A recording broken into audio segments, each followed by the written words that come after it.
go? How's it going? I'm Marty, and I'm gonna be continuing my playthrough of Danganronpa. The last time we played, Taka and Hifumi both died to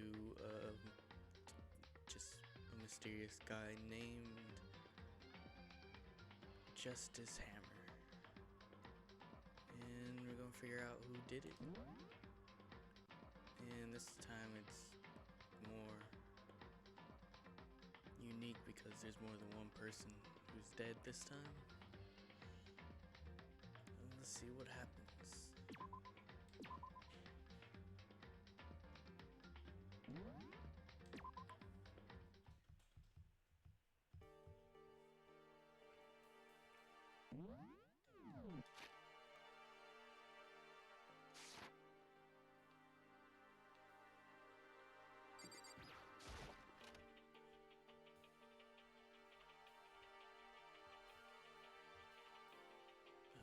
What was I doing?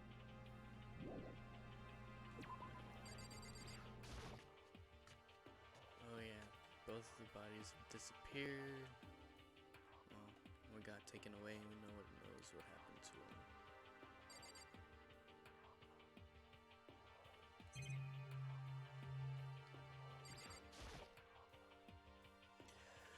Taka's entire body has disappeared, leaving behind nothing but a bloodstain. Another one of these hammers, and it looks like it's made of wood. It's even bigger than the others. Justice Hammer 4. Is it all the work of that suspicious individual?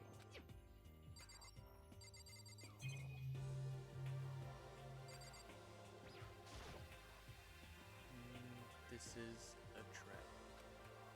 I don't see anything out of the ordinary here, nothing worth thinking about too much.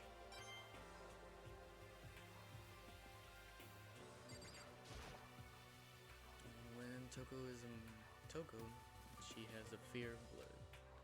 I don't think we have to worry about anyone else dying, so I'll just leave her alone for now.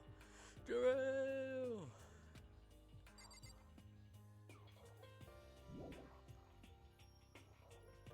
Are we supposed to go to the hall? I forgot. I think we need to go to the dining hall. Well, it doesn't look like it. It's either that or we're gonna have to look for clues.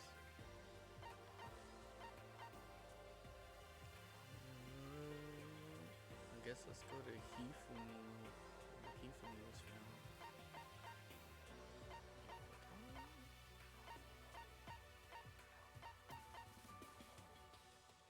Oh, this is what I meant right now.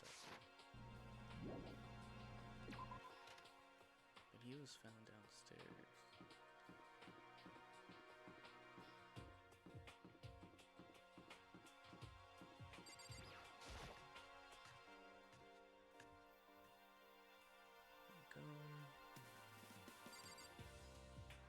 Go. The Sakura. Damn. We need to search for those bodies that have disappeared. What happens after that? Huh? Where could these two dead bodies have disappeared to? Don't know. Huh? The door must be locked. The door's not really locked in the first place, so.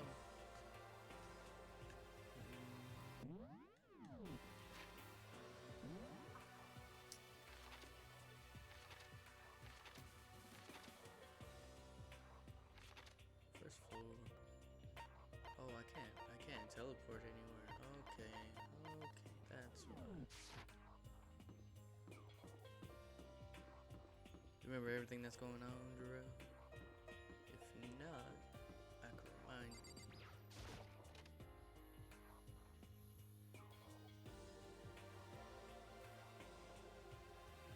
This way, what's his face? Celeste. Was she really attacked with this Justice Hammer 1? But what the heck is with this thing? Let me go downstairs. Makoto. Come on. Why are you just standing there? We need to get to the repository. You mean... Indeed. I found them. Hifumi and Taka's bodies have both been hidden in the repository. Goodbye. I've already told Hina and Sakura will go on ahead. Their bodies were in the repository?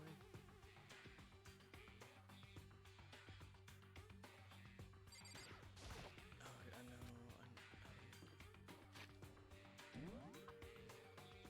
Honestly, no idea where that is. Yep, there it is. Yeah, the place where I said it was locked, that's where they're at.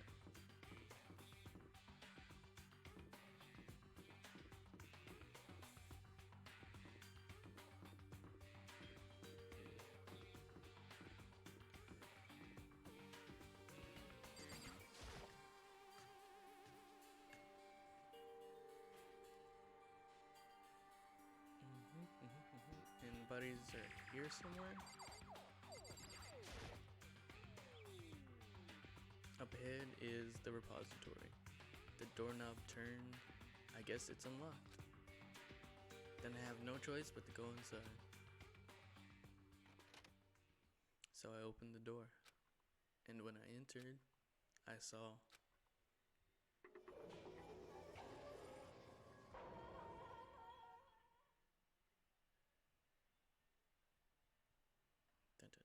The two bodies that had disappeared were right there. The smell of blood made me gag. What I saw before my eyes was unquestionable, unavoidable, and unwavering reality. And then I heard the announcement for a second time.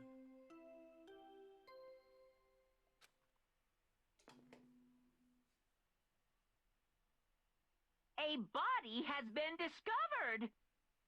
After a certain amount of time, which you may use however you like, the class trial will begin.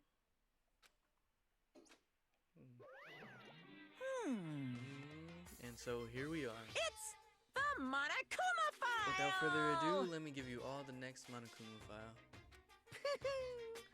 I was going to hand them out when you found the bodies the first time, but I thought something might happen.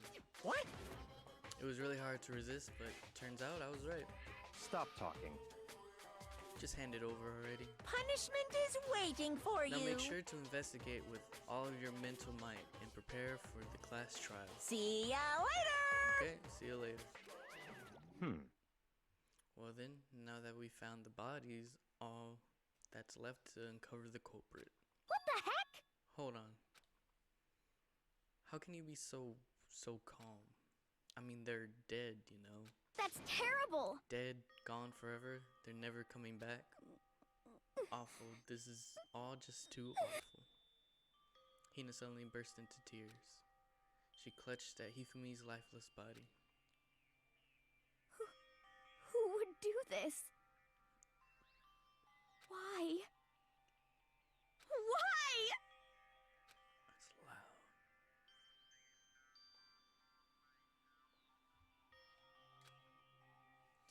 The tears landed on Hifumi's cheeks. If this was some world of make-believe, that might have been when Hifumi opened his eyes. But this wasn't a movie.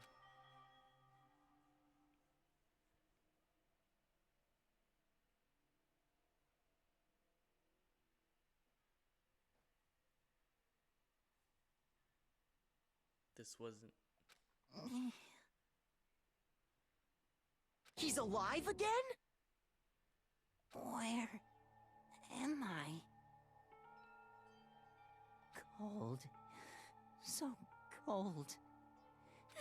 Hifumi! Wake up! Huh? He lives. That's right. I remember now. Hope's Peak. I wonder how much he's gonna remember. Maybe he'll remember everything. Come on, you gotta wake up! I remember everything. Before I met you all. I met you all. His memories are all blending together. He has nothing useful to offer us. The light. Oh, is he gonna just die again? It's reaching out to me. Oh, that'd be brutal. Like the tail of a comet. Hey, Hifumi! Who was it? Who attacked you? Who tried to kill you? Who killed me? That's right. I remember their name. Yasu.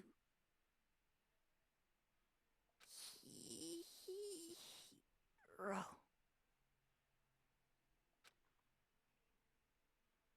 Oh, dude, they're gonna straight kill him off. His eyes closed, and they never opened again. Death for the second time. Absolute, undeniable death. No matter how many more of Hina's tears splashed his face, there was no second miracle. Reality set in again. This isn't some stereotypical fantasy world. Tears can't restore a person's vitality. Honestly. You have no tears, do you? No blood in your veins, no calcium in your bones. At least you have your meat. Stop talking. You're just angry. Going out of his way to return just to leave us with those unnecessary dying words. Now this game has become exceedingly boring. He said Yasuhiro, right? Then perhaps... Yasuhiro Hagakure. It's the only person he could have been referring to. So, in other words, And with that, the case is solved. Assaulting people and then killing Taka and Hifumi. And then going so far as to hide their bodies. A criminal that hides his face behind a mask and uses a bunch of giant wooden hammers. Is that what Hiro is? What is Probably. this? If it's true, I can't forgive him. No way I can ever forgive him. To kill two of our friends. that's fine. Anyway, it's about time we track down the culprit in our little life or death game here. Although, this time it's not all that life or death. The trial will conclude without much trouble. Indeed. Yes, it does look that way. It's going to begin again. We have to go through this one more time. I have to accept it. I have no choice but to go through with this to make sure everyone survives. I just have to do it. Well, he didn't really do good, man. Yeah, he didn't really do good of a job. The first one. The victims were Hifumi, Yamada, and Kiyotaka Ishimaru. The case of death of each was a blow to the head. It is thought that they were both killed with a similar weapon. That's it? Very strange. Yeah, it's pretty strange. We got way less information this time than before. This is no problem after all. The events of this case unfolded before our very eyes. We should know more about what happened than Monokuma File could anyway. Maybe. Well, There's something else that's bothering me. Someone else has been missing for quite a while. Are you talking about Kyoko? perhaps. Without a doubt, she has an alibi from when Celeste and Hifumi were attacked. But what if the killer wasn't acting alone? What if they had an accomplice? An accomplice? An accomplice? What are you doing here? Monokuma appears! Don't be rude. I'm here to answer your question. What question? Yep. You're talking about accomplices, right? I'm pretty sure I explained it before, didn't I? During the first class trial? Speaking of which, I'd like to ask the bear, if there is an accomplice, do they also become blackened? So you ask, and so I shall answer. Each murder is allowed to have an accomplice, but only the one who does the killing will get to graduate. So in other words, two people can work together, but one of them has no chance of profiting from it. Then there's no way anyone would work together, right? In other words, So basically, you can be an accomplice if you want, but there's no gratification in it. so then... So are you saying nobody worked together this time either? Hey, Sorry, I can't answer that. It would obstruct the free exchange of information between you guys. I just want to make sure you don't forget, no matter how much you might assist in a murder, Phew! only one blackened can graduate. An accomplice gets nothing. So, in other words, Then we only need to figure out who that one blackened is that did the killing, right? Just like normal. Well, Okay. Let me take this opportunity to clarify the whole shebang. In this class trial, what you need to determine is extreme! the one true blackened who devised the murder plot and put it into action. The true blackened, so just one person. Well now, That's enough for explainifying. Now it's down to the final battle between all of you and the blackened. Good luck to all the contestants. So there can only be one blackened. An accomplice wouldn't benefit. Then I can't see any way Kyoko would be connected to this case after all. You may be right. If that's true, then Kyoko, where are you? however, As long as she's not connected to the case, it doesn't matter. Let's get back to the investigation. Indeed. I have absolutely no doubt that Hiro is responsible. But for the time being, I suppose I can't hurt to pursue further information. So, You know, don't you think we should consider someone as a suspect just in this case? I'm talking about the murderous fiend genocide Jack. what? I'm offended. Ooh! When did you? I've been looking all over for you, Master. When I woke up, you were nowhere to be found. You SOB! Anyway, you there, milk sack swimmer girl. Huh?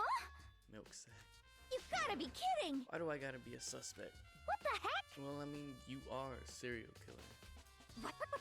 So what? I'm like a special guest suspect every time? I have an alibi, you know. She's right about that. When we heard Hifumi scream, she was with me. And when the bodies disappeared, she was still lying unconscious in the equipment room. Plus, Taka's body aside, I can't imagine any way she would have been able to move Hifumi's body. Yep. Besides, I calculate every move I make. I'm not gonna kill someone when everyone knows what I look like. They don't call me a murderous fiend for nothing. What are you saying? That's not the kind of thing you would be bragging about. Let's see.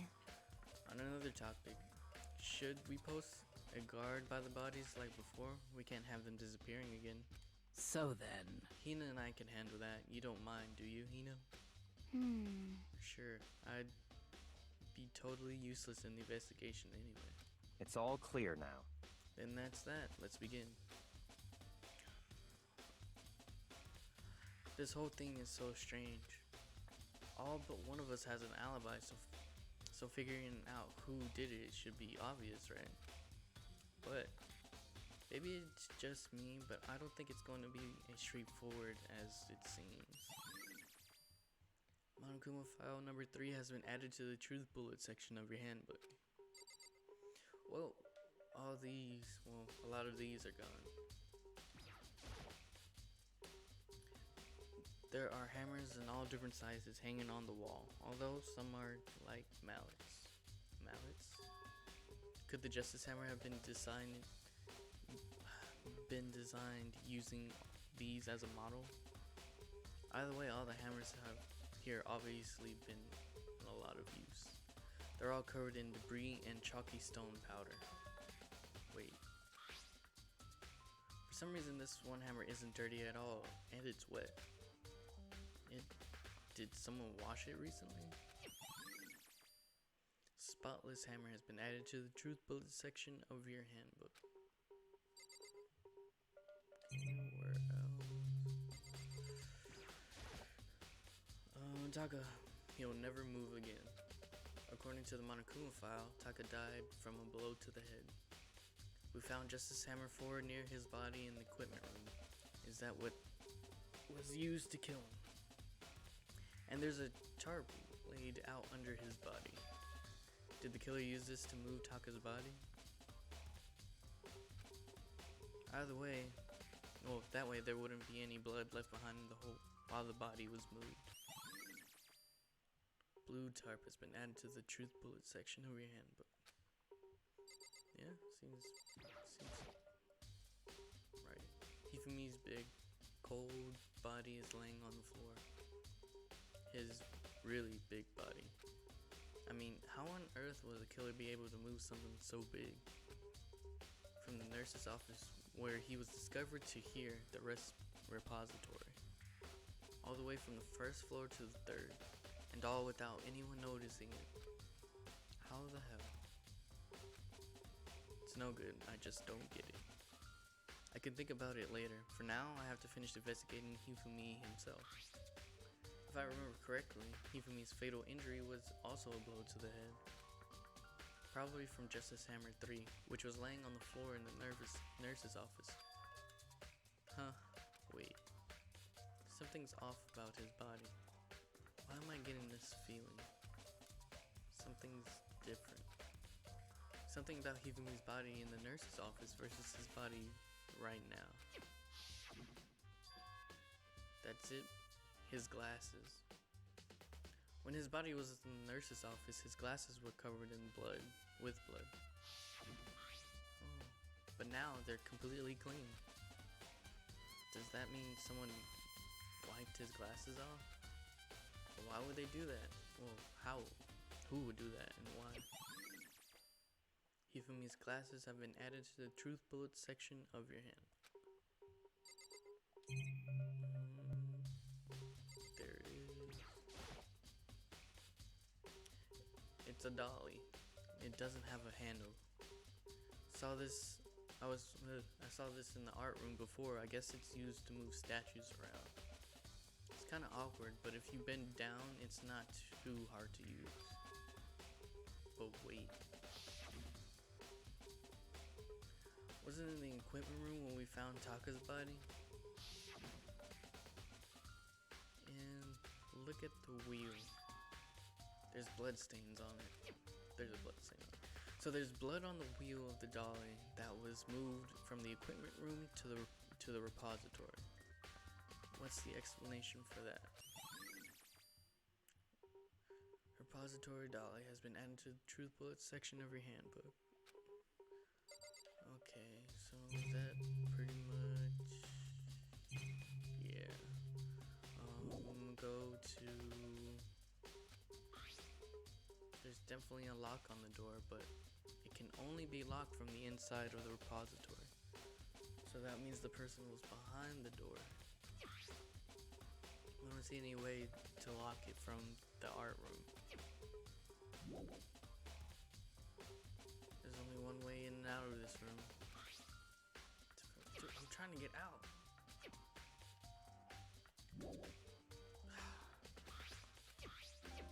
Can I leave?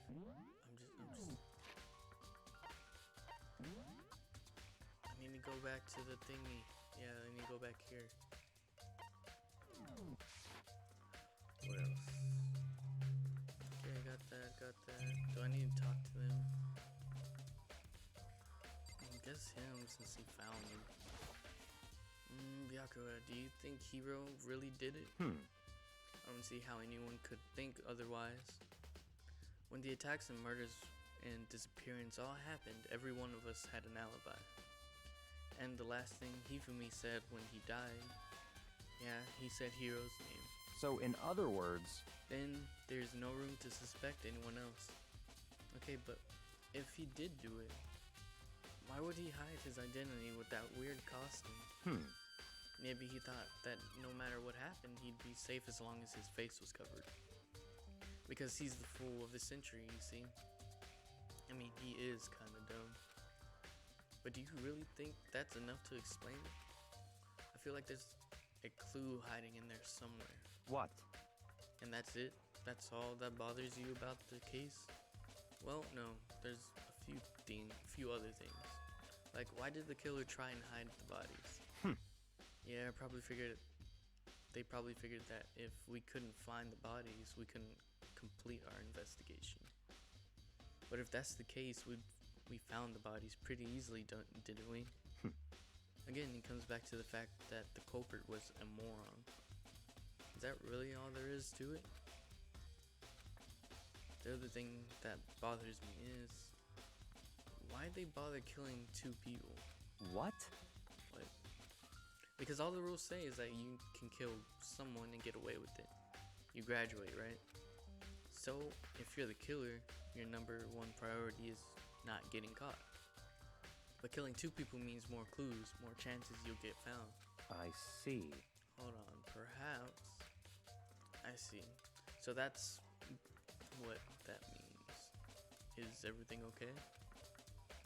He was probably killing Taka, then Hifumi was there. So yeah, they take them both out or something. That's enough. Don't talk to me as if we're friends. What's with the attitude? But you have my appreciation. Goodbye. Thanks to you, I might have some fun with this after all. His mysterious words hung in the air and as he left the repository. He talked as if he'd figured something out. But if he did, would it have killed him to tell me what it was? Probably. Can I leave? I can't leave. Yeah, I can't lock it from the outside. There are many aspects to the incident this time. Too many, to be honest. Considering that, it may be good to look back on everything that's happened. So then, would you like my help? Yeah, sure. Yeah, let's look back on things. This morning, only 4 of us met up in the dining hall. Hina, Kyoko, and you. And myself. You and myself. We waited for the others and nobody showed up. So we decided to go look for them. It was around 8 o'clock when we began our search. And as soon as after we split up, Kyoko disappeared. After that, Hina found Celeste in the rec room on the 3rd floor. Then quickly came and got you and me. According to Celeste, she was attacked by a suspicious individual and lay unconscious for about an hour. In other words, she was attacked an hour before we found her. Meaning just after 7 o'clock. Based on the picture Celeste took, we discovered her attacker was dressed in a strange costume. It was Robo Justice. Oh, dang it. That's the name. Oh, man, I messed that up. Oh. I gotta fix that.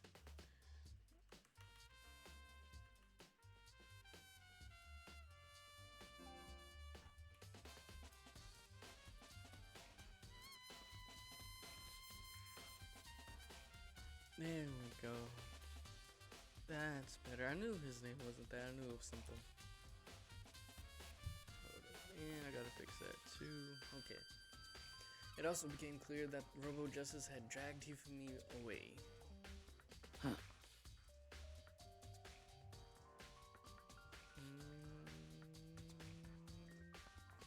After meeting up with Toko and Byakuya, we began searching for the costume assailant. We found an injured Hifumi in the library on the 2nd floor.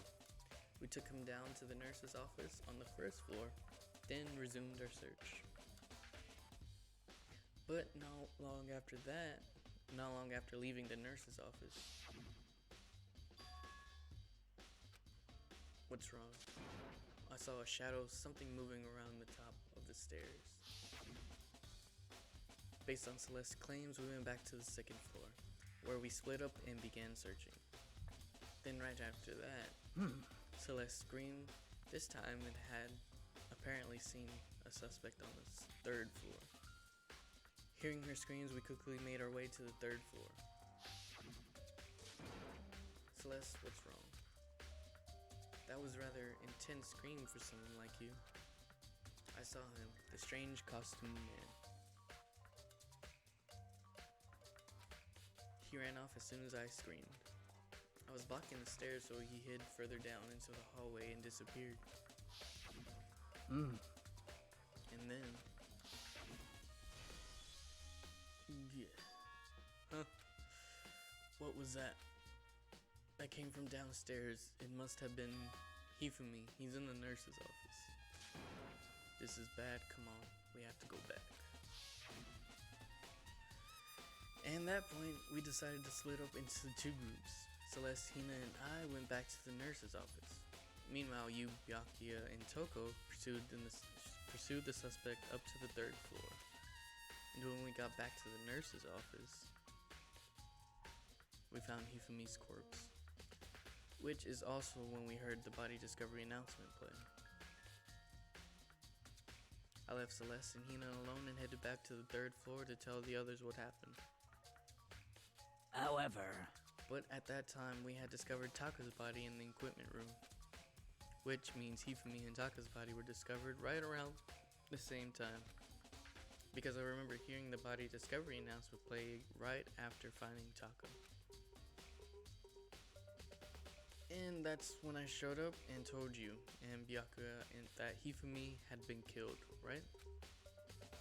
Then you, me, and Byakuya all headed back to the nurse's office, leaving behind Toko, who had fainted. But as soon as we left the physics lab, yeah, I said that right, we ran into Celeste, who just arrived to tell us something very unusual. Hifumi's body has disappeared. We hurried back to the nurse's office to discover that the corpse was in fact gone. Then we remembered we had abandoned the unconscious Toko and rushed back to the equipment room. This can't be happening. We're all hallucinating. Oh, are we all hallucinating all this or something? This time, Taka's body had disappeared. So from there, we began our search for both of the missing bodies. And after some time, Celeste told us she'd found the bodies, and we all headed to the repository. And there we discovered the two bodies that had apparently vanished. And that brings us up to now. However... Looking back, things have certainly been very active. If you want to look back at the case again, just let me know. I'm fine anytime. Sweet. Cause that was a lot. So, Makoto, I've been thinking about something. It's about the repository. What is it? After Hifumi and Taki's body disappeared, we split up to look around, right? I was really scared, so me and Sakura stuck together. but... And we came right into the repository to, look around. But when we got to the repository, when we got here, the repository was locked. We couldn't get inside. It was locked. And we came here as soon as the search started, so there's no way someone could have beat us here. So if that's true, then who locked it? And why is it unlocked now? I wonder the same thing. The door was locked when the search of the bodies began, but now it's wide open. This might be some secret lurking in there. There might be some secret. But I'll probably have to leave this area to figure it out. Thank you. Yeah. Door can only be locked from the inside of the repository, which makes me wonder. Hina and Sakura both confirmed that the door was locked right after the search for the bodies began. And the door is designed so that it could only be locked from the inside of the repository. In other words, when Hina checked it, someone had already gone in the repository and locked the door. When they were done, they unlocked it and left, which is why it's unlocked now. So that certain someone, Hina claims that there's no way someone could have eaten them to the repository. Was it the killer, who's still roaming free, or was it one of the victims?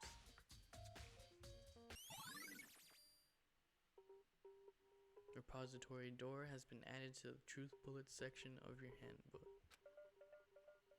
There's gotta be a clue around here somewhere. Maybe I should go check somewhere else. Thank you. There's some places I already know about. First, the nurse's office, where Hifumi was found. The equipment room, where Taka was found.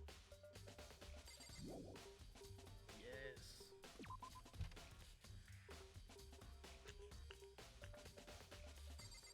Over here.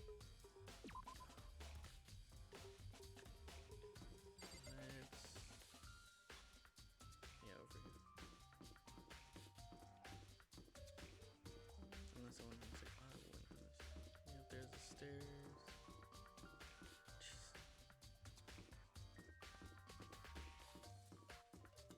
It's over here.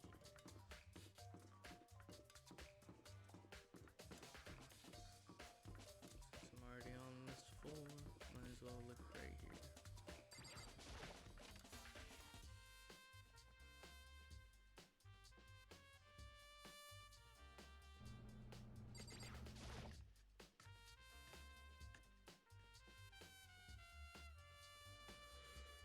Look at the blood trail. It has wheel marks. That's some kind of tire marking going through the pool of blood in the middle of the room. That reminds me about the dolly and the repository. There was blood on its tire. Could that blood have come from here? Which could mean that Taka's body was moved from the equipment room to the repository using this dolly.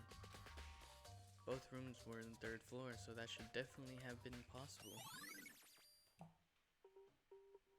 Equipment room bloodstain has been added to the truth bullet section of your handbook. But even if the dolly was used to move Taka's body, what about Hifumi? Hifumi's body was on the nurse's office in the 1st floor. Even with the dolly, there's no way it can get up to get it up to the 3rd floor. That's still a total mystery. I don't know. There's a hammer, there's a trap. I really don't want to talk to you, but I guess. I was sleeping right here when the killer carried the body away. What? I'm super pissed. I missed such an ultimate rare event. Alright. Okay.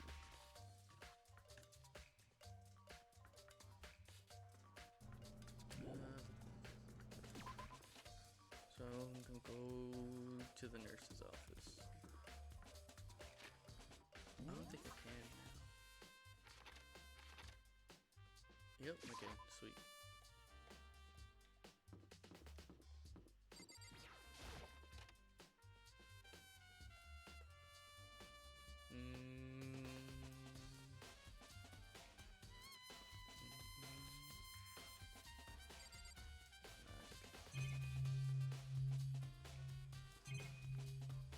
Is there anything in the trash can?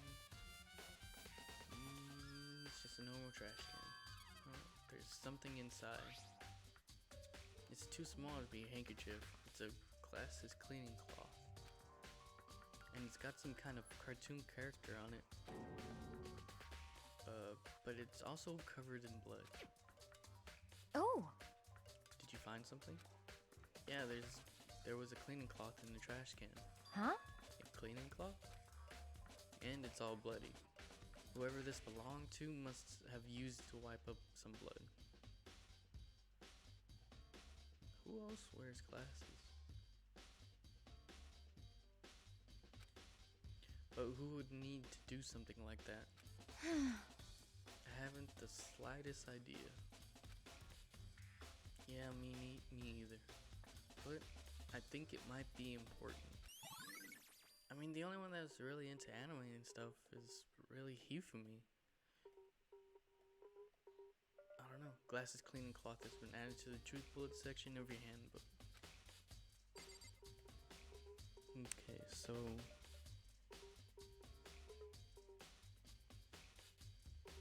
maybe he woke up, because it doesn't look like anybody dragged his body anywhere.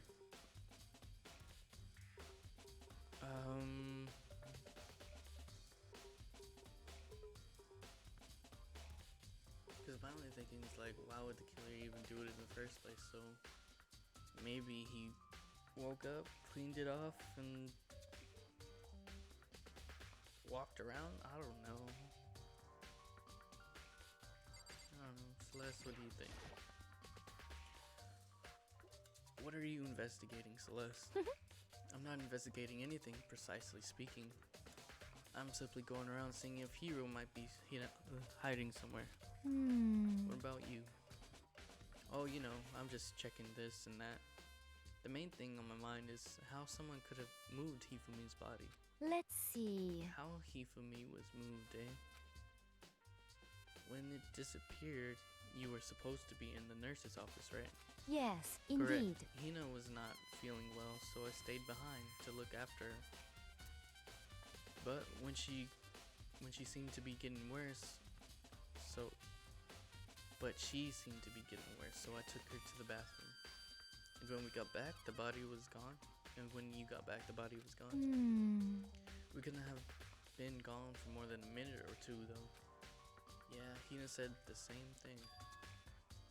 So then the killer was able to get in and move Hifumi's body in that short amount of time? Indeed. It would seem so. To carry off something as big as Hifumi in only a couple of minutes is... I can't think of anything less than impossible. Celeste's account has been added to the truth bullet section of your handbook. Okay. Nope. Okay, what's this? A refrigerator. I wonder if there's anything to drink inside. After everything I've been through, I'm totally parched. But just a quick peek. Maybe just a quick peek. There's a bunch of blood packets in here for blood transfusions, I guess. It doesn't help me though. I'm not a vampire. I did nothing.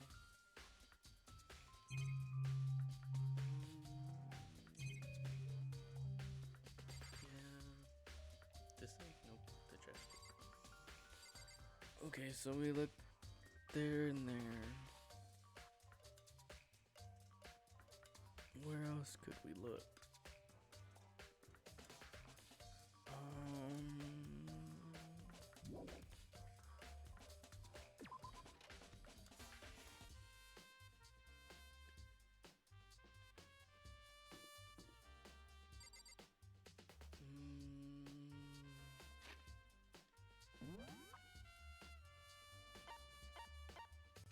Already went in there.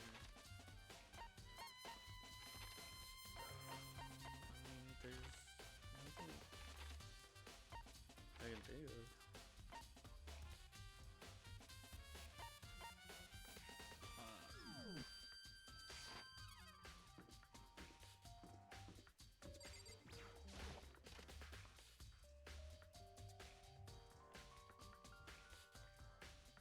I guess I'll look at the hammer again. Justice Hammer 3. The one that used to kill Hifumi. Someone moved the body but left the weapon behind.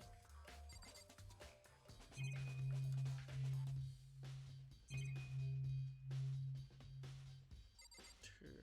What else do you have to say? That's it. It's the same thing. When it disappeared, you were supposed to be in the nurse's office. Right? Yes, Same indeed. Thing. Correct, Tina was not feeling well, so I just stayed behind to look after her. Okay. Same thing. Move people by short Indeed. time. It would seem so. Carry out something. Impossible. I guess I'll go back to the repository.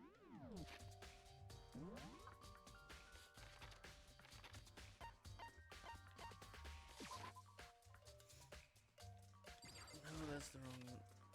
That's the physical lab.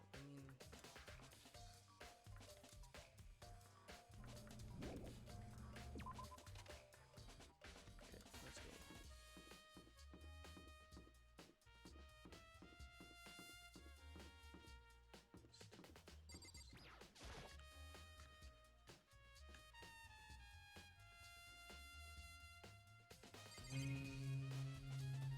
Anything in here?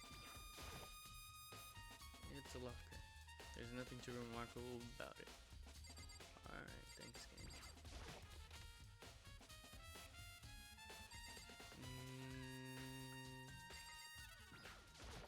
Is it gonna be the same thing?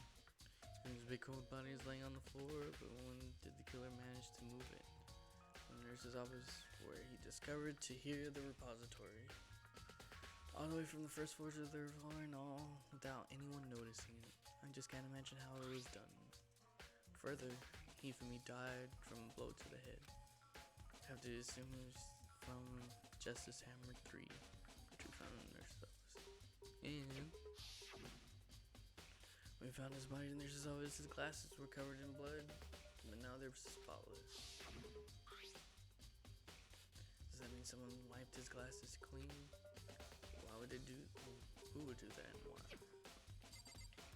Same thing about that. Same thing about that.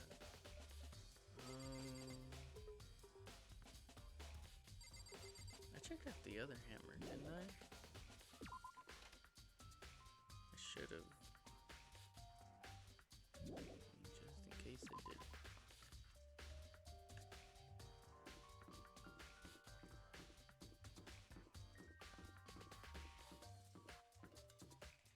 Because they made the thing about how it was cleaned off and everything, so there has to be something to do with the hammer.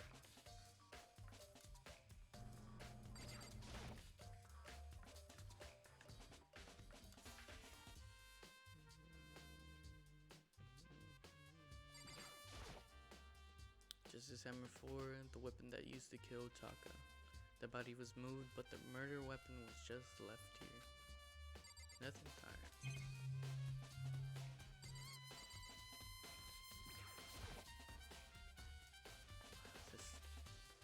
This tarp.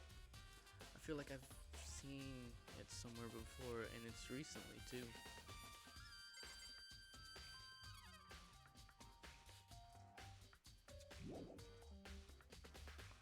Guess I'm gonna have to go back to the tarp over there.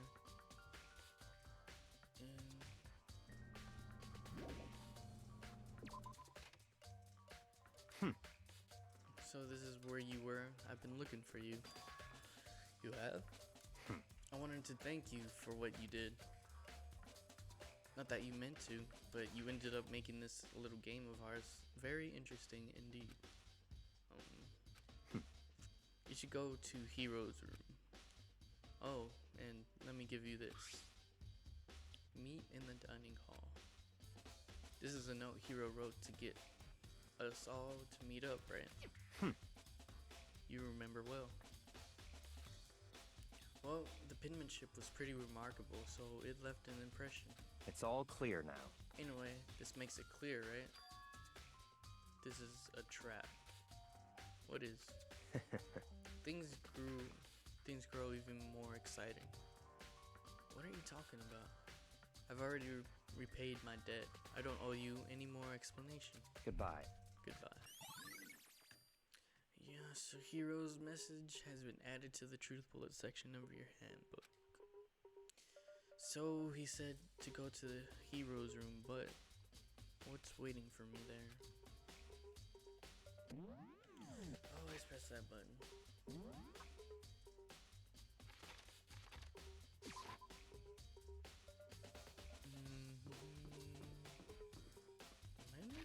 Right? No, not that. That's okay.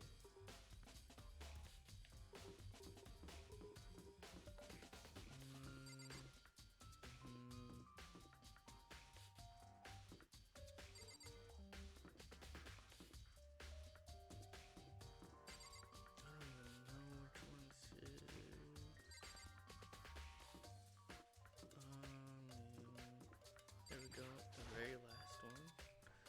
The door is unlocked. I guess I can go inside. Byakuya did say to go look. Yeah, it might not be a great idea, but I'm going to take the plunge.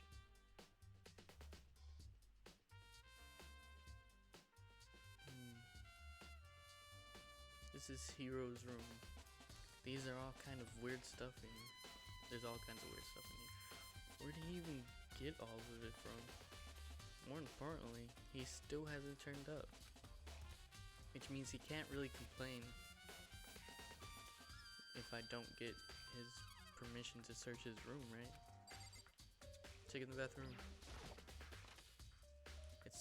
I soundlessly checked the bathroom. There's nothing in there. It's pretty grungy though. How does a bathroom even get this dirty?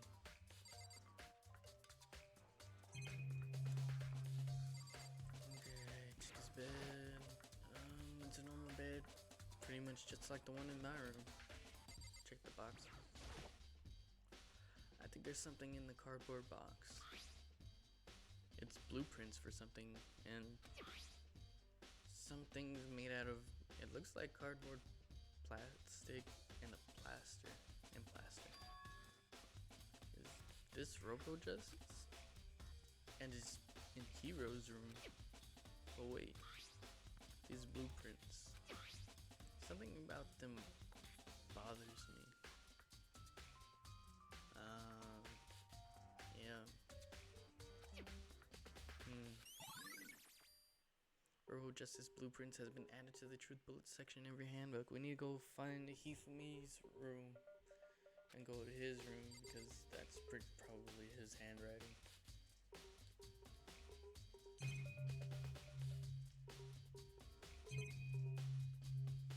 Yeah, that's pretty much it. Okay. Photo, big news. Big news. What's wrong? We found Kyoko. What? Is she okay? Where is she? Wait, I wasn't done. There's more big news. Just a second! Robo Justice showed up too. Robo Justice? It's Hiro wearing the costume. Okay. Anyway, as soon as you can, head up to the pool on the second floor. To think Hiro and Kyoko could turn up at the same time. Anyway, I have to head to the pool. I ran off to the second floor as fast as I could.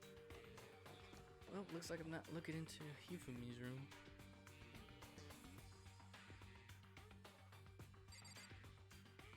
Okay.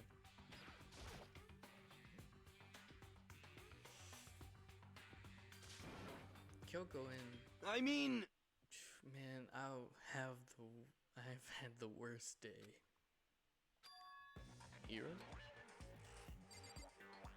What's in the locker? There's probably nothing. There's a big locker near the pool. Nice. I guess let's talk to Kyoko, see where she's been. Right. I found Hiro. He was down in the pool room locker. It looked like he was fast asleep, so I kicked him and woke him up. Don't be mean! I still can't believe he kicked me. He could have been a little more gentle about it, like, I don't know, caress my face or something. What? That's creepy. Anyway, Kyoko, where have you been all this time? You just disappear all of a sudden without a trace. Well, there was something I had to check up on. What do you mean? Never mind. I can't never mind. it's nothing. Never mind. Hey, More importantly, she says that, but does she have any idea? Does she know people think she might have been spying for the mastermind? and? First of all, Hiro, you need to explain to us why you're dressed like that. I mean... Oh, well, I mean, I have no idea.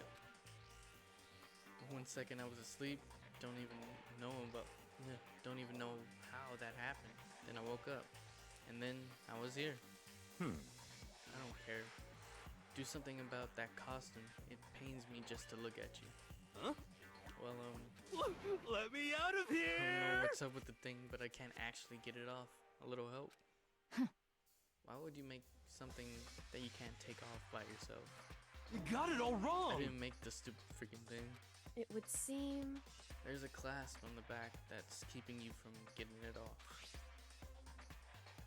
Looks pretty sturdy. I don't think you can get it off on your own. We don't really have a choice. Let's help you. It took everyone's help, but slowly we were able to get Hiro out of his suit. It took a few minutes, but eventually we got all of the pieces off. Free at last. It's kind of weird how perfectly the suit fits Hiro.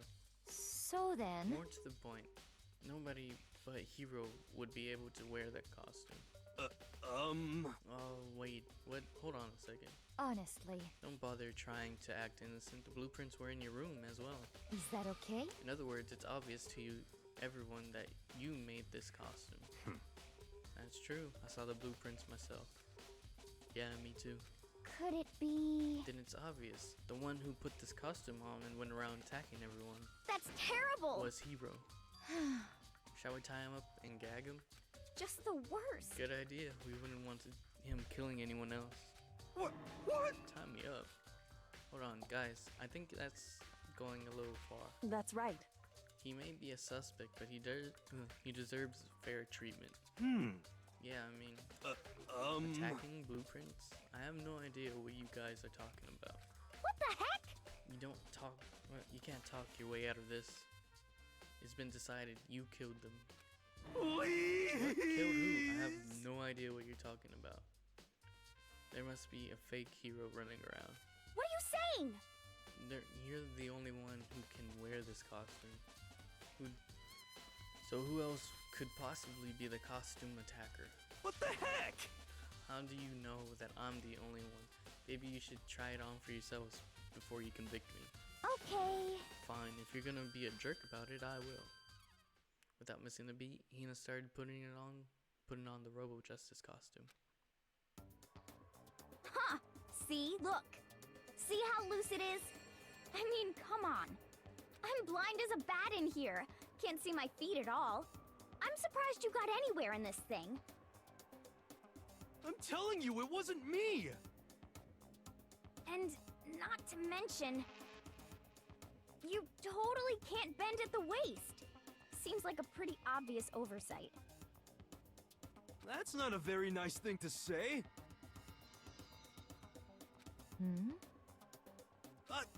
I mean, it's not like I made it. I just got caught up in the moment. Well, either way, now we know for sure, right? I mean, it seems pretty clear that nobody but Hiro could have fit into this dumb costume. In a huff, Hina took the suit back off again. Ah. Well, now you're all out of excuses. No, see, it's 'cause you're a girl. If it was another guy, then Makoto, go ahead. Okay. Against my will, I picked up the pieces off the floor and tried putting them on. That's no good. The arms are too big. There's no way I can wear this. Just a second! See, I told you it was impossible. What did I do? Okay. You are absolutely right. It seems this costume was made to fit Hiro's body exactly. but... Then there's another costume. They might have one that looks the same, but it fits them. Honestly. If you insist on this line of defense, then show us some evidence. What the heck? Evidence? You claim there's another suit, yes? Then you must find it and show it to us. What the heck? Just the worst. Who cares? Hiro's the only one without an alibi during this whole thing anyway. That's terrible! This is how we know it was him. What? I mean, is that really true? I have no idea what's been happening. Could someone, like, tell me? Robo Justice costume has been added to the True Bullets section of your handbook.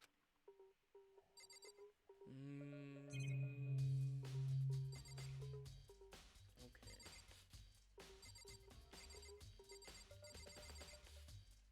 So what really throws it off is that... Is it in here?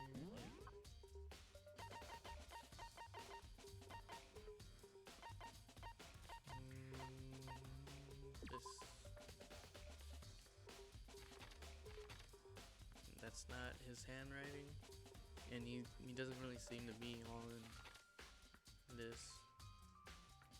I don't know, he doesn't seem like someone that would actually like it. So, I mean, if he did, he would have it up in his room and stuff. So my thinking is, see, his handwriting is way different. So Oh, my thinking was maybe, I don't know. I think maybe Hifumi might have set him up. But how? I don't know.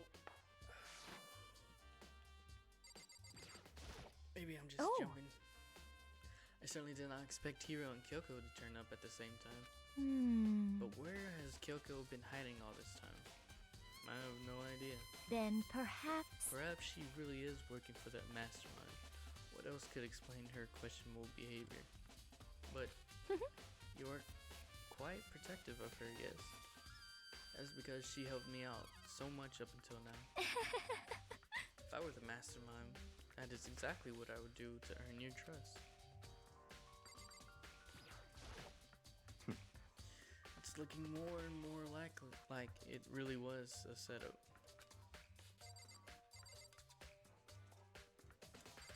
You got anything else to say? No? She looks like she's lost in thought. I don't think she's in the mood to talk. I'd better leave her alone. What the heck? There's no talking your way out of this one. You did it. Everyone knows it. What the heck? If you don't tell me what's going on, how am I supposed to understand? I think I figured it out. I figured that. Figured out that someone's been killed, right? Hey, Makoto. What was it? Who was it? Well, 2 people were killed. Taka and Hifumi. What? What? 2 people? Just the worst. What are you freaking out? Why are you freaking out? You did it. Please! I did not. Huh? Wait, hold on. If those 2 were ones that were killed, those 2. How about that? That's it? I know who did it. So then, You may as well tell us then. Taka and Hifumi were fighting over Alter Ego, right? I'm at least 30% Which means right. Alter Ego and or Chihiro must have done it. correct. I see. That's unfortunate. Please! Unfortunate? What the heck? Stop trying to trick us. Just admit that you did it, okay? I'm telling you, you got it all wrong. Oh, so I then. know. That note. Last night, someone slipped a weird note under my door. And here's what it said. I found a hole maybe we can use to escape. Monokuma can't find out, so don't tell anyone else for now. Let's meet in this rec room at 1 a.m. But the last thing I remember was going to the rec room, then for some reason I fell asleep. Hey. The real killer probably drugged me or something. Just the worst. Not a chance. So, No, hold on. He could be on to something. The nurse's office did have chemicals that could do that. Huh? Really? I told you. Someone's trying to set me up. A secret passage, a chance to escape. Someone wrote all that to trick me. Even if that's true, you must be one dumb fish to bite every piece of bait that floats in front of you. Well, after being trapped here so long, even if you know it's a lie, you still gotta check, right? They preyed on me, preyed on my desire to get out of here. They deceived me. I still don't buy it. Don't be mean. Well, you should buy it. Just a second. Okay, then show us that note. With pleasure. I have it right here in my pocket. No way. Well, looks like I lost it. Yeah, sure. Please. You gotta believe me, I wouldn't hurt a fly. As I said before, if you want us to believe you, you must provide proof. Well, produce evidence. Can you show us the note? I have no particular issue with that, with what you claim, but if you want us to believe you, give us a reason. For serious. Yasuhiro's account has been added to the truth bullet section of your handbook. Now then, shall we resume our investigation? There's no time to waste before the class trial begins. Why do we need to keep investigating? We already know who did it. What the heck? Why did you kill them? Tell us, Hiro. No, it's like I said. Just the worst. Was it really to get the money Monokuma offered us? Yeah, that must be it. You must be totally broke, and that's Why? Wait, that's a Please. false accusation. Someone help me. What are you saying? Just be thankful we haven't bound and gagged you. If you have time to yell and carry on, you have time to search for your evidence, right? What? What? Yeah, you're right. I need to look for the second suit and that note. Feet don't fail me now.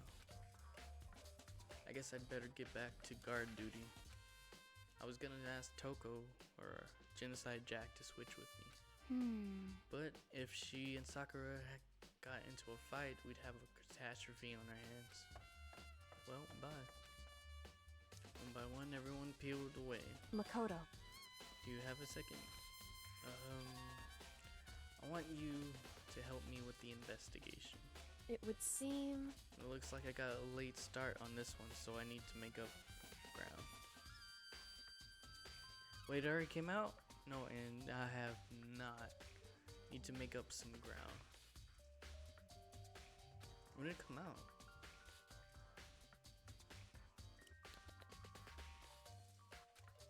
Sure, I don't mind helping, but can you promise me something? Later, when we have time, will you tell me why you disappeared?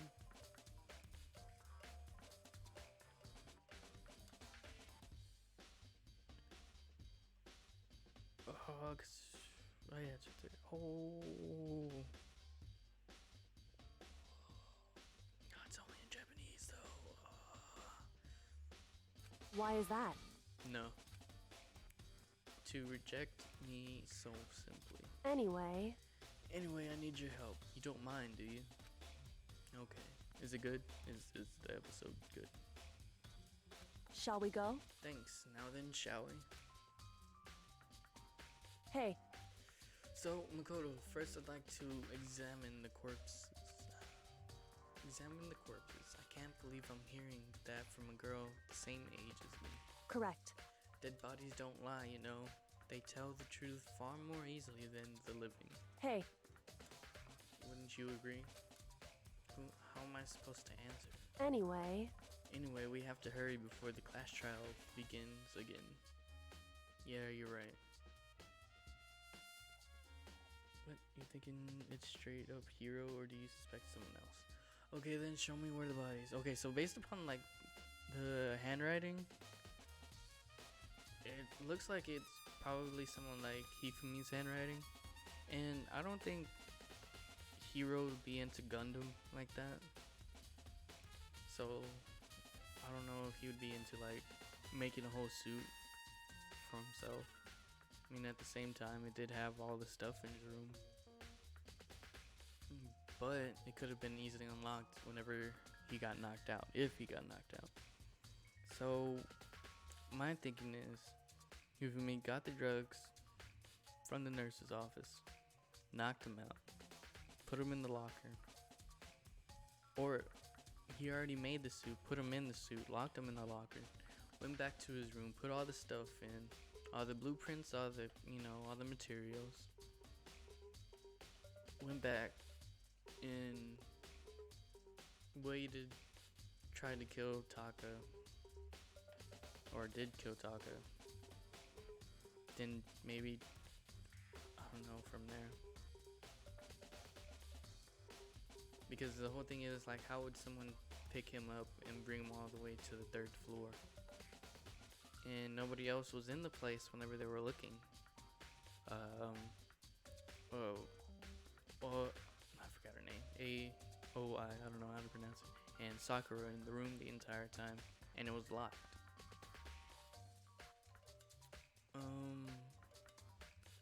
My only thing would be like, but why? How did he get hit? Maybe he knocked himself out, or he hit himself a little too hard. Yeah, he probably knocked himself out in order to like make it seem like it wasn't him, and planted all the evidence on Taka. I mean, not Taka, Hiro. And but why would he kill Taka in the first place? I mean, I know they were fighting over alter ego. Maybe he just got stupid and was like, well, you took alter ego, now I'm gonna kill you type thing.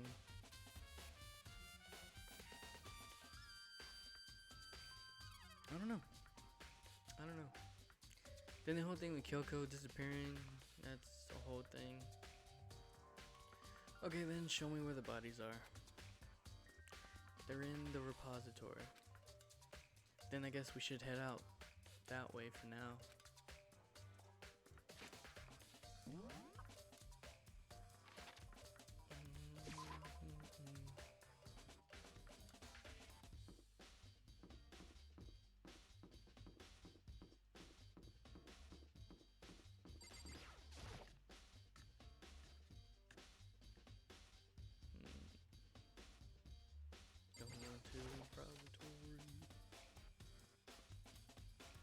Well, there you go. Hifumi and Taka. For a moment, Kyoko seemed to go rigid. But only for a moment. So then, Well then, let's get started. She crouched down next to Taka and without hesitation began poking and prodding the bodies. I knew it. The Monokuma file was right. They were killed using similar weapons. Her movements were so smooth. She was so calm. Seeing how comfortable she was actually made me feel a little more comfortable. Okay. But then it comes to how would he get hurt? I mean, it seems like something. Since Dolly was in the room with Taka and the tarp is gone. Let me look at the tarp, maybe that has something. No? Yeah?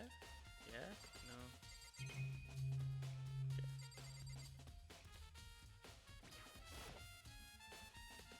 Taka was killed by a blow to the head.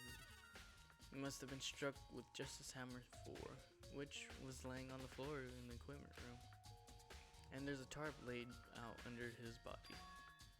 The killer must have used it to move Taka's body.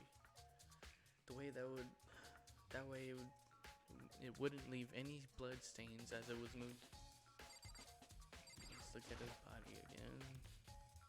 The biggest problem I have right now is how the killer was able to move Hifumi's massive corpse. From the nurse's office where he was discovered to here, the repository. All the way from the first floor to the third, and all without anyone noticing it.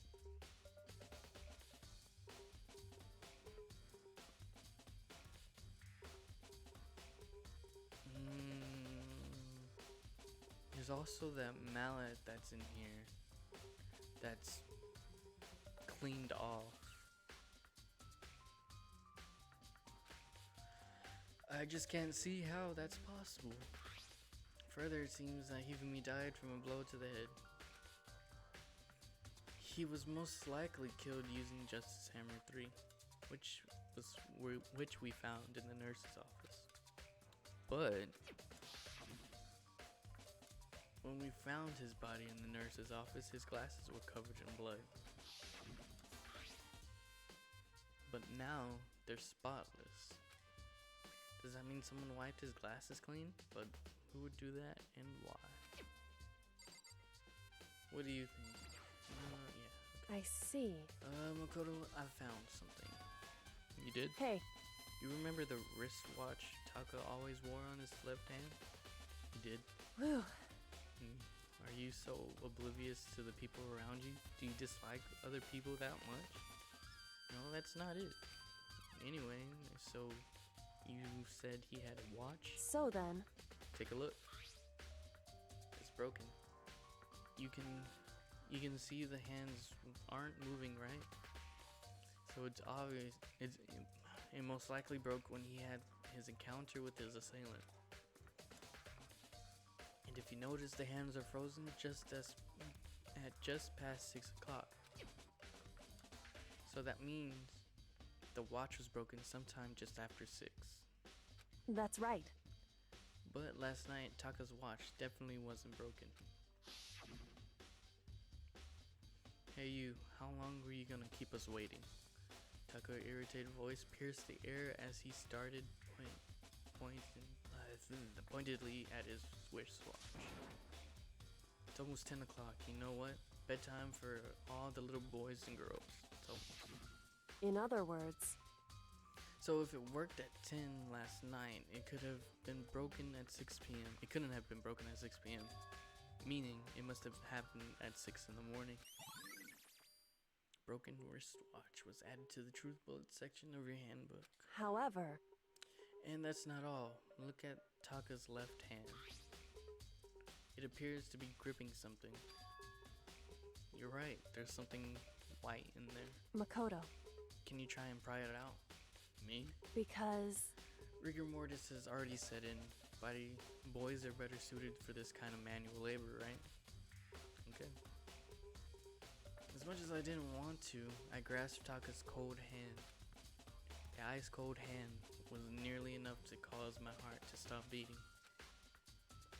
After some effort, I was finally able to free the object from his tightly clenched fist. A piece of paper? hey, Was that all he had in his hand? Yeah, that's it. Just a little scrap of paper. Doesn't seem like much of a clue, does it? is that right? I wonder about that. Kyoko turned to Hifumi's body. Then turned. So then, Let's check Hifumi's body now. Perhaps he left us a few clues of his own. Kiyotaka's scrap of paper has been added to the truth bullet section of your handbook. It's about the biggest one ever. Now it's the same thing.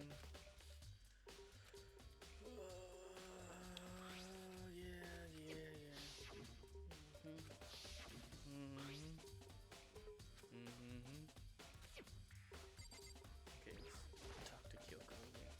So, did you find anything? I mean, no. indeed. I did more than I expected, to be honest. Look at this. A wad of paper? That's right. Hifumi had it hidden on him. Hidden? Indeed. He stuffed it in his pants, so I can only assume he'd hidden it on purpose, you see.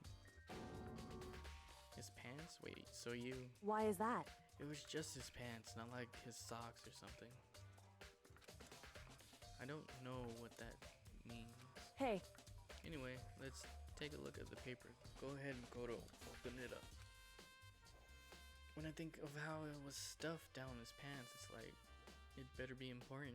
Hifumi, or I'll never forgive you for this. Found a hole, maybe we can use to escape. Monokuma can't find out, so don't tell anyone else. For now. Let's meet in the equipment room at 6 a.m. A note? I found a hole. Oh. Okay. Whoops. so That sounds very familiar. That's it. It's the same thing Hiro said. And then he was telling us the truth. however, Although it's not exactly the same, is it? Last night someone slipped a weird note under my door. And here's what it said. I found a hole maybe we can use to escape. Monokuma can't find out, so we don't tell anyone else for now. Let's meet in the rec room at 1 a.m. The time is different.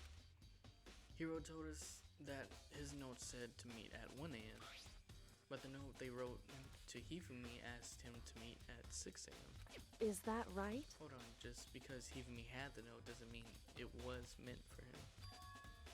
Huh? So, Part of it had been torn off, right? I think there's likely some meaning there. There's some meaning to part of it being ripped. Could you maybe explain a little more? Think carefully. hey, Why would he have been clutching the scrap of paper so tightly? I have no idea. so then, What if it wasn't just a scrap of paper when he was holding it? What if it was something more important? And how would something important like this become a mere scrap of paper? That's what you need to answer. The note Hifumi had been added to the truth bullet section of your handbook. hey, And while we're at it, I should tell you one one other thing. The two victims this time definitely had their e-handbooks on them. So the handbooks have nothing to do with how the murders were carried out. Not that there was any reason to think there was connected to the killings in the first place. So you're saying I don't have to think about the handbooks this time, right? Is that right? If you didn't have to think about them at all, I wouldn't have gone out of my way to mention it. All I said was they weren't used to help carry out the murders. There may come a point, however, where the handbook may play a role. Your handbook may play a role. I don't think I understand.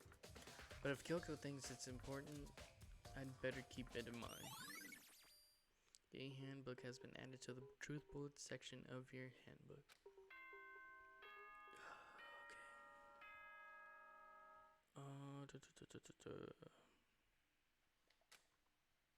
Okay. Are you excited? Are you pumped? It's time for the class trial to begin!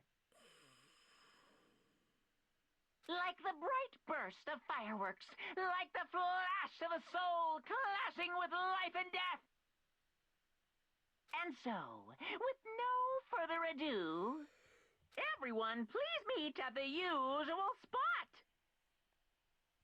Make your way to the red door on the first floor of the school. See you soon. It would seem... It's unfortunate, but I suppose this is where our investigation comes to an end. You have to figure it out the rest for yourself and come to the proper conclusion. Yeah, you're right. Shall we go? Well, we'd better get going. Okay.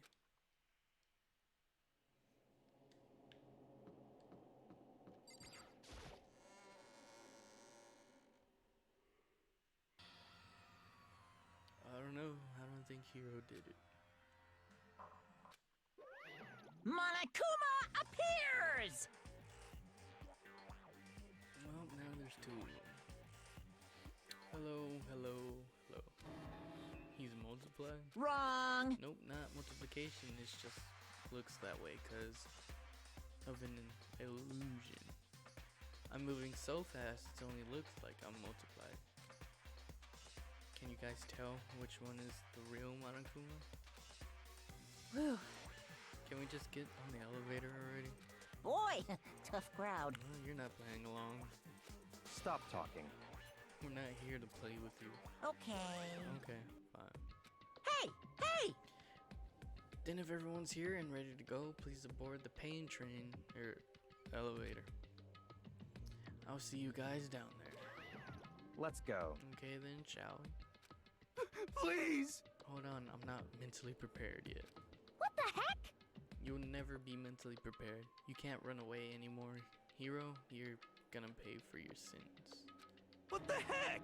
I told you already, I didn't do it for serious.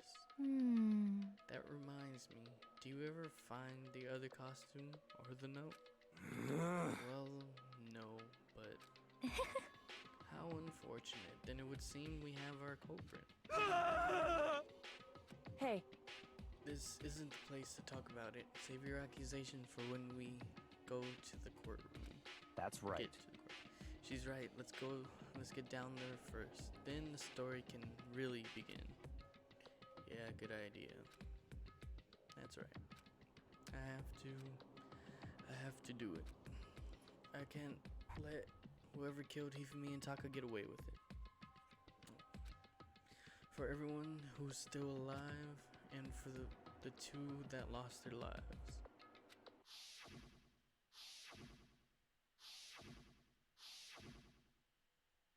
The one who killed Hifumi and Taka. The one who killed two of our friends. The killer is somebody. Someone right here.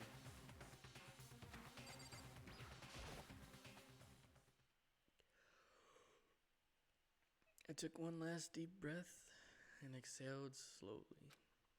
I began to walk towards the elevator. once everyone was aboard, the doors closed on their own, and the steel box began to move.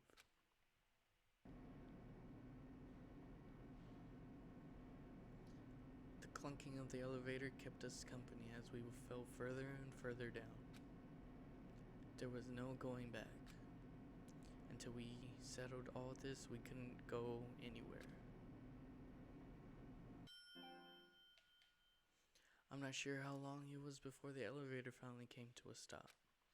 The elevator door slid open, opening up onto a cruel fate.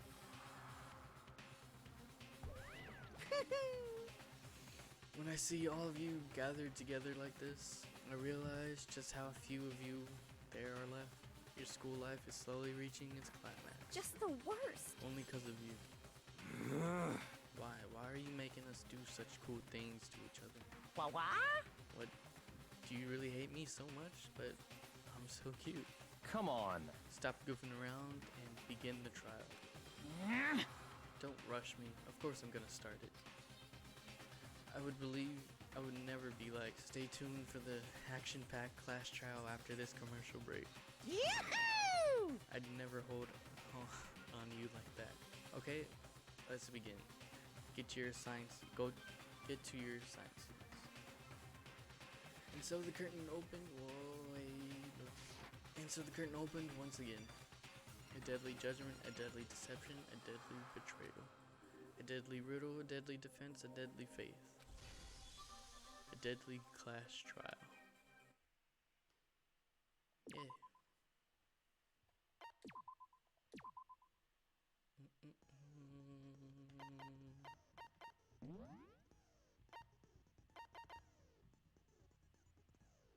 Increase the time limit for each phase. Yep. Tranquility completely steadies your aim, effective during non-stop. Oh yeah, how many skills do I got? Increase damage to the opponent when statement is destroyed, effective during bullet time. Okay. Focus gauge recovers more quickly, effective. Okay. Could be steadies your aim.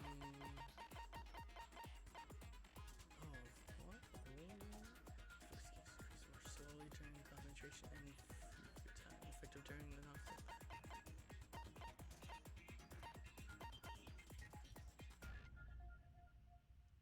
I think we're good.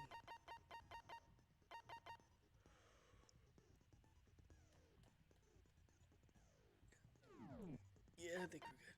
Okay, one more time.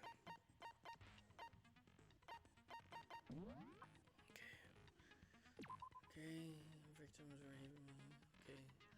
The victims were Hifumi Yamada and Kiyotaka Ishimaru. In the case of a death for each was a blow to the head. It is thought that were both killed in a similar weapon. The tarp was found in the respiratory under Kiyotaka's lifeless body. It was used to move Kiyotaka in order to avoid leaving any blood stains. The dolly was found in the body. The dolly was found when the body was rediscovered in the respiratory repository. The specific dolly has no handles, and blood was found on one of its wheels. It was assumed that this is the same dolly that was in the equipment room where Kiyotaka's body was originally discovered. When they were first found in the nurse's office, Hifumi's glasses were just covered in blood. However, when they were next in the repository, they were completely clean. Yeah, there it is. Hammer of all shapes and sizes were found in the repository. One of them was found wet and had apparently been recently washed.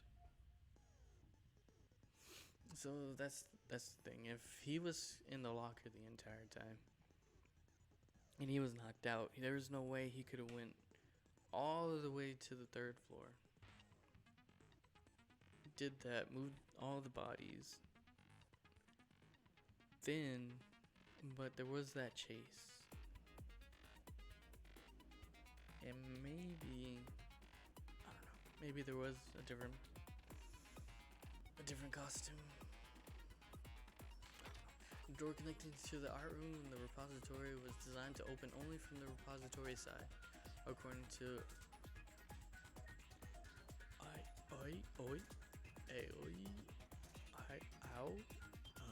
It was locked during the search for the missing bodies. However, when the body was rediscovered, it had somehow been unlocked. A puddle of blood was found in the equipment room where Kiyotaka's body was initially found. A tire track had been left behind in the blood.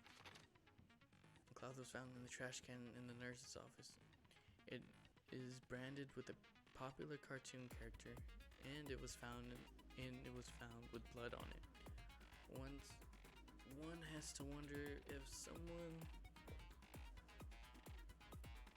used it to wipe some blood away. Hifumi's body disappeared once the lesson left the nurse's office to use the bathroom. Apparently they weren't gone for more than a minute or so. This is a note that Yasuhiro wrote to get everyone to meet in the dining hall. Meet in the dining hall is all that it says. The handwriting is remarkable, neat, and clear. These are the blueprints for Robo Justice, which were found in Yasuhiro's room. Because that's the thing, like, you know, he could have got the handbook, and she was talking about the handbook. She brought it up for some reason, and that's how he could have opened the room.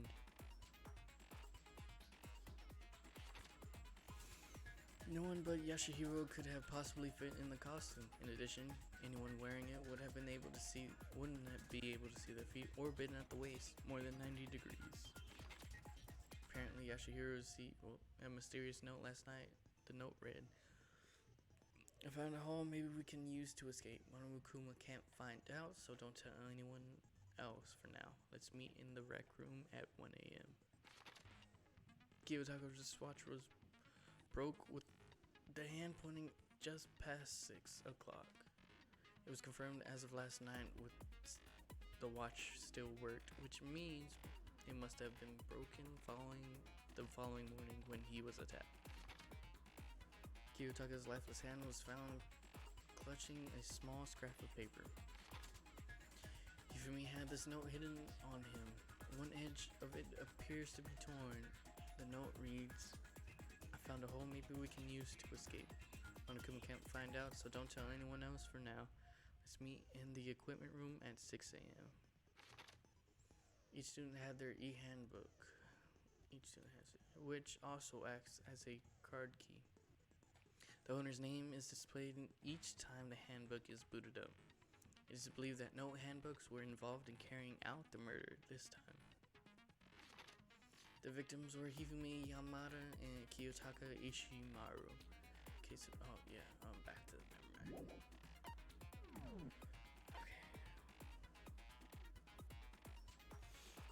Okay, before, I'm ready, but I'm gonna try to plan it out in my head to understand really. So, who I think it was Hifumi trying to put it all together, which I think it went wrong somehow. I don't know exactly, but at the same time, friggin' he was drug away by the guy, Robo Justice, in that one picture Celeste took, which really throws it all off. But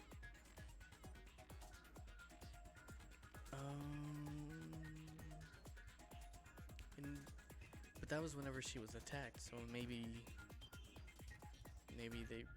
he planned it that far, made it look like he was taken away to throw off suspicion of him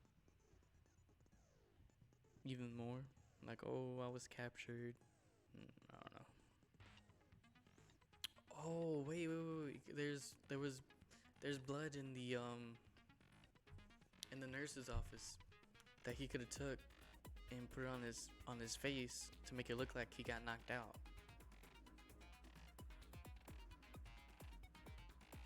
Maybe.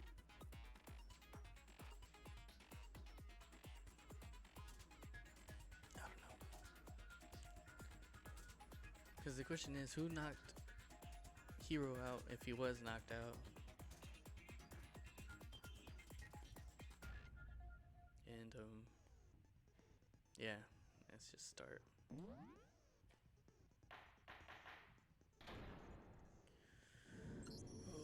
Let's begin with a basic explanation of the class trial.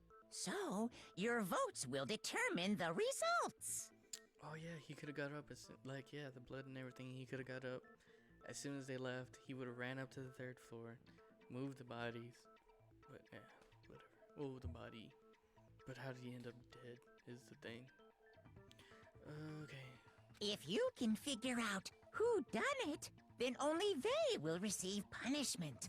But if you pick the wrong one, then I'll punish everyone besides the blackened, and the one that deceived everyone else will graduate.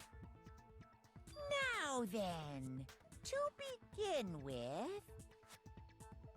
We already know who did it. Was that? It was Hiro. He does not have an alibi for when the murders took place, and we found him in that suit. Don't try and deny it! You killed them! I didn't! Someone knocked me out! I was asleep the whole time! I don't know anything about it!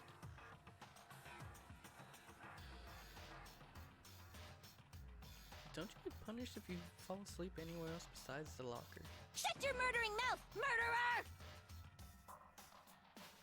Who are you calling a murderer? I am sorry to say, Hiro, but we do have evidence. Blueprints for the suit.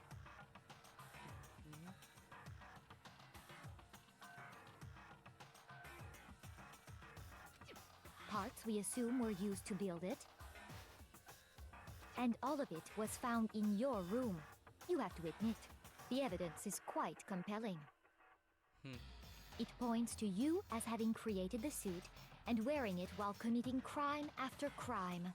My thing is, like, he wouldn't make a suit that he wouldn't get in and out of. How many times do I have You to have tell to you? have something so you can get in and out. Otherwise you would have somebody else help you out, which is kind of. I don't know. I don't know. I don't know. Kind of complex. I mean, not really, but is Hiro really the killer, or before anything else, we have to make that clear.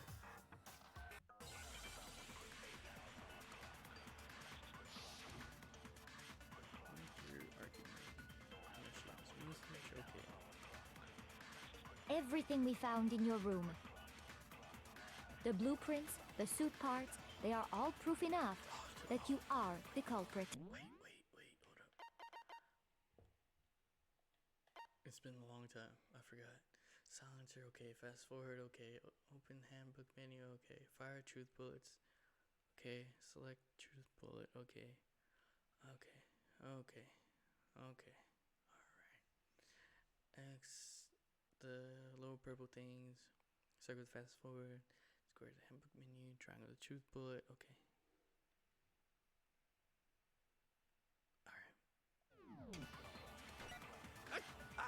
I don't know anything about that stuff. It's not true. It's a conspiracy. Hiro, why? Why did you kill them? No, just hold on a second. Hero's message. Oh, I messed up somewhere. It's gotta be something Celeste says. When looking at the blueprints, the handwriting is often missing. If I remember right, Hero's handwriting is... Everything we found in your room. Oh, gotcha. The blueprints, the suit parts, they are all proof enough that you are the culprit.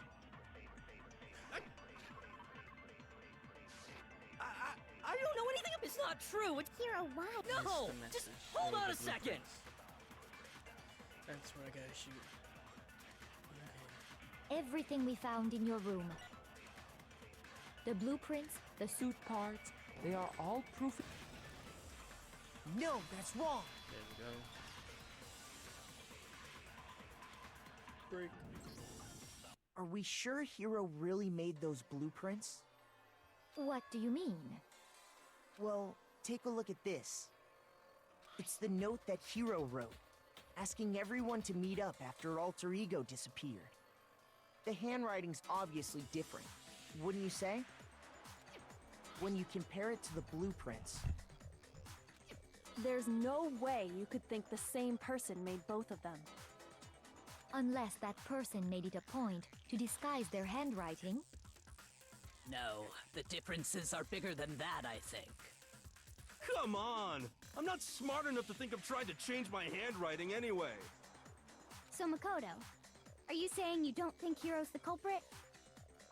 And he's not the only one. I think Hiro's innocent as well. What? Then who was in that Robo Justice suit? Is it like Hiro said? Was there really someone running around in a second suit? I mean, The suspicious individual hidden within the suit. Go ahead, Makoto. Tell them who it was. dude, I don't know. And of course, he passes it off to me. So? Who was in the Robo Justice suit? Dude, I don't know. The suspicious individual was in question. That must have been in the suit. The Illuminati, obviously. Hina? Who's Hina? Who's Hina? Oh, is that her? I mean, the only one that's big enough to actually fit in the suit would be Sakura, and you know, dude, it can't be Hiro because that'd be doubling down on what. Whoa, dude.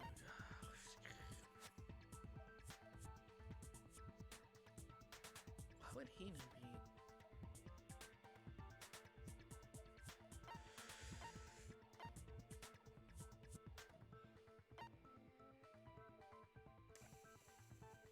Oh, dude. Oh, man. Hiro. I got it! Other than Hiro, I can't think of anyone else it could have been. Obviously, he was the one in that particular suit, and we never found any kind of second suit. Then there can be no doubt. Hiro is the prime suspect. I overthought it. That doesn't make any sense. You just said Hiro didn't do it. Who else could fit in the suit? Yeah. It makes perfect sense. Hiro was the suspicious individual in the suit, but he's not the culprit. So what you're saying is... That's right. The culprit in this case has nothing to do with being in the Robo Justice suit. What? I mean, Sakura's tall enough, but you would have to, like, make it super wide for her, because she's freaking... Now that's a bold assumption. And what reason do you have to make such a statement? You do have a reason, yes? Of course. But before we get to that, He's gonna pass it off to me again. there's something else we need to clarify first. So let's get that out of the way. Hey, stop trying to boss us around. All things have a proper order. So what is it? What needs to be clarified? We must clarify the method of transportation for Taka's lifeless body. Oh, yeah, the dolly. It would seem that his corpse was moved using certain particular items. Okay, and, you know, he can't bend down in that costume. Because, like, it's all clunky and stuff, so how would he be able to move all the way down to the floor to move the body? Makoto, can you tell us what they were? The things that were used to move Taka's body was... What?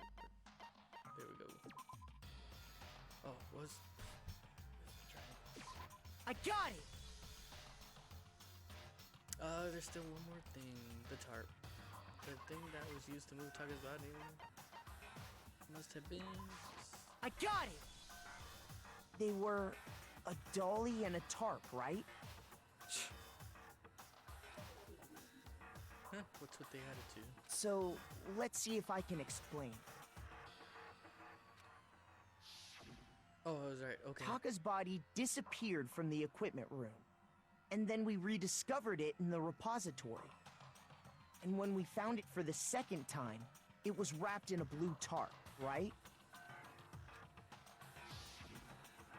It was the same tarp that, up until then, was stored in the equipment room. So the killer must have seen it there, and decided to use it when they moved Taka's body. That way, they wouldn't leave any bloodstains while they were moving it. Okay, that explains the tarp. And the dolly? Same thing. It was right there next I'm to sure the dolly was in the equipment room when we first found Taka's body there. But when the body disappeared, so did the dolly. Later, when Taka's body reappeared in the repository,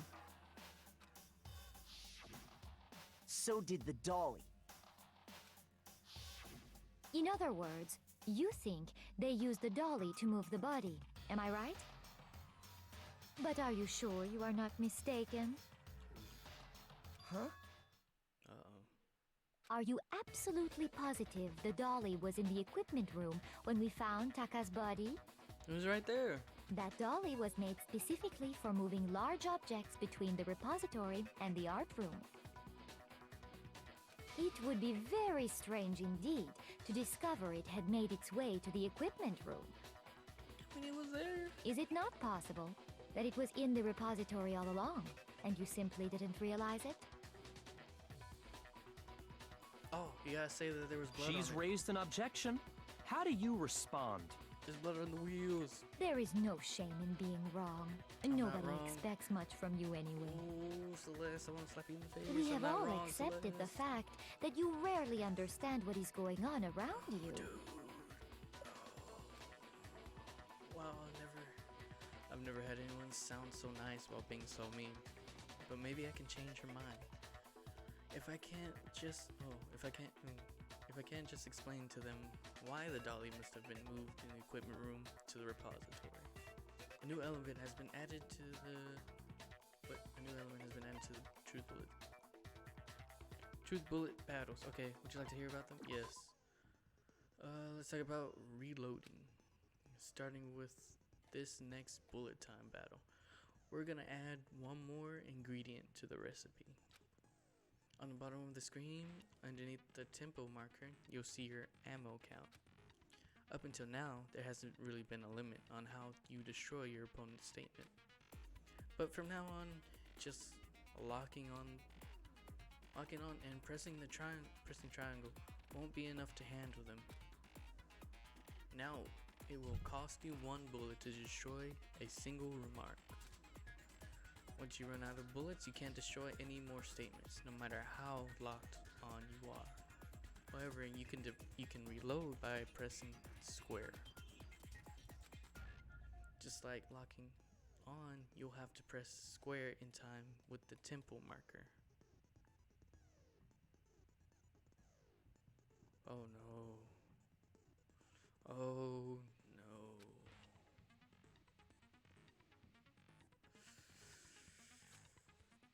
Basically, just a reminder that the square now has a function alongside with X and square. You will automatically reload at the first start of fever time, and your ammo will not decrease. Oh, I forgot what all those meant. But if your action difficulty is set to gentle, you won't have to reload at all. In which case, you can ignore everything I just said. Well then, good luck and have fun. Oh, dude, the blood on the wheels. Oh, the moment of truth. Dude, You have it wrong! I cannot agree. You are a fool. So pathetic. Lies will get you nowhere. Do your worst. Away with you. You miserable wretch. I cannot agree. You are a fool. Lies will get you nowhere. Do your worst, you miserable wretch. You have it wrong. I cannot agree. You are a fool. So pathetic. Lies will get you nowhere. Do your worst. Away with you. You miserable wretch. I cannot agree. You are a fool. Lies will get you nowhere. Do your worst, you miserable wretch. You miserable wretch. You have it wrong. Did I lose? I lost. Nobody believes me. Nobody wants to hear what I have to say. We have already come to the end of the debate. Well then, class trial is officially adjourned. Now it's time to reveal who's the blackened. Oh. Oh no, retry. Most votes is Makoto. Dang it. However, Makoto is not the blackened. Too bad. Looks like the real killer gets to graduate. Congratulations to them. On the other hand, everyone else must be punished. Is this really the end for all of us? Yeah, another shot. Get Makoto. Yeah, even though there's no reason for me to be the one in the first place, they're like, yeah, just get him. I refuse to give up yet! I missed a lot, that's probably why. Especially whenever it was hidden. No, I'm good, I got it. I got it. Square is to reload, X is to hit, triangle to shoot everything that's up in here. You have it wrong. I cannot agree. You are a fool. So pathetic. Lies will get you nowhere. Do your worst. Away with you. You miserable wretch. I cannot agree. You are a fool. Lies will get you nowhere. Do your worst, you miserable wretch. You have it wrong. I cannot agree. You are a fool. So pathetic. Lies will get you nowhere. Do your worst. Away with you. Oh, yeah. I cannot agree. This should prove it. Okay.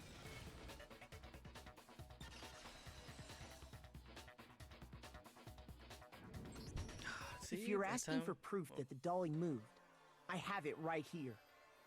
When I found the dolly in the repository, one of the wheels had a blood stain on it. There was a pool of blood in the equipment room with a tire mark in it that matched the dolly wheel's tread. The killer probably rolled the dolly through the blood on accident as they wheeled the body out of the room. And as the blood dried on the tire, they moved the body into the repository. So there's my proof that the dolly was used to move Taka's body. Bitch. Jeez, does Celeste really hate me that much? Well, anyway, that was just something we had to get out of the way. Let's get back to the main subject. Yeah, the subject of how Robo Justice didn't do it. Because if it's not a killer robot, then what kind of robot is it? I'm not sure that really matters. I'd be happy to explain why the occupant of the suit couldn't possibly be the killer. Go ahead. If you look back on how the body was transported, it will become immediately obvious. Yeah, I felt like how the body was moved, it'd be clear why the person in the suit couldn't have done it. Why does he... Well, what does he mean by that? He can't bend down, he can't, bend over. Robo Justice costume. As we know, Taka was killed in the equipment room. And from Yes. there, the body was moved to the repository, correct? Yes. Yeah, the culprit wrapped the body in the tarp, then loaded it onto the dolly and wheeled it off, right? Now, keep in mind that the dolly doesn't have a handle. Well, yeah, but even without a handle, all you'd have to do is bend over. It was wrong anyway. No, that's wrong. I got lucky.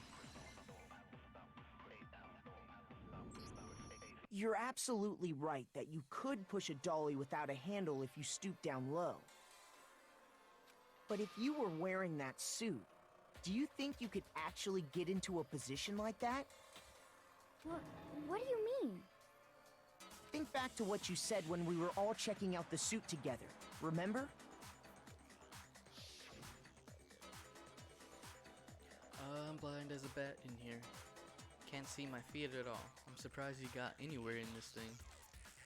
I'm telling you, it wasn't me. And not to mention, you totally can't bend to the waist. Oh, at the waist.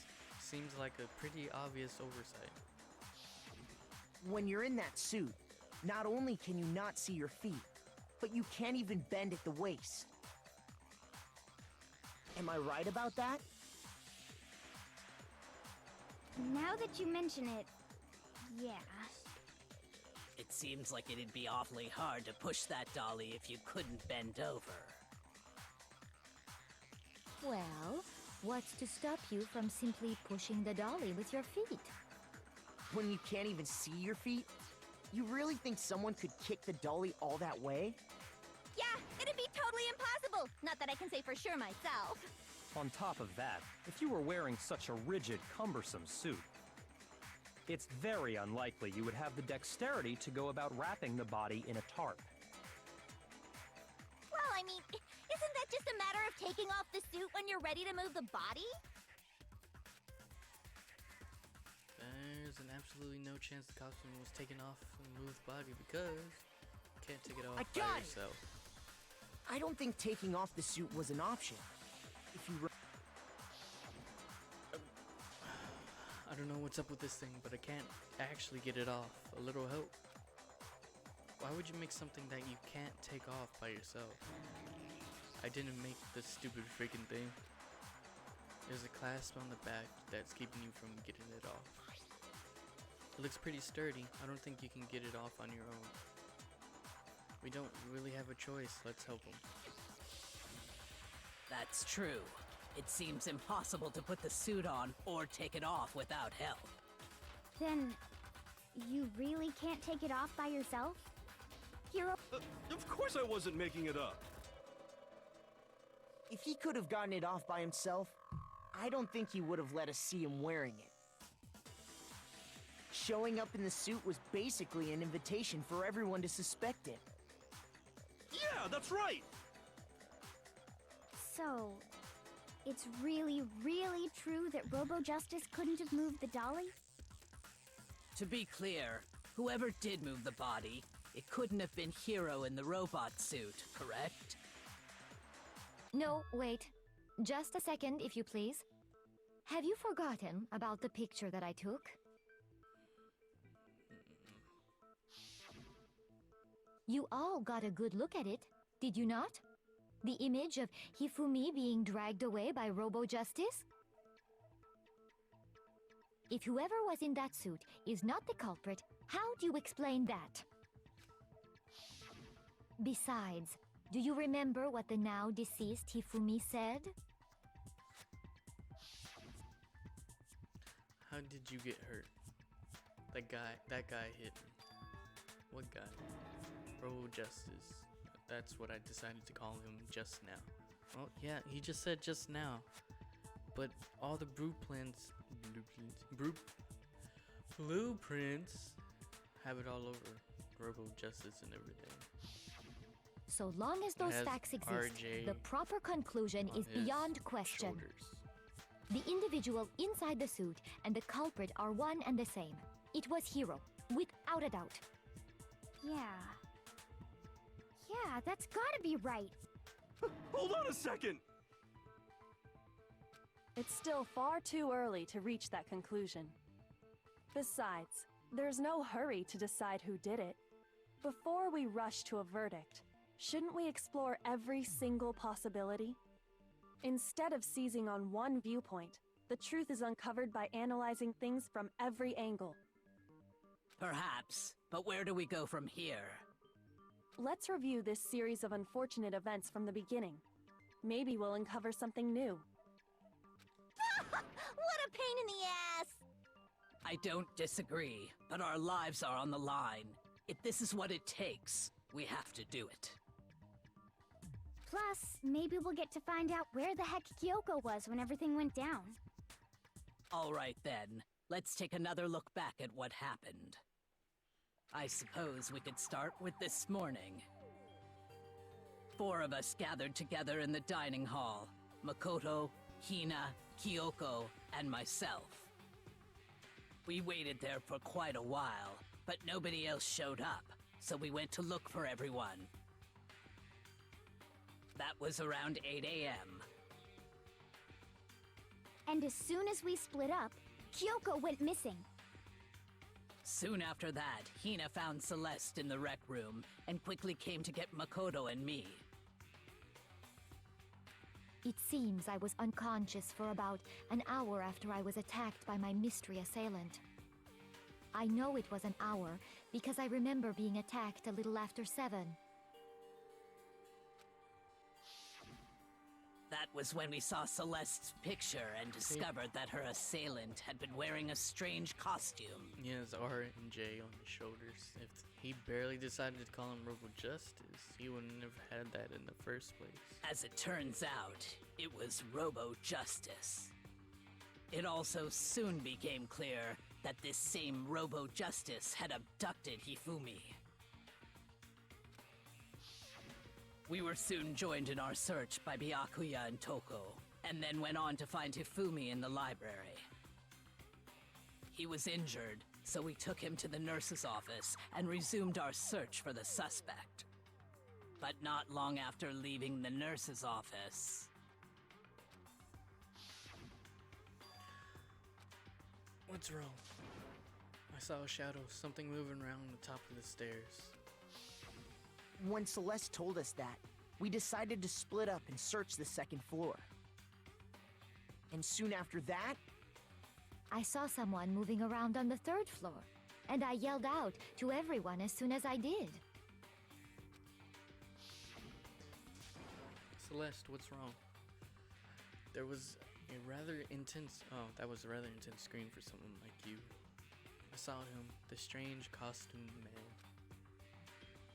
He ran off as soon as I screamed. I was blocking the stairs, so he headed further down in the hallway as he disappeared. Well, yeah, if she's blocking the stairs, there's no other way down. So the only place that's down over there is the repository, to which, you know, he would have locked himself in.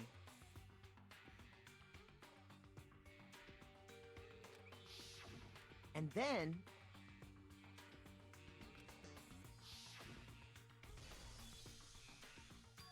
Huh.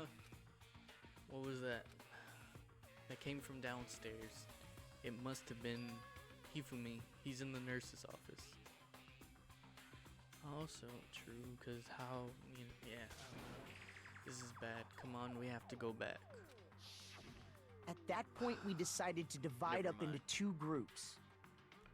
Celeste, Hina, and I went back to the nurse's office. Because how would he sit there, go in there, lock himself in there? Whoa, wait.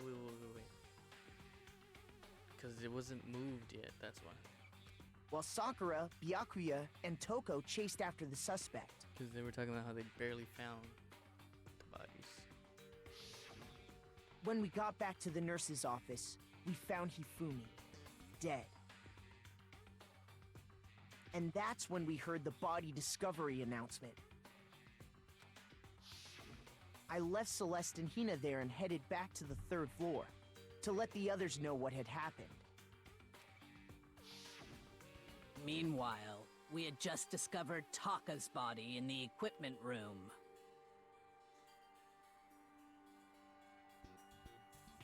We must have found both bodies at almost exactly the same time.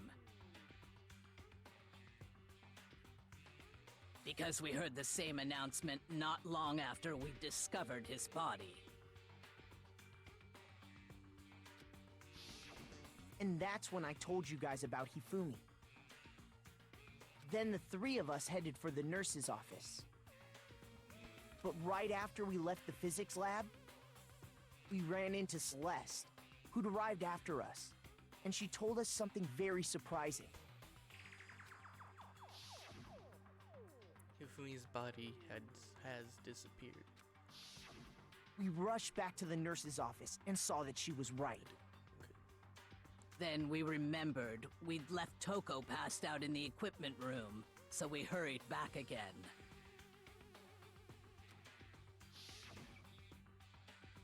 This can't be happening.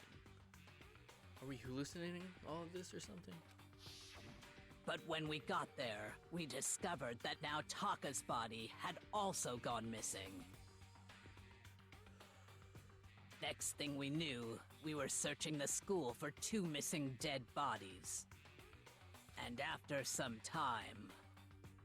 Celeste informed us that she'd found the bodies, and we all headed to the repository, which is where we rediscovered the corpses.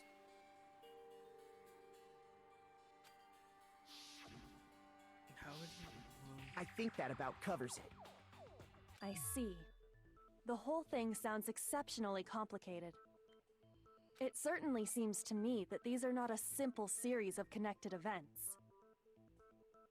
Okay, well, if that's true, then what? Rather than a single series of events, I think we have to consider each murder a separate situation. And from there, we can uncover the contradictions surrounding all of them. Now then, let's get started, beginning with what happened to Taka. Kyoko. The contradiction hidden is what happened to Taka. The brains. In order to uncover the truth in this case, I have to find them no matter what.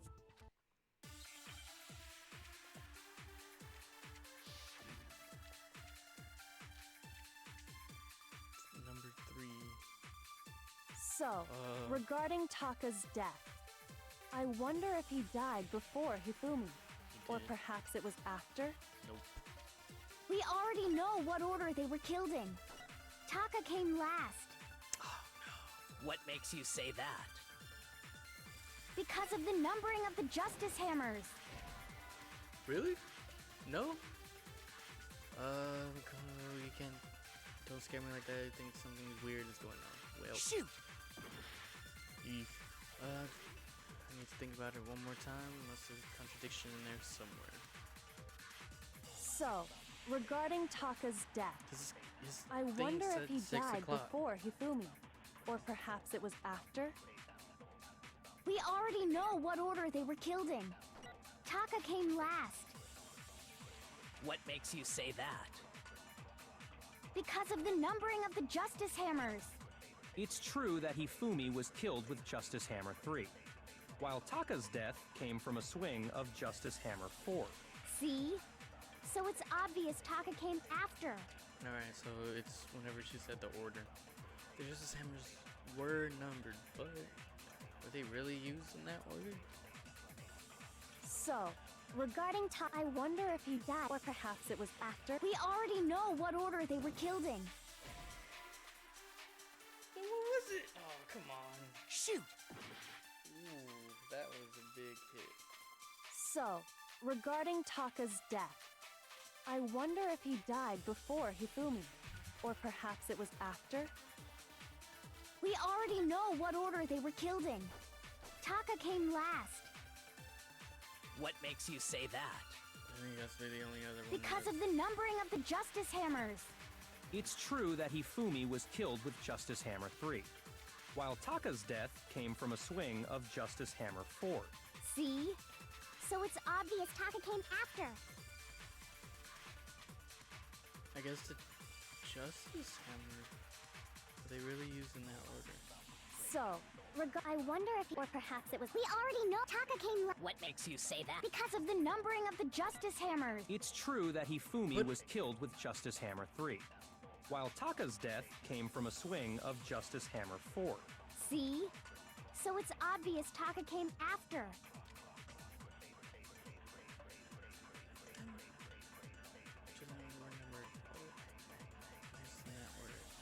Because I got that one and I got the other one. You might have a different bullet type. So, regarding Taka's death, I wonder if he died before Hifumi, or perhaps it was after? There it is, okay.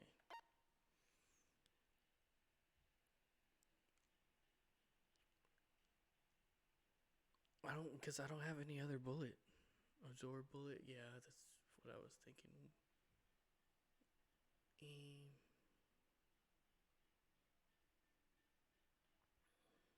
A flashback.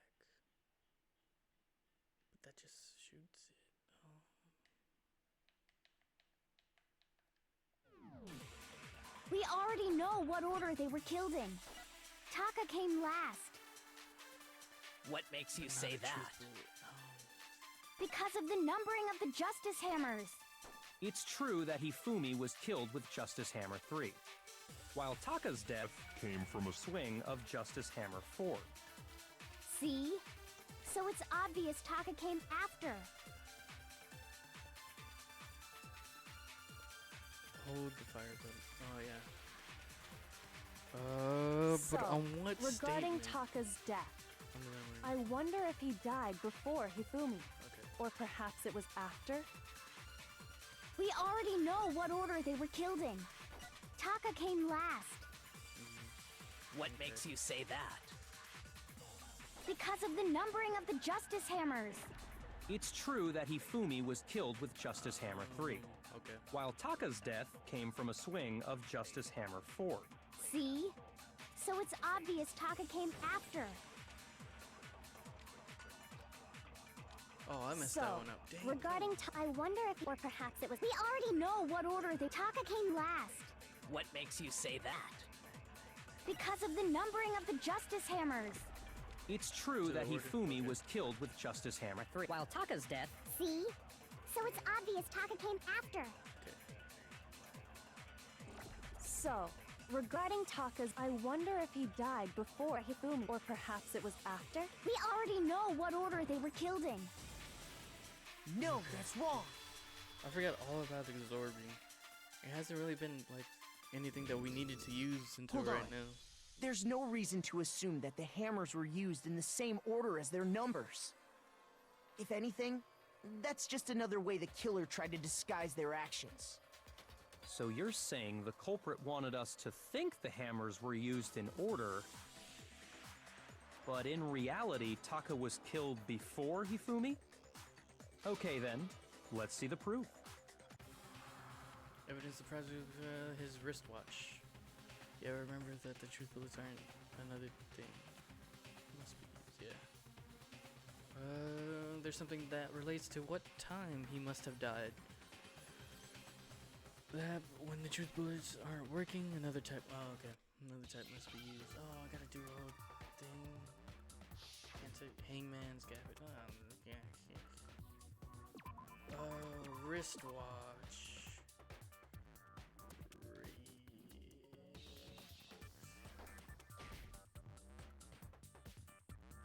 What?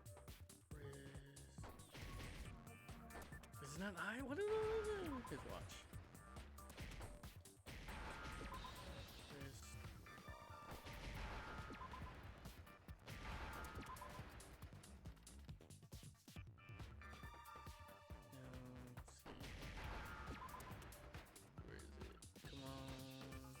Where's the H?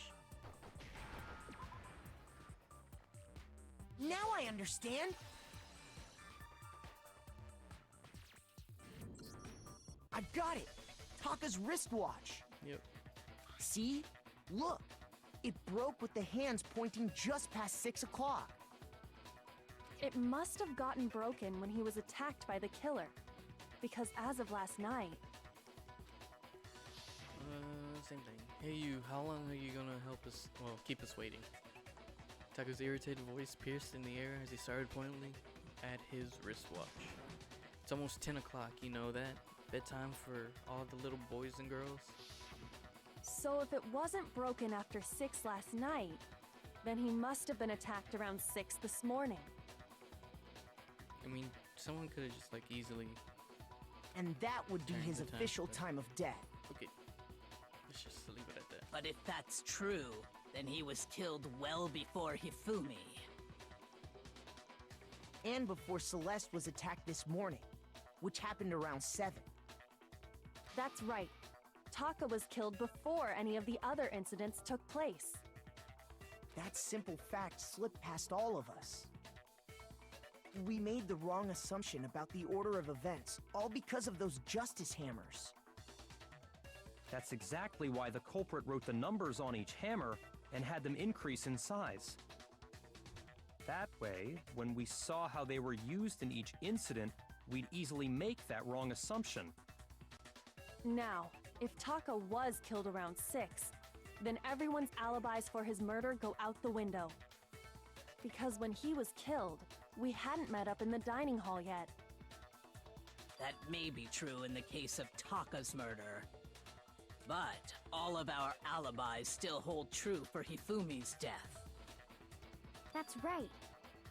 With him, at least, we're all safe.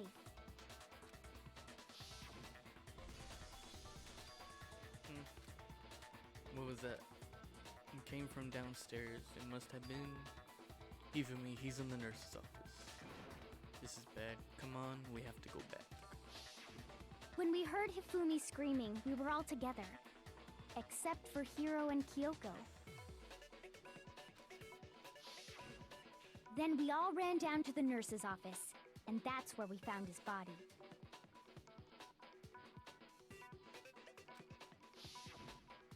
That's totally true. We're all in the clear.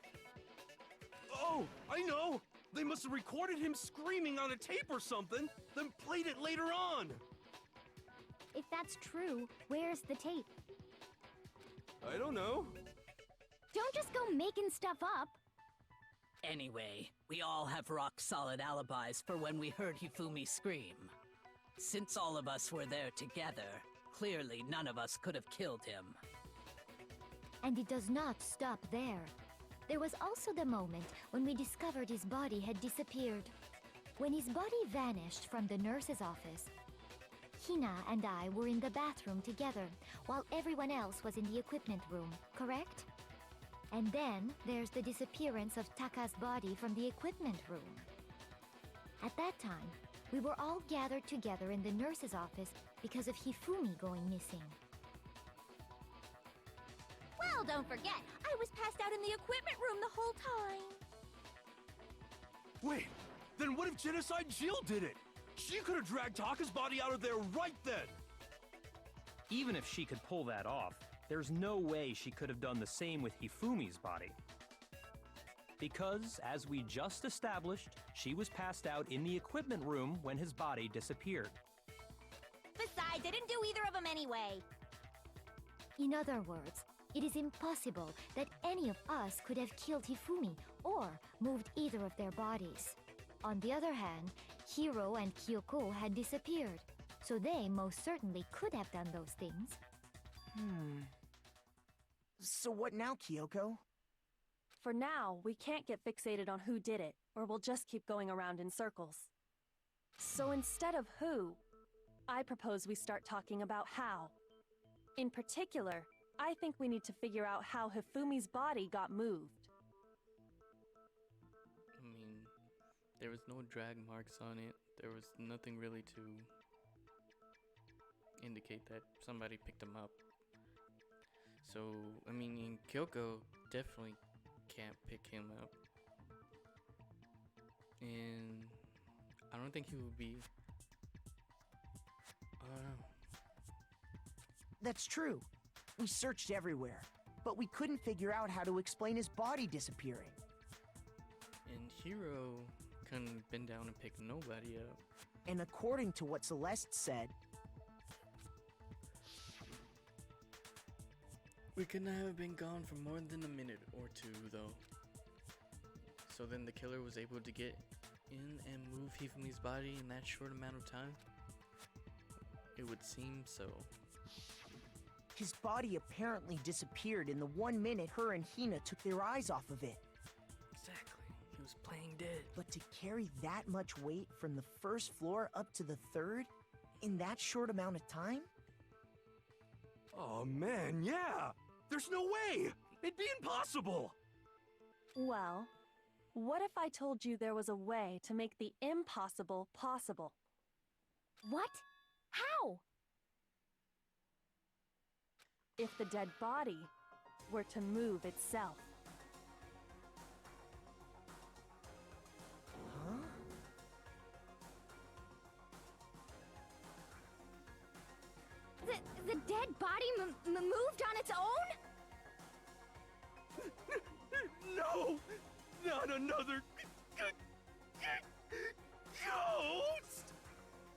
think it has anything to do with the occult. I think what she's implying is, we thought Hifumi was dead, but perhaps in reality he was still alive. Good job, me. Good job. Yeah. He was alive? Are you saying Hifumi wasn't carried out of the nurse's office, but simply walked out on his own? But I mean, we found his body. He was dead. Perhaps he was simply playing dead. Yup. That it isn't possible. The idea that Hifumi was still alive. Because how is he gonna be like, yo, I'm still alive or something? I don't know. But that means you'd probably still be alive right now. Is it really possible?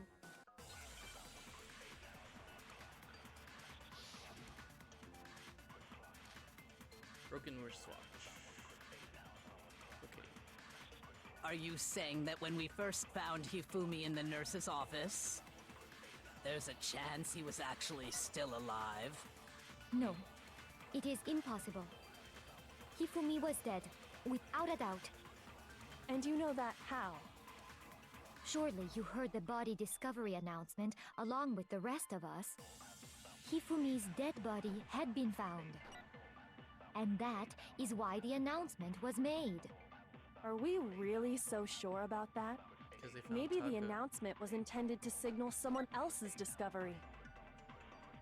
What was the thing? The only thing that was Celeste, and he blamed Yasuhiro too. Yeah. I'm sure the body discovery announcement was also made once. Yeah, it was only made once, but that means someone. But Hifumi and Taka bodies were discovered at almost exactly the same time. Are you saying that when we first found Hifumi in the nurse's office, there's a chance he was actually still alive?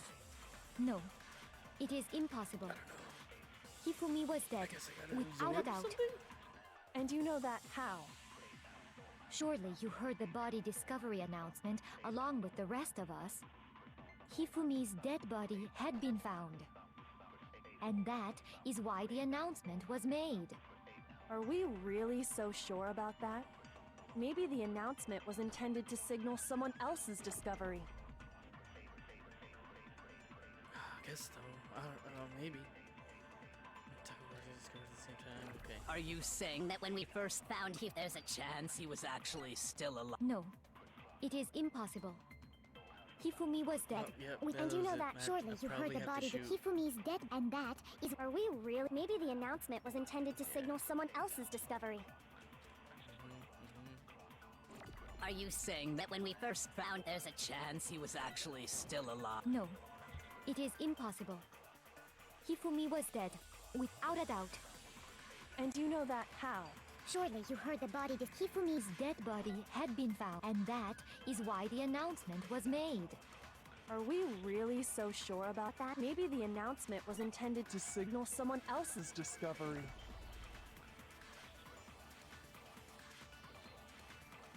Forgot all about that. Are you saying that when we first found Hifumi in the nurse's office, there's a chance he was actually still alive?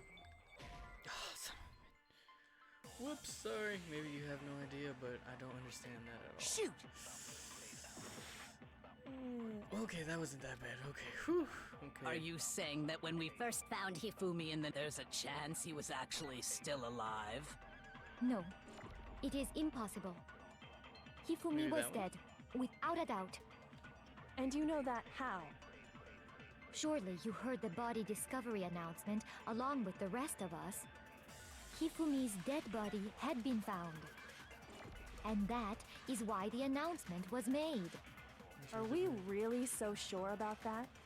Maybe the announcement was intended to signal someone else's discovery. What do you do with this, or do you just know? Not know. I mean, I don't. Shoot! Not really. I don't really know what I'm doing right now. Do you think someone more time must be a contradiction in there somewhere?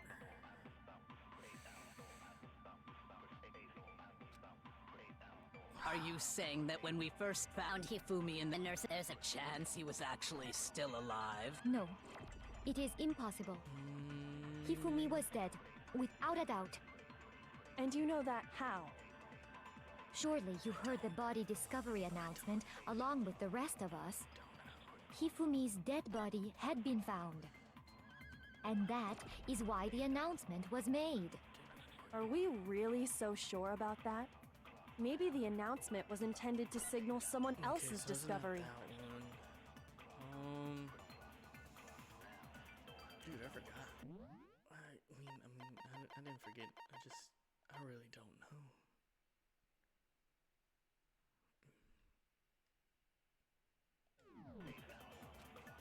And this is it. Like, if I mess up on this one, I'm dead. Are you saying that when we first found Hifumi in the nurse's office, there's a chance he was actually still alive? No, it is impossible. Hifumi was dead, without a doubt. And you know that how? Surely you heard the body discovery announcement along with the rest of us. Hifumi's dead body had been found. And that is why the announcement was made. Maybe. Are we really so sure about that? Maybe the announcement was intended to signal someone else's discovery. Nope, I'm dead. Oh, what do you think? You don't know. I really don't know. I don't know which one to do. Failed. Oh, yeah. No one believes me, and they're voting Makoto out, even though I had nothing to do with it. Yay, Makoto. It appears that one of the most votes is Makoto. However, Makoto is not the blackened one. Too bad. Looks like the rookie, I guess, graduate. Congratulations.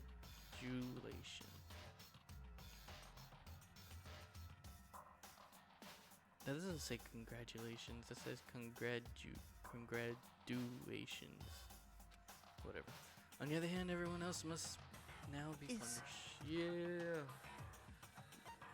I refuse to give up yet. Yeah, full health, full health.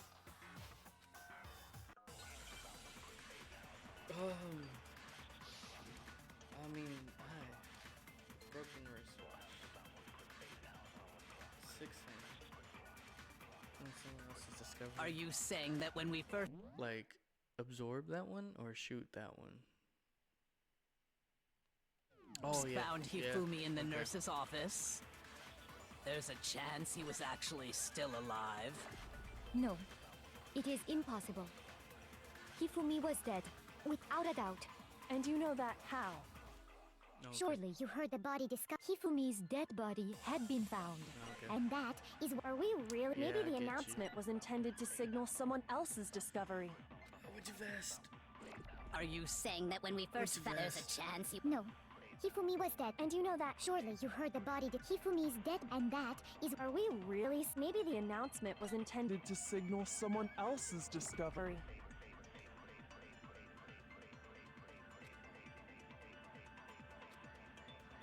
Are you saying that when we first found Hifumi, there's a chance he was actually still alive? No. Hifumi was dead. And you know that how? Surely you heard the body discovery announcement along with the rest of us. Hifumi's dead body had been found. Okay. Oh, No, God. that's wrong. I thought I'd done that before, though. I guess not. Oh, Was the body very discovery announcement much. that was made really intended for Hifumi? Of course it was. The announcement played right after we discovered his body. Maybe. But that was also the same time that Taka's body was found. That's right. It wasn't long after finding his body that we heard the announcement. So there's a good chance we've made a mistake in there somewhere. there wasn't 2 announcements. I think we've confused whether the announcement was for Hifumi or Taka. First of all, if 2 bodies had been found, there really should have been 2 announcements. Maybe Monokuma simply got lazy and rolled them together into one. Oh. What do you say, Monokuma? Any comment? Well, it's a very sensitive issue, so I can't go into too much detail. But what I can say about the body discovery announcement is that it's only broadcast when 3 or more people find a dead body for the first time. That didn't answer our question, man. We're asking if you're a lazy bum. No, actually, that was plenty. Huh? He said it's only broadcast when a body is discovered for the first time, which They had means a second one whenever. even if we find the found same it. body again later, he won't make the announcement again. If that's true, then why was the announcement made again later on? Huh? Later on? Exactly. We heard the body discovery announcement twice. The second body discovery announcement. The first time it played was when we found each body in the nurse's office in the equipment room. And the second time was when we found both were discovered. That's after we came back to life. That's what it was. That thing. What? That was it? Like after he died. Now that you mention it, the second announcement came right after Hifumi woke up for the last time, I think. Shoot! What? That was what? Why would no?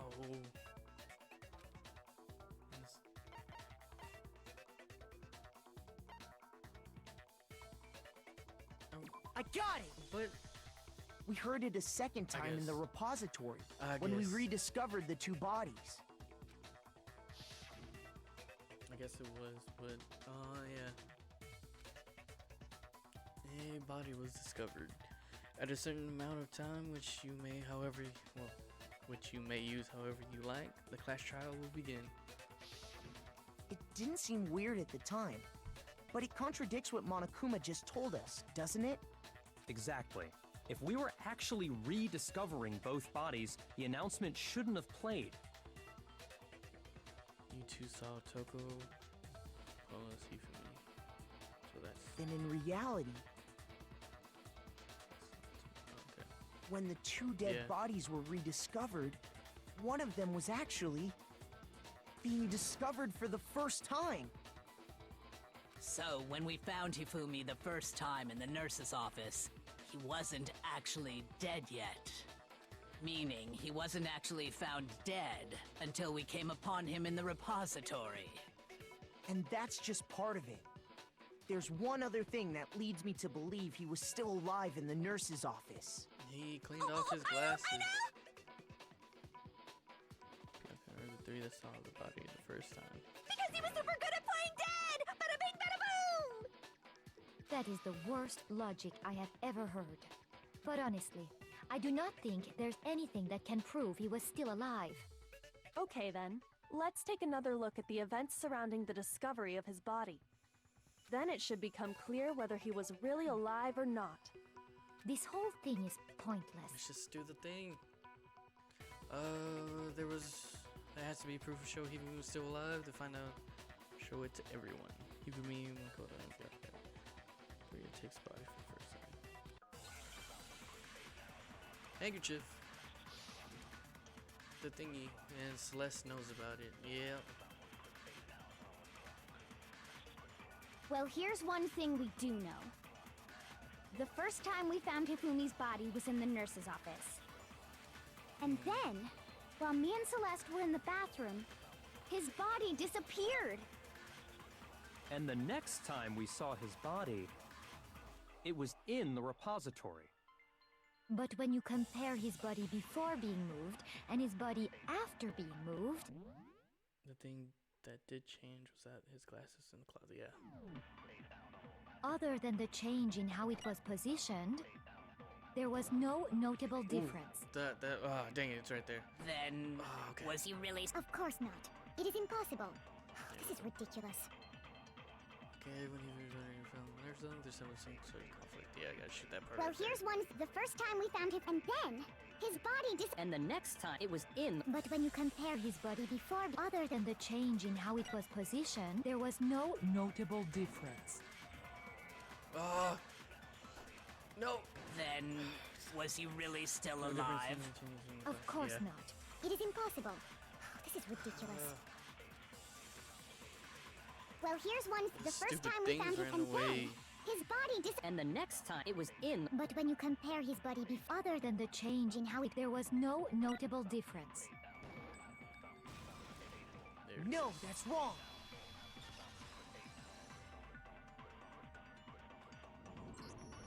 In fact, there was one clear difference between Hifumi in the nurse's office and the repository. His glasses. That fact alone proves that he was only playing dead in the beginning. Perhaps you'd like to fill the rest of us in? Ooh, Celeste. Probably get slapped in the face. When we found Hifumi in the nurse's office, his glasses were covered with blood. But when we found him again later in the repository, they were spotless. And I found the item he used to wipe them clean in the nurse's office trash can. Everything found in the trash can in the nurse's office was this. I got it! It was a glasses cleaning cloth featuring a certain cartoon mascot. One look at the bloodstain on the cloth should make things clear. This piece of cloth was used to wipe Hifumi's glasses clean. And the mascot on the cloth is the same one that's on the digital camera, right? And whose digital camera was it? Hifumi's, of course. The character was Princess Piggles from Demon Angel Pretty Pudgy Princess, I think. I highly doubt anyone but Hifumi would have brought something like this to school. I see your point. And the only people here who wear glasses are... I wouldn't be caught dead using a tacky piece of garbage like that. A few tissues is all I need to keep my glasses clean. Then there's no question. It belonged to Hifumi. So what you're saying is... what exactly? What I'm saying is, the blood on his glasses was wiped away using his own glasses cleaning cloth. Even if that is true, it does not mean he wiped the blood off himself. But who would benefit from a clean pair of glasses other than the glasses owner? That's a good point. Then it must have been him, right? So let's assume that Hifumi was still alive in the nurse's office. He pretends to be dead. Then when he's alone, he wipes his glasses clean so he can see. Then he stands up and walks out on his own 2 feet. And with that, the impossible task of moving his copious corpse becomes possible, wouldn't you say? But then, if he was just pretending to be dead, what was with all that blood? Was it paint or something? The blood in the nurse's office. That refrigerator. The fridge in the nurse's office contains Thank packs of blood for emergencies. He figured if he was gonna play dead, he should go all out, so he just dumped it everywhere! But he got crazy with it and had to wipe his glasses off when he was done! God, what an idiot! And if Hifumi was still alive at that point, the disappearance of Taka's body is easily explained. It's a peasant, yeah. It should be perfectly obvious who must have moved Taka's corpse. The one that is his... No. Wait, what? Oh, Taka's body. Hifumi. I got it! It could only have been Hifumi. While we were all gathered in the nurse's office, he went to the equipment room and took Taka's body. That also explains how the door to the repository got locked. The door was locked? Well, after the bodies disappeared, we all went looking for them, right? So me and Sakura headed for the repository. But when we got there, the door was locked. And the repository door can only be locked from the inside. Which means, when Hina and Sakura got to the repository, someone was already inside. And it could only have been Hifumi, who just finished stashing Taka's body there. He convinced us all he was dead, and when he saw his chance, he dragged Taka's body to the repository. So, Hifumi wasn't just another victim in this case. He was one of the assailants. Ooh, one of them. But that means he took part in the murders. I just can't believe it. If you're having trouble, would you like me to show you one more piece of evidence? Yes. There's more? Yeah. Oh, absolutely. The single biggest fact pointing to his involvement has yet to be revealed. Oh no, she's not gonna say it. You know what I'm talking about, right, Makoto? The item he took off of Taka's lifeless body? Yeah, piece of paper. Thing that Hifumi stole from Taka.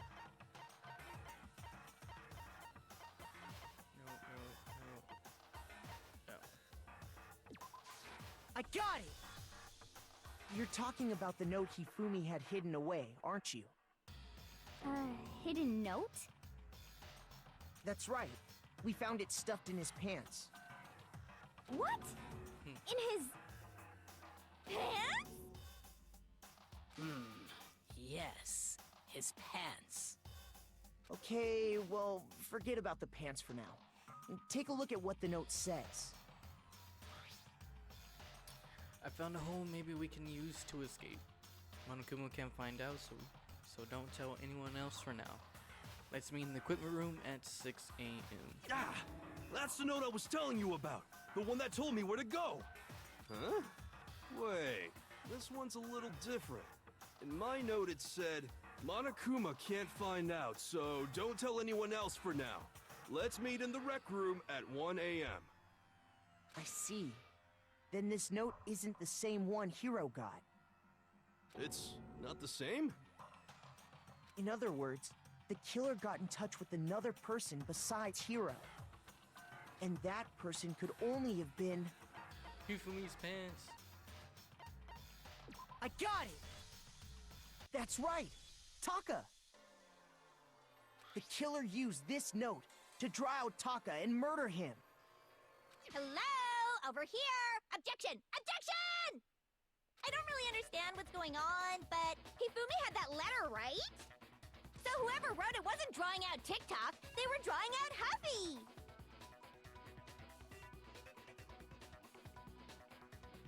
No.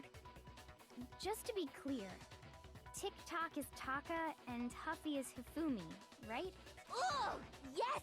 Why must you ruin it every time? Imagine inside Jack is seriously scared. Huh. But still, I can't let her get to me. What are we doing? Are we doing the... Oh no.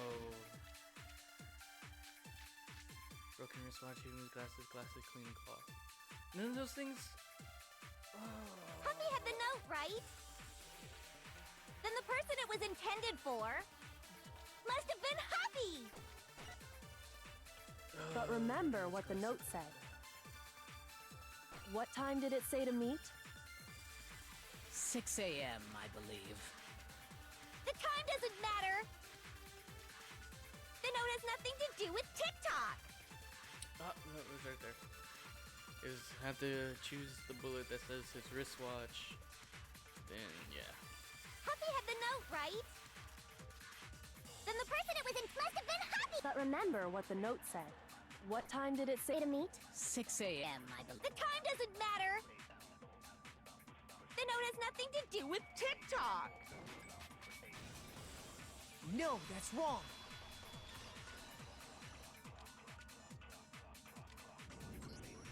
No, there absolutely is a connection.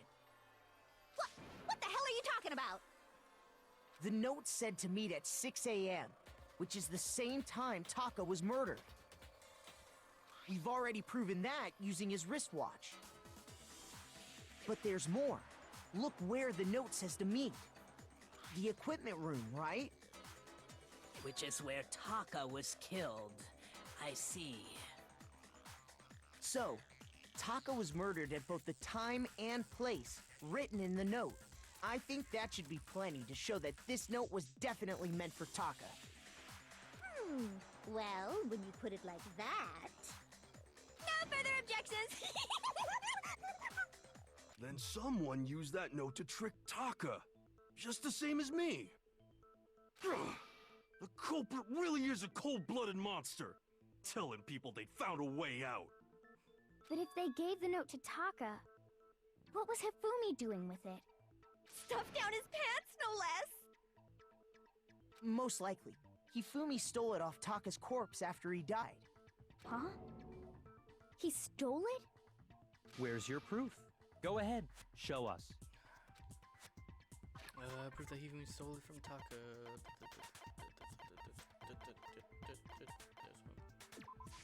I got it! When I searched Taka's body, I saw that his lifeless hand was gripping a small scrap of paper.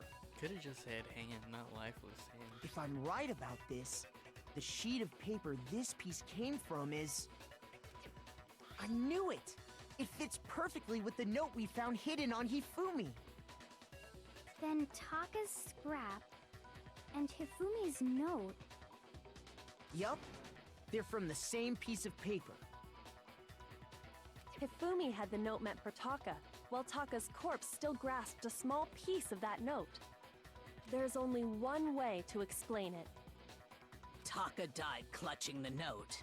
Hifumi tried to free the note from his death grip, leaving behind only one small scrap. Did I get all that right? That means Hifumi knew the note was important. Exactly. Which proves that he was an accomplice in the murder. Whoa. Yeah. After seeing all this, Hifumi was super involved in this whole thing for sure. In fact, he was behind the whole thing. In fact, he's still alive! Sorry, no.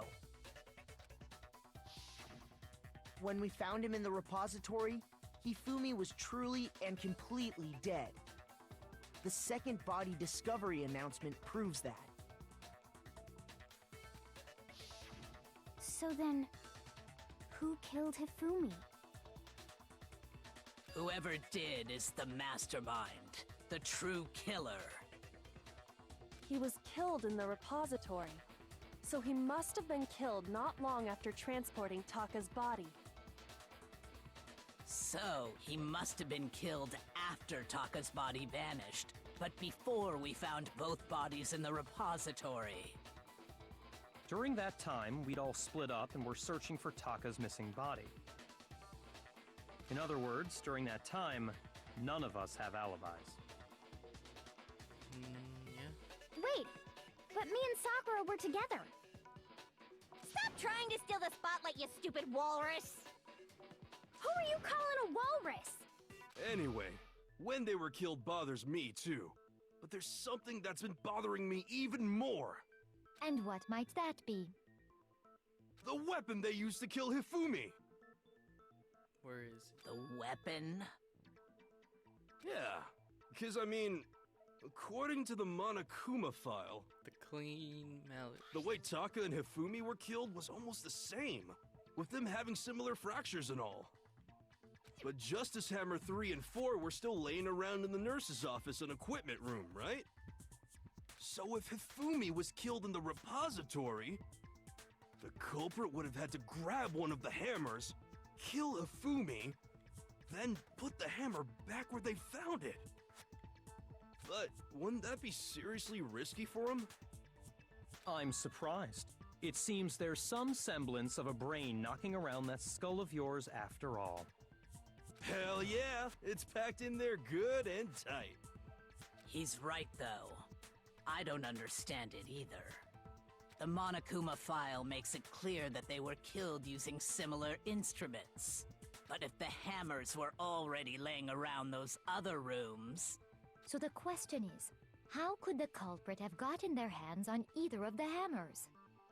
Personally, I haven't a clue. So which hammer was used to attack Celeste? Number 1 or number 2? Neither. Those were accounted for in other rooms too. And I don't think either one is big enough to kill someone. Then, Is it not possible they used a different weapon? I don't think it is possible. They were both killed with the same kind of thing, right? So then, what was used to kill Hifumi? No, it was weapon actually used to kill Hifumi. The whole picture surrounding this case won't become clear until we figure that out. Somehow I have to find the truth. We have the clean hammer that's on the wall. There it is. What was used to kill Hifumi? Was Can I it shoot that? Justice Hammer 3? Would it be that? Maybe easy? Justice Hammer 4? Well, whatever it was, there's one thing we have to figure out. How was the culprit able to move around so freely with the weapon? How did nobody witness them carrying it? Sounds like a Justice Hammer 5 is about to make its appearance! No, it's not. I have no idea what you're talking about, but I want to stab you seriously, adorable, serious face. Shoot! I guess I would just do the first one. What was used to kill Hifumi? I guess not. Okay. We have no idea what we're gonna sound. Shoot! Well, okay. Okay.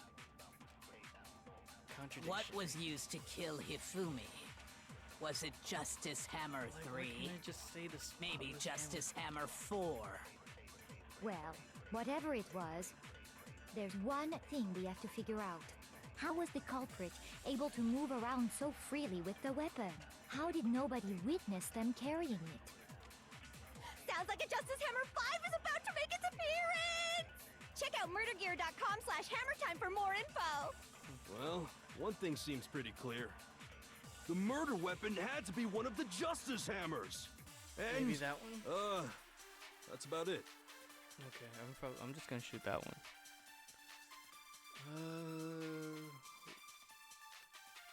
So weapons to kill both of them, they're actually similar. What was used to... Was it maybe Justice... Well, there's one. How was the culprit? How did nobody... Sounds like a Justice... Check out murdergear.com... Well, what? The murder weapon had to be one of the Yeah, okay. No, that's wrong.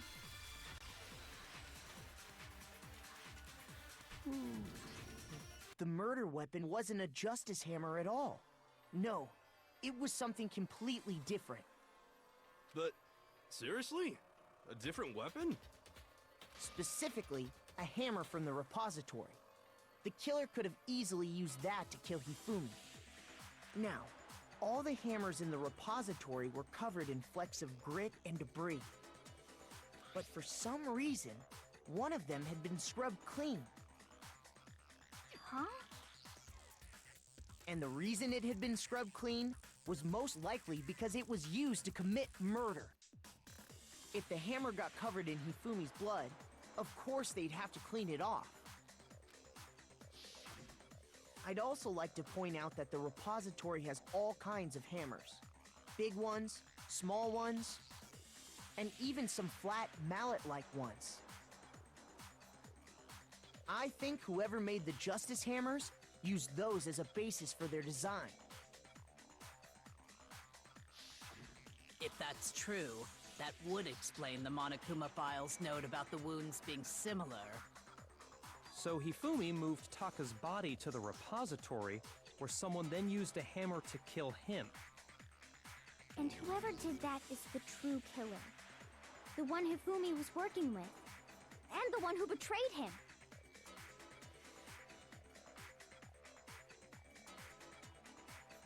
I'm gonna throw it out there. You probably will be mad at it, but I'm gonna say Kyoko. Cause like, I don't know. Because remember last time Hiro sent that other note because Kyoko told him to, and this note seems similar. Hold on a moment. I still think it's strange to assume someone was working together with him. The way the graduation rule works, there is no benefit to helping someone else carry out a murder. So the idea that anyone would work together like that is simply ludicrous. We talked about this, did we not? We did talk about it, how there wouldn't be any reason for anyone to work together. At least that's what we thought at first, but... God, oh no. What's the bullet? Spotless again?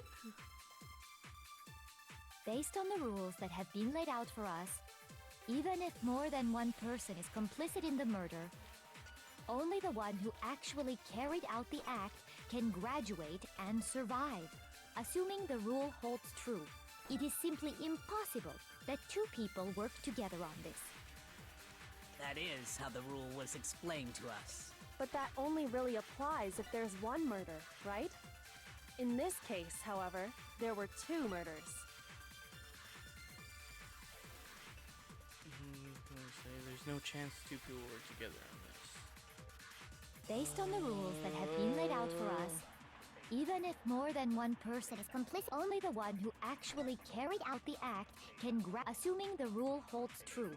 It is simply impossible that two people work together on this. That is how the rule was explained to us. But that only really applies if there's one murder, Okay. right? In this case, Okay. however, there were two murders. Okay. Based on the rules that have been laid out for us, Even if more than one, only the one who actually, assuming the rule holds true. That is how the rule... But that only really applies if there's one murder, right? In this case, however, there were two murders. I think that's it. Hopefully based that's on it. the rules that have been laid out, even if more than one person is only the one who actually carried out the act can graduate and survive, assuming the rule holds true. There it is, okay. No, that's wrong.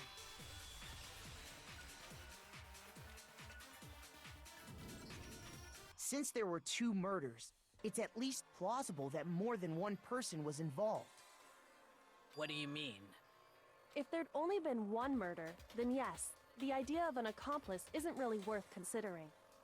Naturally, if only one person can be saved per murder, an accomplice has no risk versus reward benefit.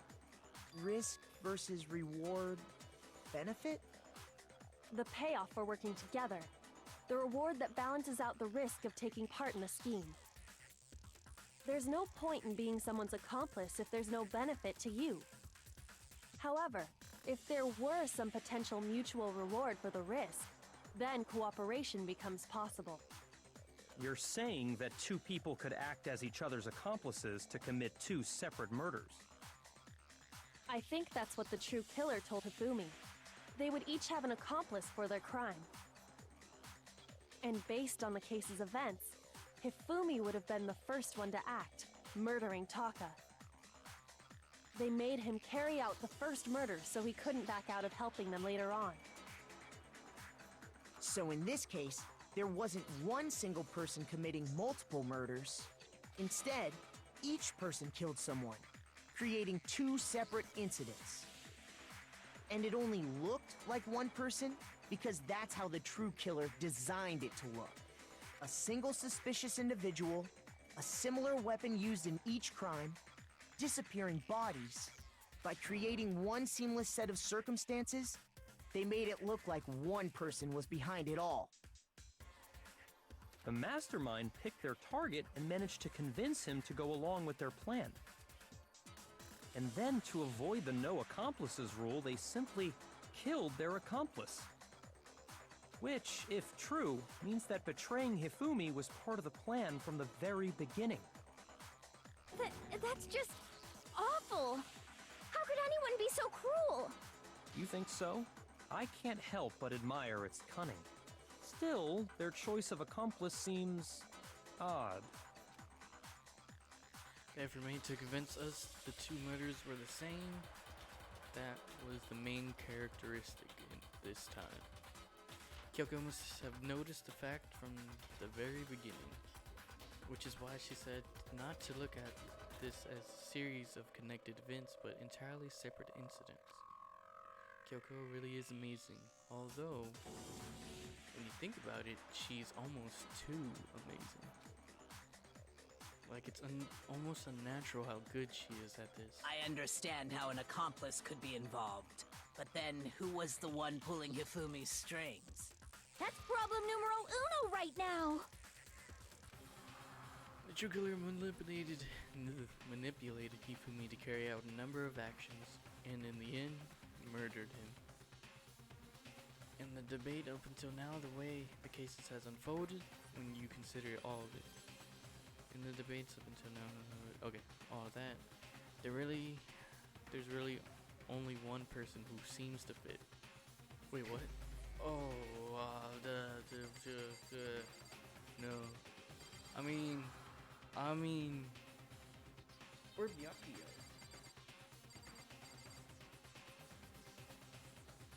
Or Celeste.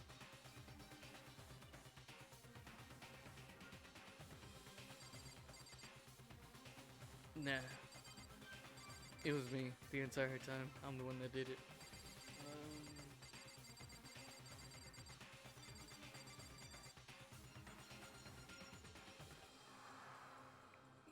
I don't know.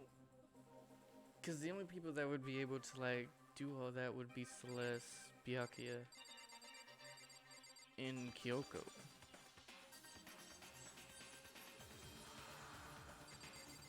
But she was really adamant about it's impossible for him to be not dead.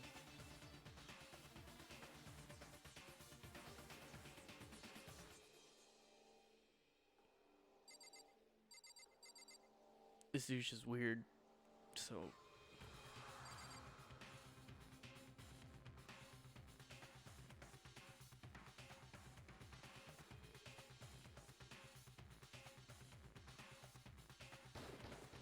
Here's my answer. Well, I guess I got it. It was Celeste. Ah, so I'm the suspicious individual now, am I? Oh.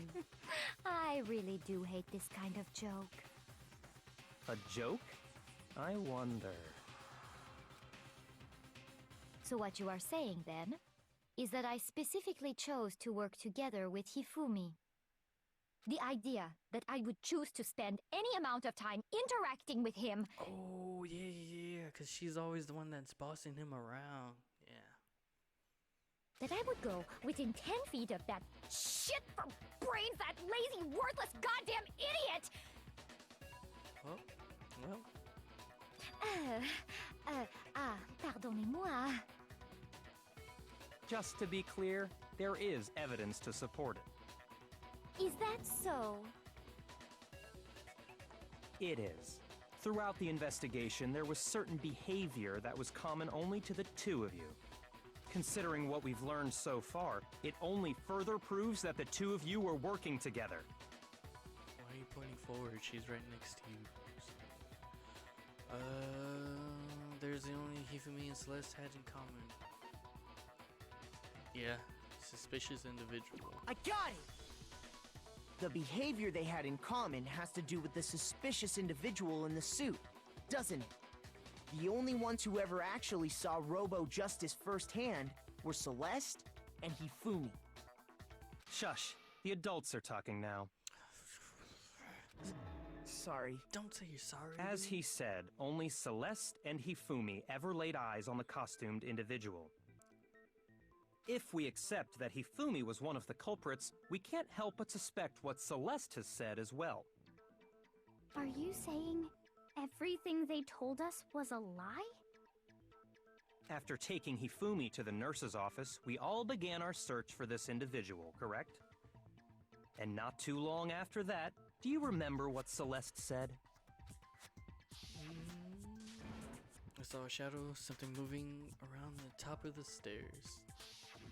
We headed to the second floor specifically because of what she claimed to have seen.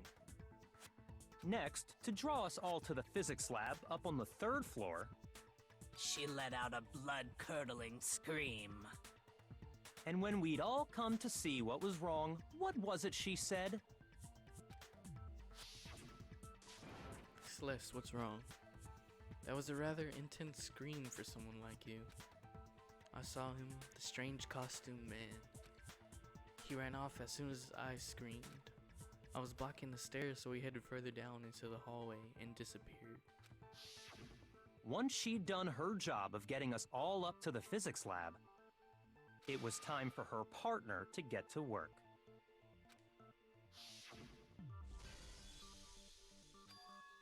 Huh? What was that? It came from downstairs. It must have been Hifumi. He's in the nurse's office. This is bad. Come on, we have to go back. It was to get us to divide into two groups. So that we would discover both bodies at the same time? In fact, Celeste was precisely the one who proposed that we split up.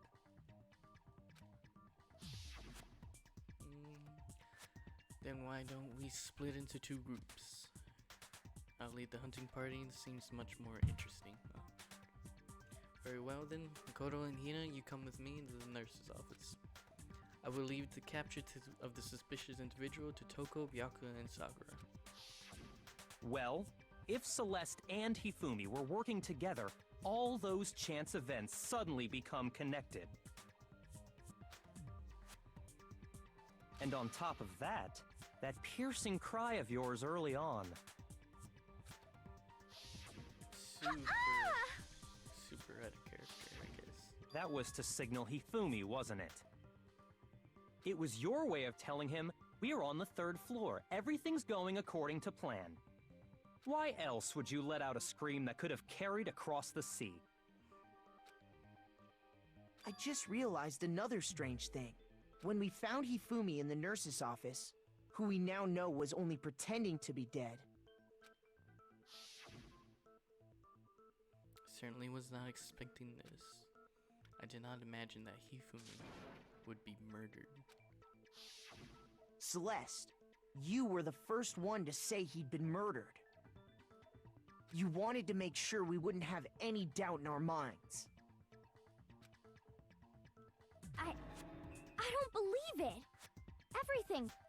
The whole thing was one big act. Hina, you were with Celeste when Hifumi's body disappeared, right? Yeah. I was feeling kinda sick, so Celeste took me to the bathroom. Wait! Then that was... She wasn't worried about you. She just saw a chance to help Hifumi sneak out of the nurse's office. Each piece isn't much by itself, but start putting them together and the picture gets very ugly indeed. Wouldn't you agree, Celeste? I have no idea what you mean. Don't bother trying to deny it. You made one fatal mistake. Oh, did I? I didn't even catch it myself when you first said it, but looking back, I can say that that one little slip-up was your undoing. What are you talking about? I'm talking about what you said after Hifumi's body disappeared and we returned to the nurse's office. They must have really be enjoying this. Enjoying the sight of us standing around, frightened and confused. We're all going to die here. We're all going to die just like those guys died. Oh, I guess she didn't. I remember her saying that too, but I don't understand what's so strange about it. Yeah. Then pay attention. Sakura, Toko, and I were first to discover Taka's body in the equipment room. Then Makoto showed up and told us Hifumi had been killed, so Sakura and I left with Makoto. Once we were in the hall, we ran into Celeste, and the 4 of us headed to the nurse's office.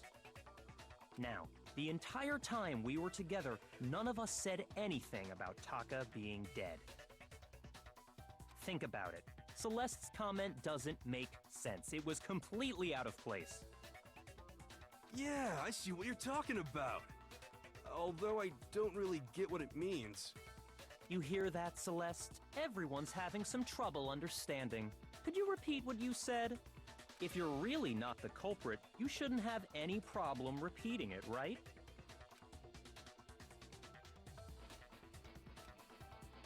Byakuya said that Celeste's comment doesn't make sense. But what is he alluding to? Because she didn't know, well, they didn't know that she knew. And All she I wasn't supposed to said say was, they must really be enjoying this. Enjoying the sight of us standing around, frightened and confused. They must be positively elated. We are all going to die here. We are going to die, just like those guys died. What? I mean, that was it. You mean these were tired me, stop wasting my time. Shoot! All I said was, they must really be enjoying the sight of us. They must be. We are all going to die here. We are going to die, just like those guys died. And that is all I said. Well, And that's all it takes to finish this. It's obvious, isn't it, what was so strange about Celeste's comment? oh, okay. Oh, no, it was, yeah. All I said, they must really be enjoying the sight of us. They must be. We are going to die. Just like those. And that is all I said. And that's all it takes. What was so strange about Celeste's comment? All I said was, they must really be enjoying the sight of us. They must be. We are all going to die. We are going to die. Just like those guys died. And that is all I said. And that's all it takes to finish this. It's obvious, isn't it? What was so strange about Celeste's comment? I mean, should I hit that? I'm gonna do it just in case. All I said was, they must really be enjoying The sight of us standing around, frightened and confused. They must be positively elate. We are going to die. And that is all. And that's all it takes to finish. What was so strange about Celeste's comment? Well, don't expect me to do the work for you. Figure it out yourself. Why her comment doesn't make sense. Shoot!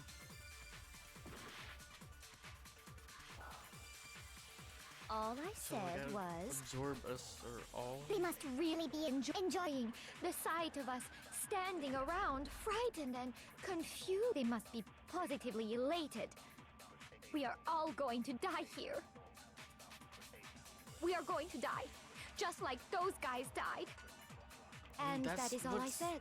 Oh, And that's all it takes. What was so strange about Celeste's comment?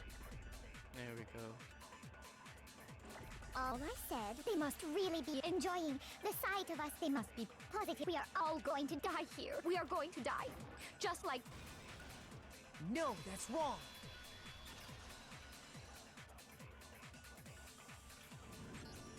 That's right. There's no reason Celeste should have said, just like those guys died. When she said that, none of us had told her Taka was dead. Exactly. And we didn't run into her until after we were all out in the hall. So there was never any chance for her to have seen his body in the equipment room for herself. So how did you know, Celeste? How did you know more than one person had been killed? And how did you know they were both guys? Because Kyoko had also disappeared, right? So she could have been dead too.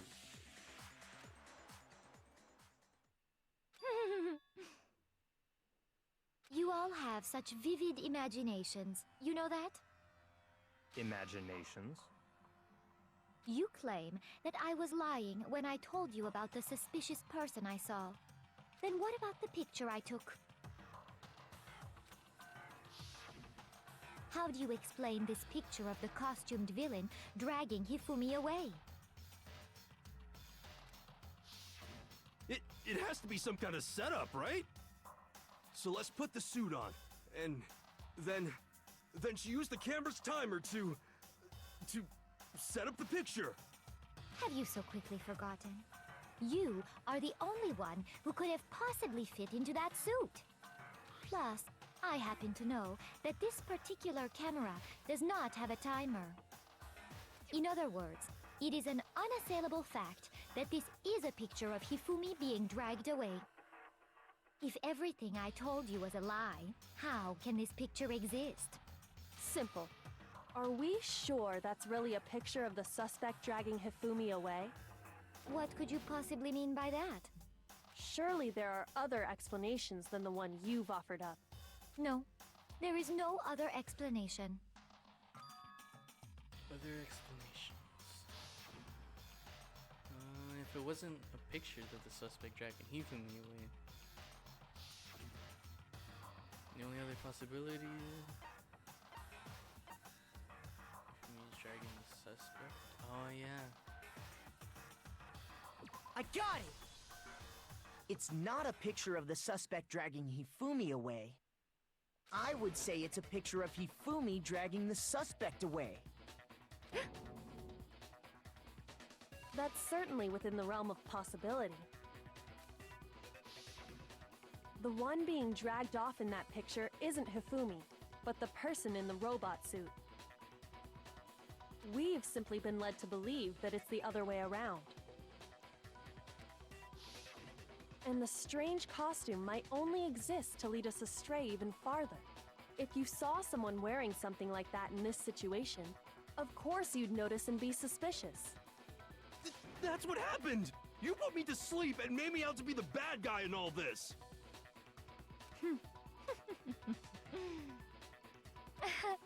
Such a thing is utterly impossible. Hifumi was dragging him away? Ridiculous. Is it? I don't think it's ridiculous at all. Then shut your mouth and allow me to educate you. Celeste thinks she can prove that there's no way Hifumi was dragging the suspect away. But is that really possible? Okay. Robo Justice costume, Yasuhiro. Robo Justice blueprints, okay. You dressed me up in that suit after I passed out! Then you just draped me across Hifumi and had him carry my weight! You tried to make me look like the bad guy! Like I said, ridiculous. As you can see in the picture, the suspect is standing perfectly upright. If the person inside the suit was unconscious, there's no way they could stand up straight like that. Then the fortune-telling idiot is the culprit after all! No way!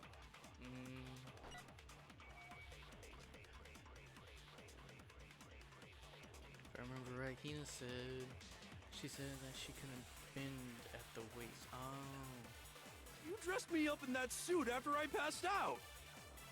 Then you just draped me across Hifumi and had him carry my weight! You tried to make me look like the bad guy! Like I said, as you can see in the picture, if the person inside the suit, there's no way they could stand up straight like that. No, that's wrong.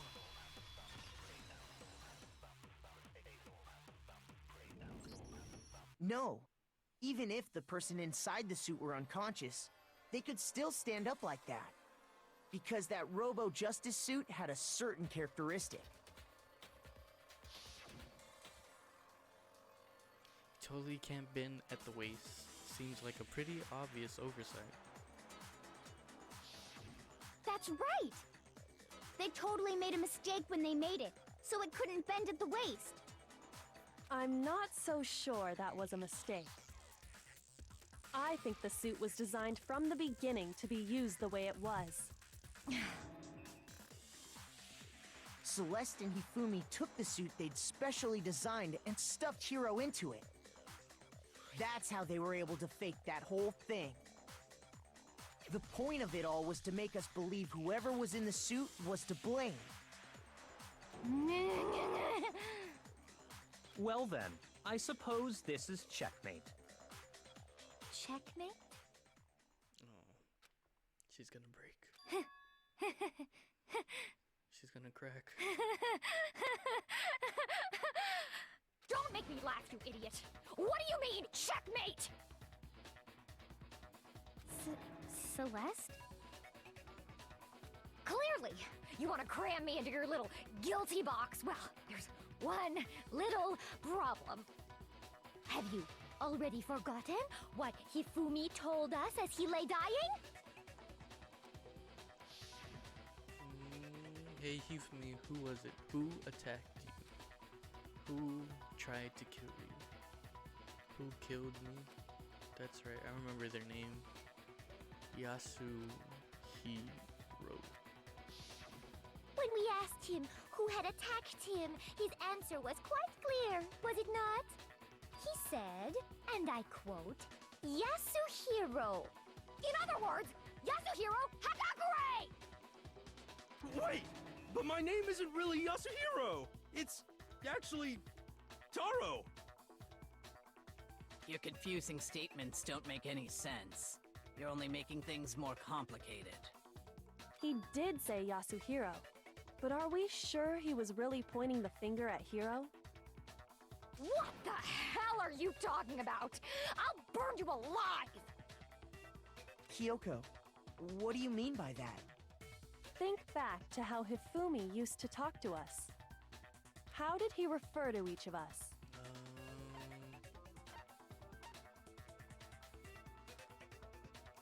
Yeah, our last name. I got it! That's right! Our last names! He called us all by our last names! Exactly.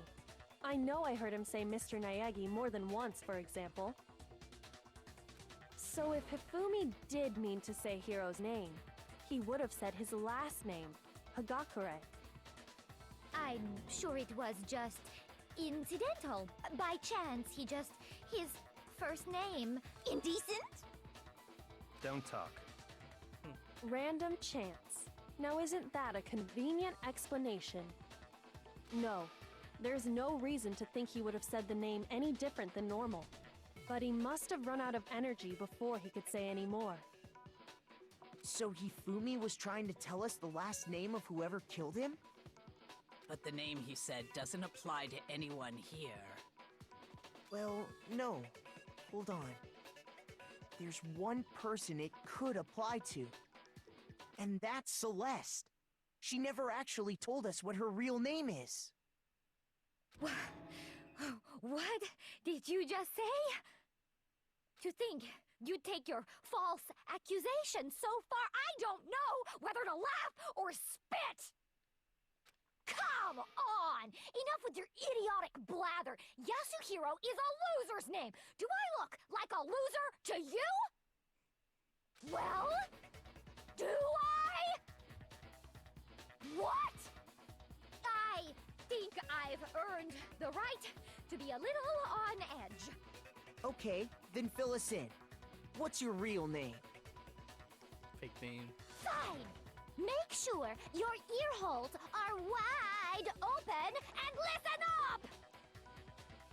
My real name is Celestia Ludenberg. Could you please stop making me repeat myself over and over again?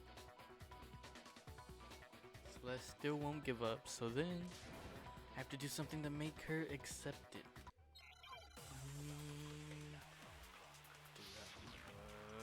We're gonna eat him, looks all the same.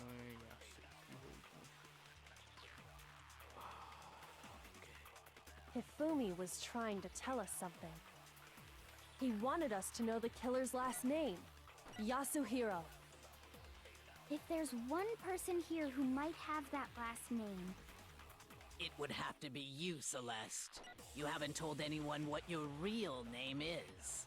How many times do I have to tell you?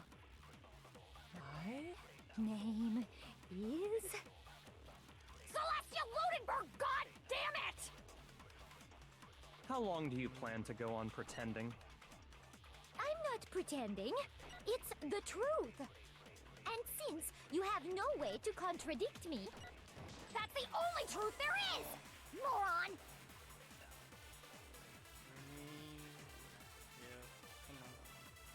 Hifumi was Trying to... He wanted us to know the killer. If there's one person... It would have to be you, Celeste. How many times? Celestia Ludenberg! How long do you plan? I'm not pretending. And since you have no way... to contradict me. No, that's wrong.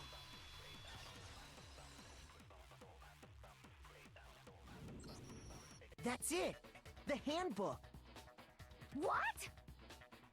Anytime you turn your handbook on, it shows the owner's name when it boots up, right? Monokuma told us all about it before. This handbook is absolutely vital to a healthy school life, so don't lose it. When you start it up, it will display your name. Always make sure you have the right one. Now, this is not your everyday notebook. It has many more uses than that. So all we have to do is check our handbook, and that'll clear up everything.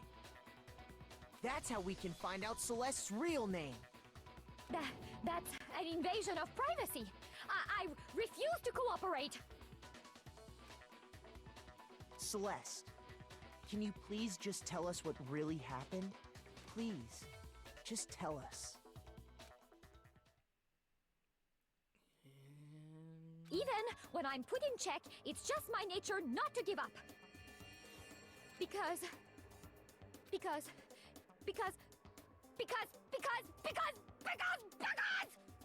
until the game's over, you never know what might happen. Fine then.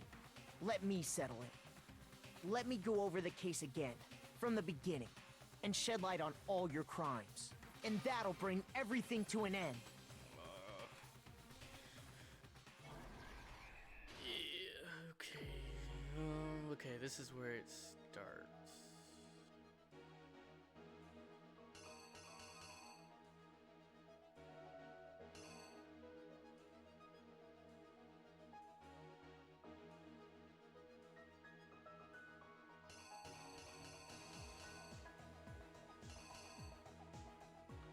What does that come into play? What the what?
It's Junko.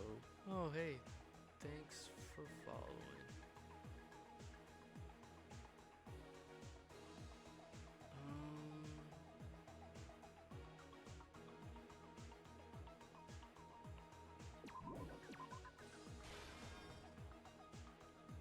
Okay. That's cool. You're the second person to actually do it on stream. So thanks.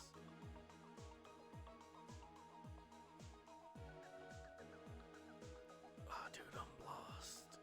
Oh yeah, okay, so 3 and 4. So he was hit with 4, obviously. And he hit himself with 3.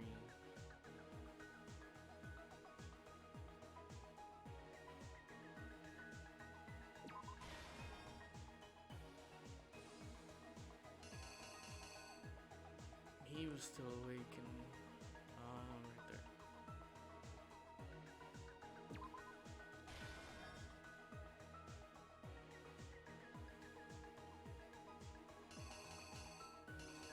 When did that one appear?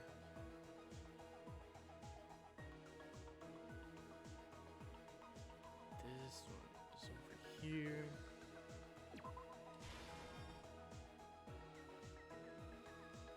Yeah, because he rolled it and folded. Okay. Yeah, he had hammer just as 3. Hit him with 4. How is his backpack in 2? Well, 2 is whenever Celeste was found. Oh yeah, he got hit in the head with 2.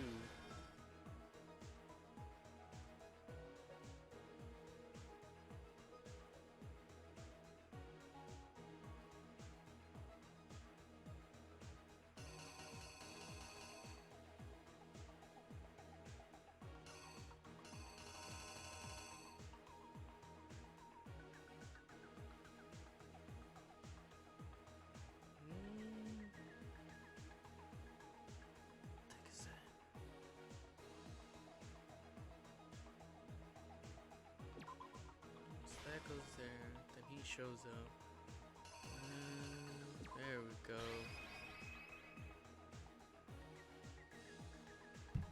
The killer is you! We'll see. Maybe. Before anything, the killer persuaded someone to help carry out the murder. And that person was...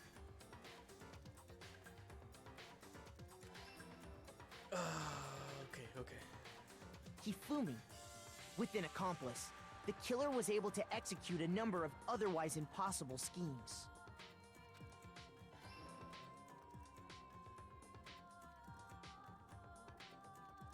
First, they convinced someone to meet them in the rec room last night at 1 in the morning.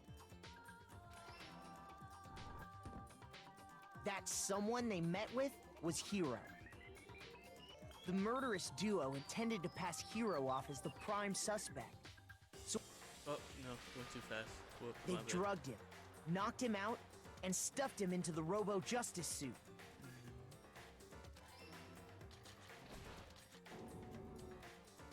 Next, Hifumi positioned himself to make it look like Robo Justice was attacking him, while the killer used a digital camera to take pictures of the assault. They did all this just to create evidence that would put the suspicion on Hiro. When they were done with him, they shoved him, still unconscious, into the pool room locker.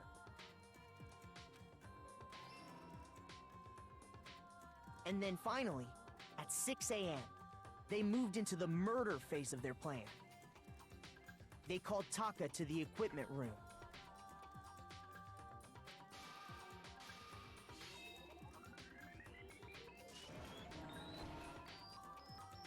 And that's where Hifumi killed him, making it the scene of the first murder. Oh, come on. Yes. The murder weapon was Justice Hammer 4, which was left there in the equipment room.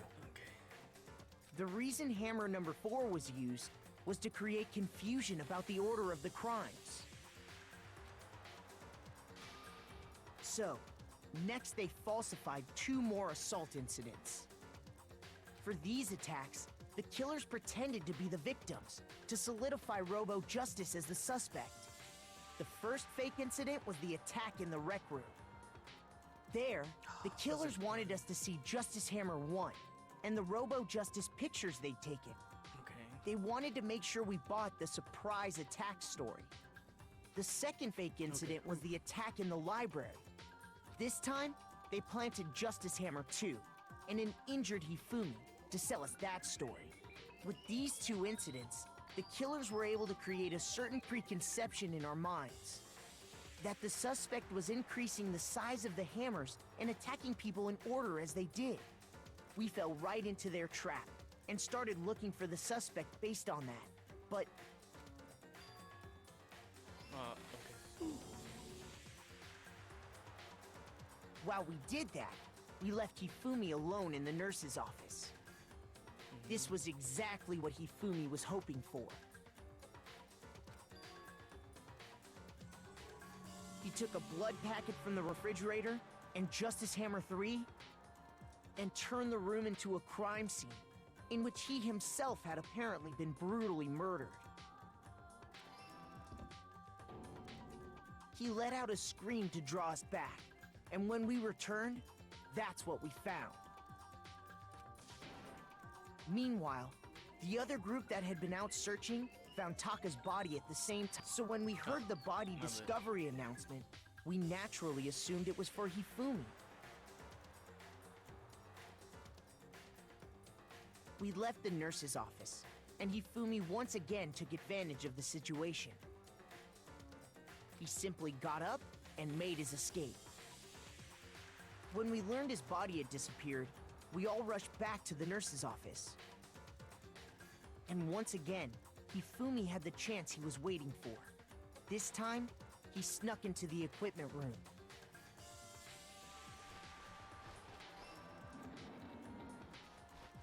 He wrapped Taka's body in a tarp and used the dolly to move it all the way down to the repository. That explains how each of the bodies disappeared. But even Hifumi didn't know what the true killer had in mind for their final act.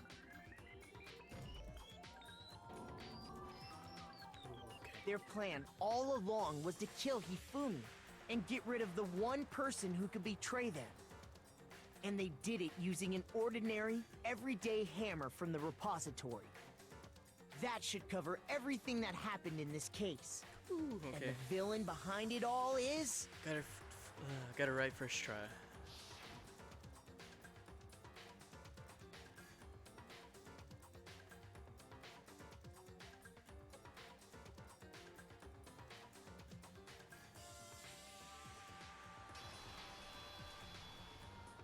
Celeste! Sorry, you lose.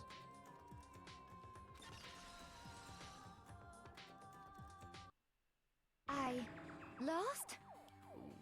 I lost? When was the last time I was forced to utter such words? They hang heavy around my neck. Then you admit it? You're the killer? Listen to you, trying to take charge, as if you're my private instructor. I, Celestia Ludenberg. Taiko Yasuhiro is fine. Taiko? So, you finally accepted it. I'm the kind of person, once I've lost, I don't like things to drag on. Interesting.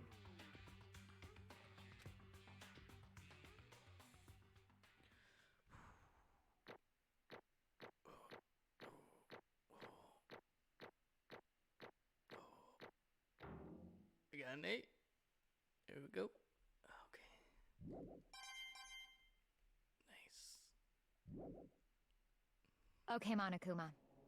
I'm ready to begin. Ooh. Okay, before like that goes into it, I'm gonna turn off the volume for the music and stuff because whenever I post it on YouTube, I'll just get copyright strikes. So you might not hear the music. So whenever that whole thing's done, I'll turn it back on. But as of right now, I'm just gonna leave it off after they start. Or, no. I suppose this is the end, isn't it?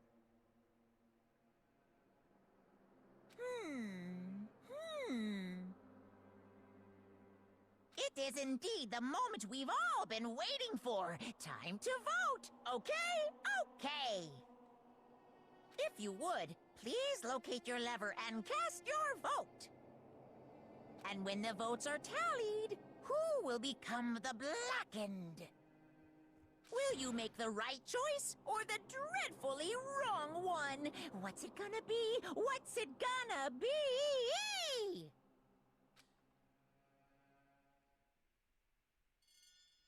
Oh. Oof. Okay. So I turned off the music so you can't hear it right now.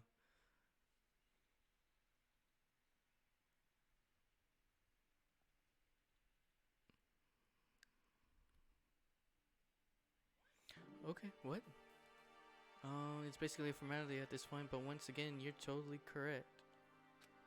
The blackened this time is the true killer is who devised the whole stinking scheme was Celestia Ludenberg, or more precisely, Tako Yasuhiro.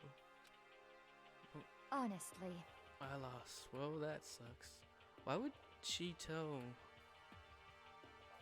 What's Hifumi her real name?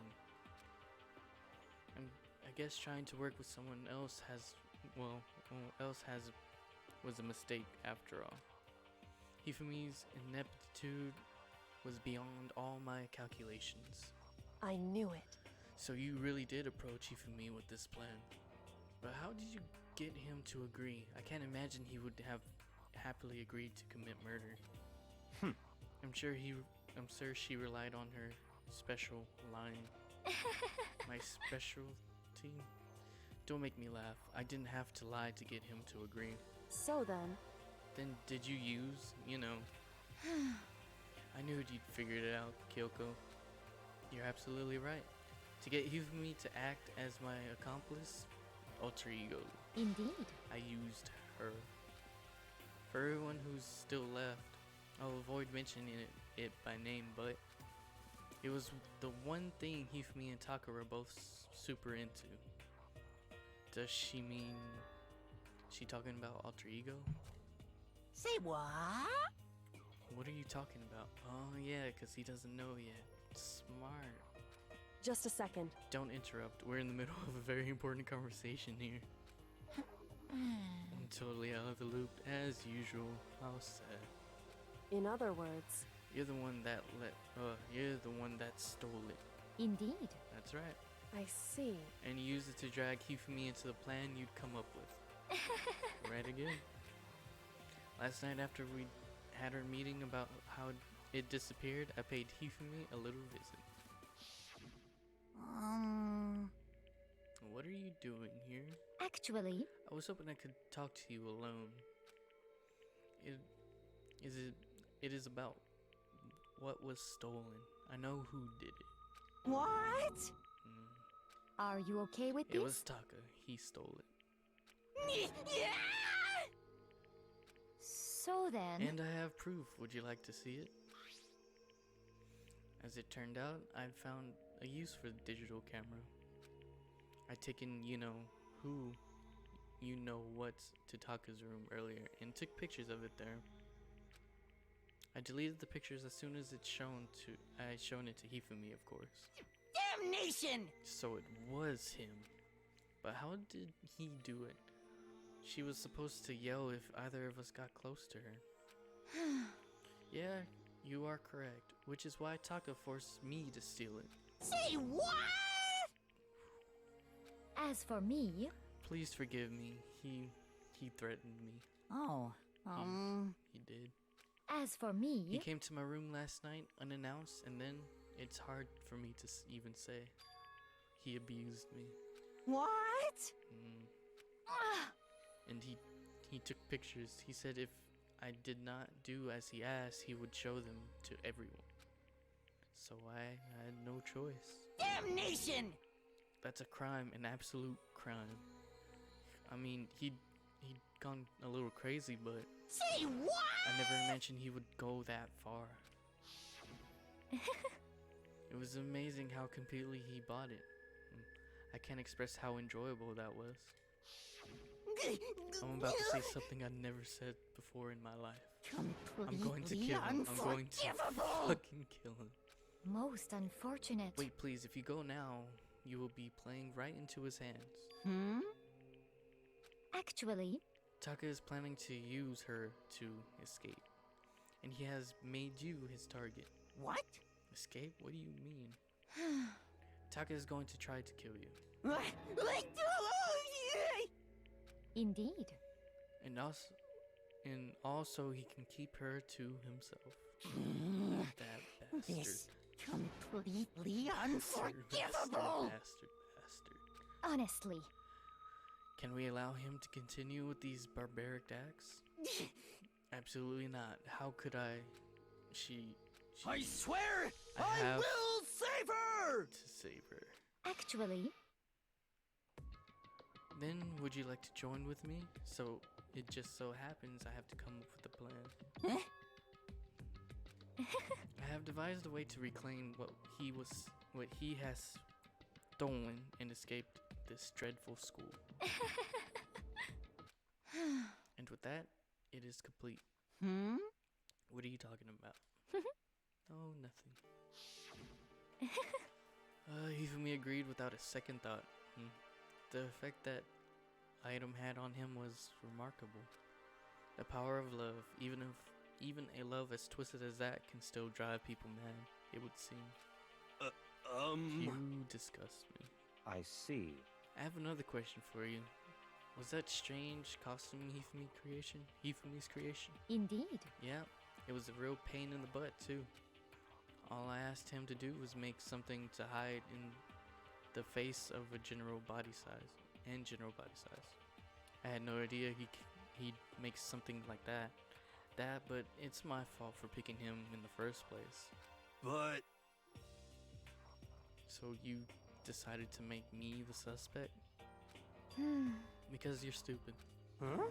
That's it.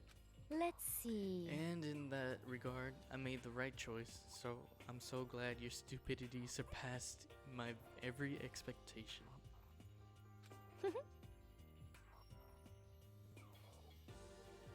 Life must have been tough on your parents, though.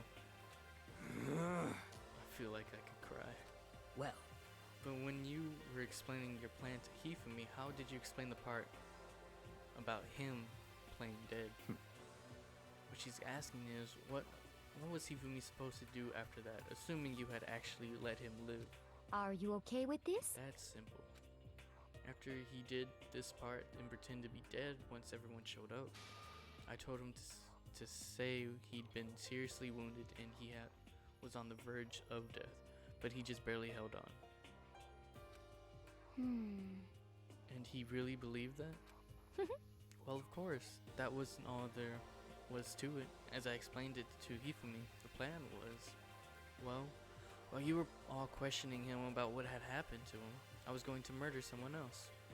At that point, Hifumi would have an alibi, so nobody could doubt him. I told him that, and he believed it.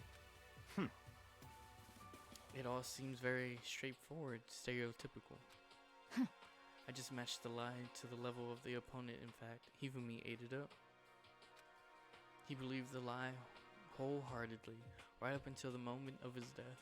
so in the end... So you had planned to kill him all along? But of course, there would have been no point to my plan if the one who pretended to be dead did not end up dead himself. What the heck? How can human life mean so little to you? Well, That's a non-issue. I simply did everything in my power to win. Don't be mean! Now you sound like Byakuya. I wonder about No, that. he derives his pleasure from the thrill of the hunt. In that aspect, we are nothing alike. Why? Then what made you take things this far? What the heck? Was it really just for money? Are you talking about the $10 million Monokuma offered us? That is a lot of money, it's true. But that's not all there is to it.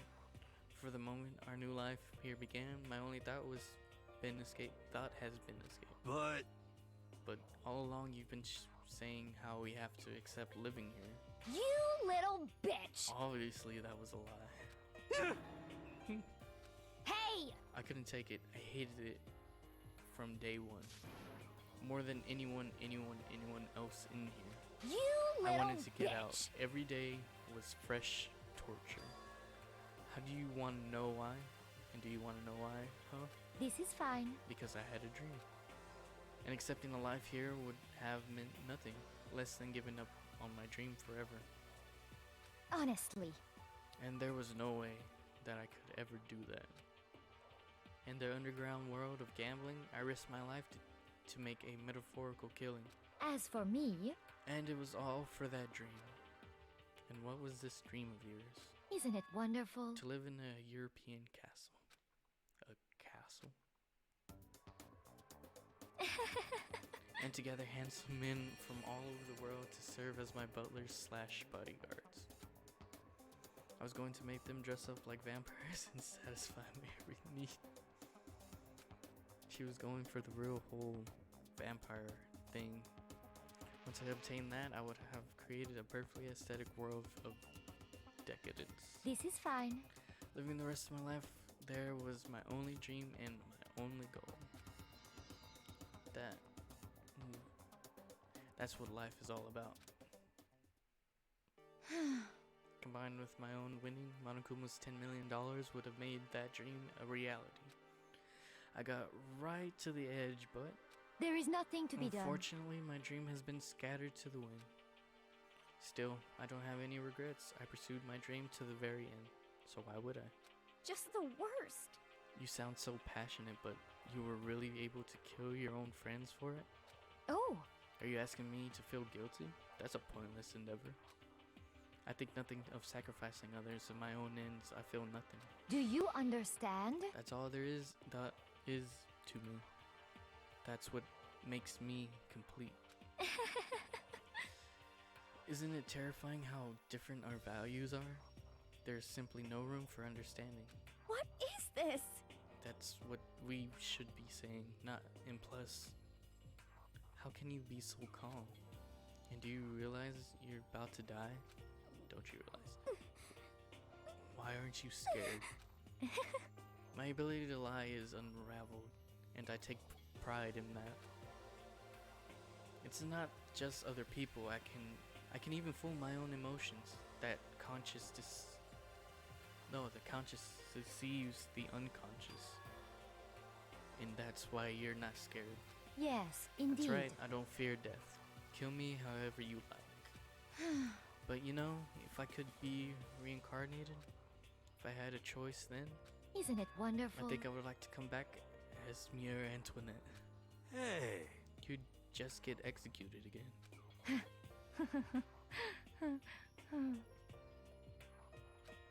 Celeste smiled then. And when she did, it looked to me like a poor effort to force it. She claimed she could fool her own feelings, but that statement itself must have been her final lie. And that weak, fake smile is what betrayed her. Thrills, chills, kills! All done? Okay then, let's get rolling. The black and disturb the peace, we must pay the price. Now then, I've prepared a very special punishment! For her, the ultimate gambler. Let's give it everything we've got! It's punishment time! I guess I'll let Kyoko hold on to this. What? Will it really give you the hope you're looking for? I can't say I ever saw it that way. Which is why... Actually, it's not important. It's divine alter ego. Well then, take care, everyone. Perhaps we'll meet again, in another life. Okay, now I'm doing it. Because this song, for some reason, always just makes it get a strike on YouTube.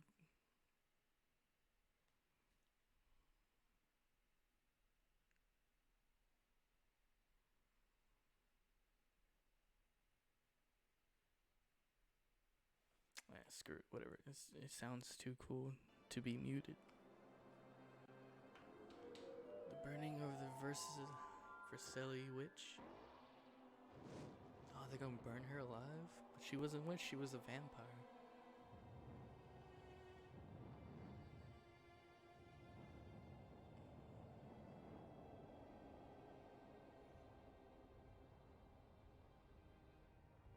End of this girl finally. You never did like her.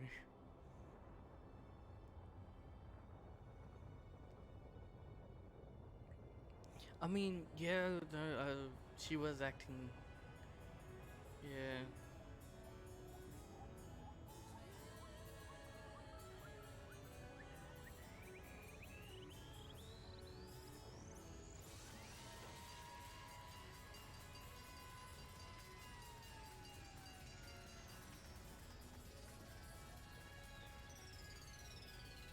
Oh.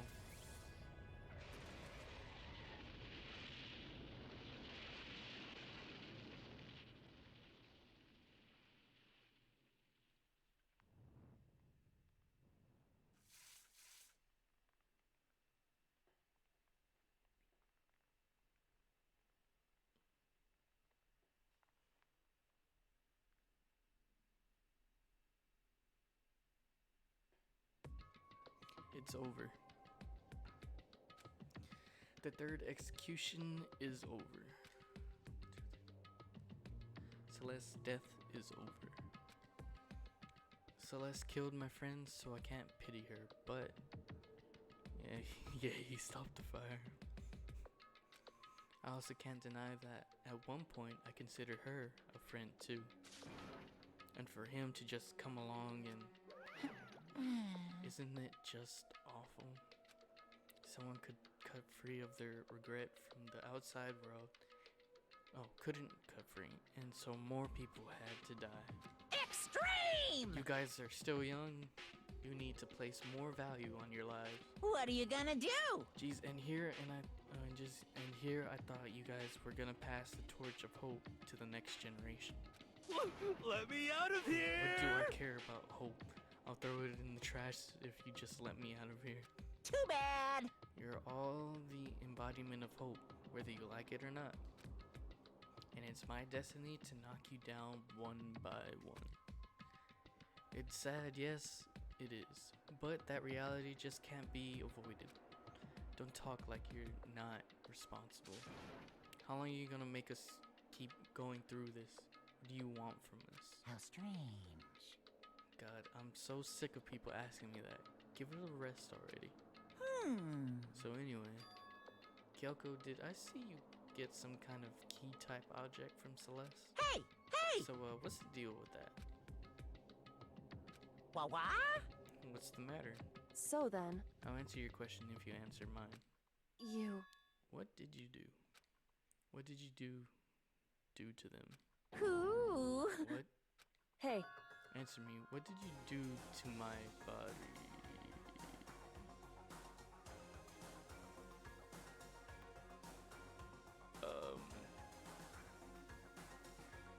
Okay. Well then. Ooh, how exciting. Oh man, oh geez, oh man, oh geez. What do you mean? What did I do? I have no idea. I didn't do anything about it.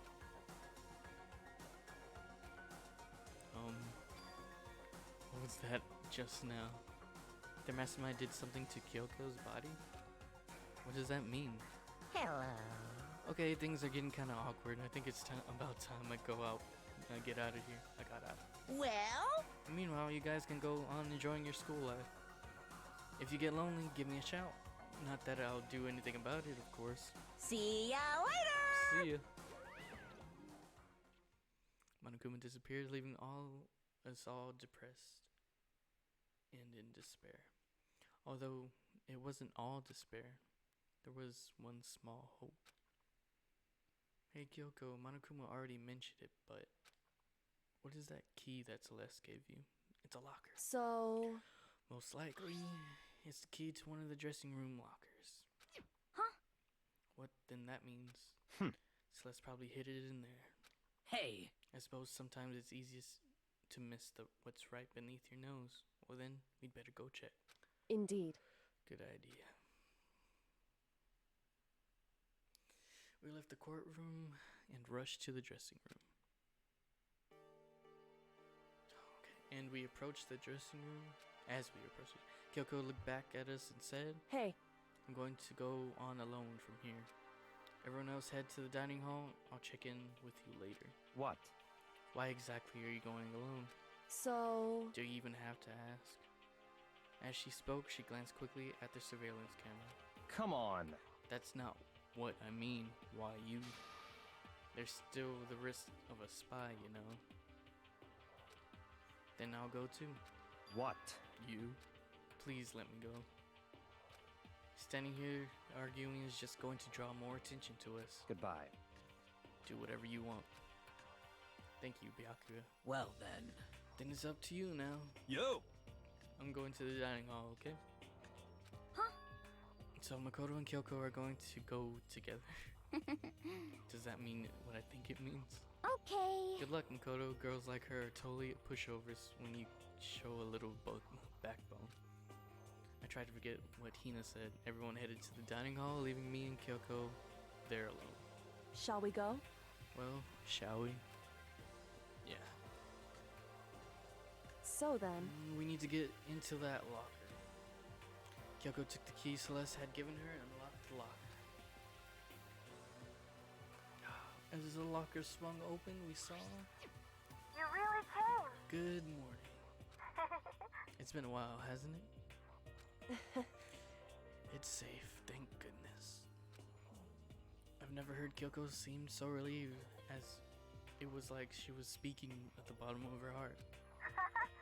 I did just what Celeste asked. I didn't say a word. I stayed quiet the entire time. So, Oh, and I think I might be able to open the last set of files soon. Maybe as early as tomorrow. I I'm doing my best, so please wait just a while longer. So now we can officially say the case is closed. As far as this incident is occurred, sure, but can we take a second since we have this opportunity? I want you to be honest with me. Kyoko, please tell me, what are you trying to do all on your own here at the school? Is that why you wanted to come here with me? However, regardless, that's not something you need to know right now. I don't need to know. That just makes me even more worried. What? Worried? Like what happened during the investigation. This time you disappeared, and we didn't see you again. Without warning, without explanation. When you do that, indeed, it's only natural that they think I'm the mastermind spy, right? And you too. No. I believe in you. What? You believe in me? Isn't it obvious? People believe in their friends, right? That's why I want you to tell me. And I want you to believe in me. Because we're friends. Dude, he's making the same mistake. No. I can't. Oh, this gonna make the same mistake with... I forgot her name. Sayaka. Same thing. Maybe. I understand. It's true. Then maybe I can believe in you. Just a little bit more. And then... That's fine. Fine, I'll tell you. Oh, no. I'll tell you why I've been disappearing and where I've been going. You see? What I heard from Kyoko then was... Well, frankly, it kind of blew my mind. Right after I told Kyoko I believe in her, she told me a story that was, well, almost unbelievable. I decided to confirm. I had to confirm what she told me with my own 2 eyes. So I waited for nighttime to come. And when it did, I went into action. Oh, it's okay. Let's go. Where are we going? Correct. The boys' bathroom on the 2nd floor doesn't have a surveillance camera or monitor in it. And the storage closet there, way in the back.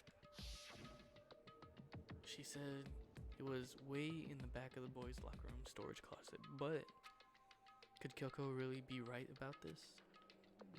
Let's see.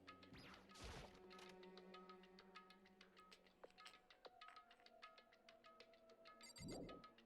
I have to see first. Okay.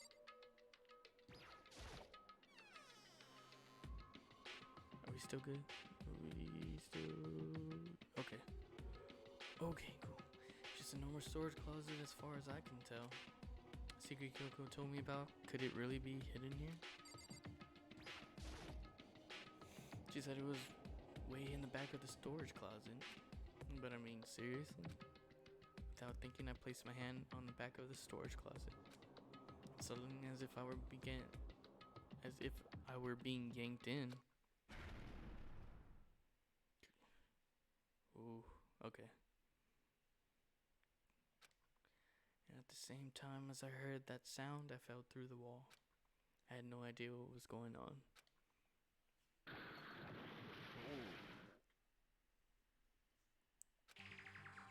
I'd fallen through the back of the storage closet. So I can't tell anybody about this. It turned out the back wall was like a revolving door, and I made my way to the other side. Just like Kyoko had said. Correct. In the boys' bathroom on the 2nd floor, there's a storage closet. And way in the back of that closet, there's a secret room.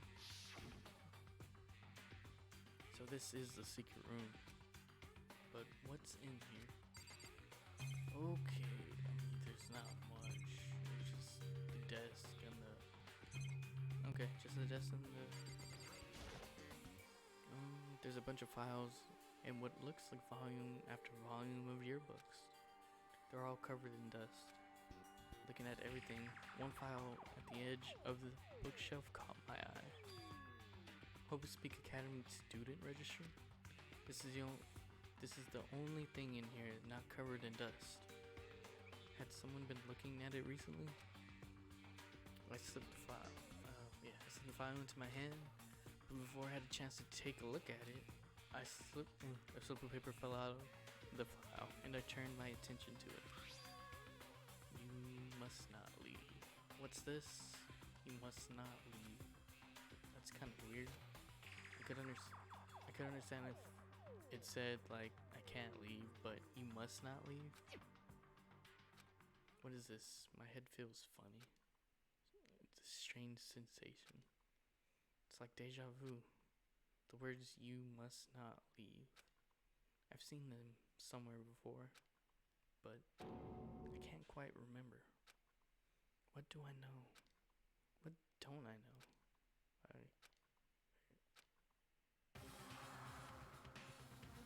Oh, we're gonna die. Oh no. A strange sound rang through my head. I felt like it was shaking my brain back and forth. And then darkness. I don't understand what's happening. I don't know what started it. It's all over. And with that, I opened my eyes. I don't know how long it had been. Oh, everything's gone. Ow. Apparently something hit me and I lost consciousness. That's all I understood. The dull, throbbing pain in my head proved that much, at least. I mean, it's the normal desk with normal drawers. Empty bookshelf. Empty? Gone. It's all gone. The yearbook, the student registry, and even the note that had fallen on the floor. It's all gone? What does this mean? But my brain refused to do any more work. The insistent pain in my head began to spread across the rest of my body. For now, I should go back to my room, get some rest. Dude, you probably got a concussion. You can't go to sleep right now. My body was heavy with pain, my mind heavy with thought. I dragged myself back towards my room. Somehow I made it back to the first floor of the school. The further I walked, the more I felt things were getting blurry. I can't see in front of me. I couldn't stop myself from collapsing right there. And after that...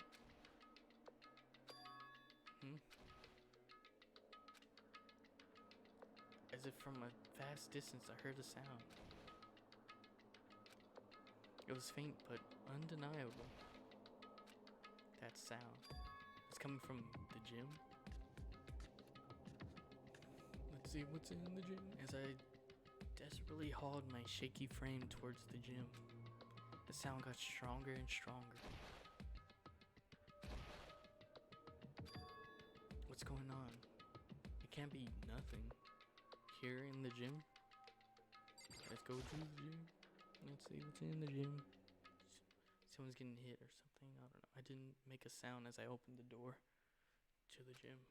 The sounds coming from inside me, well, only intensified that much more. Baku, kachaka.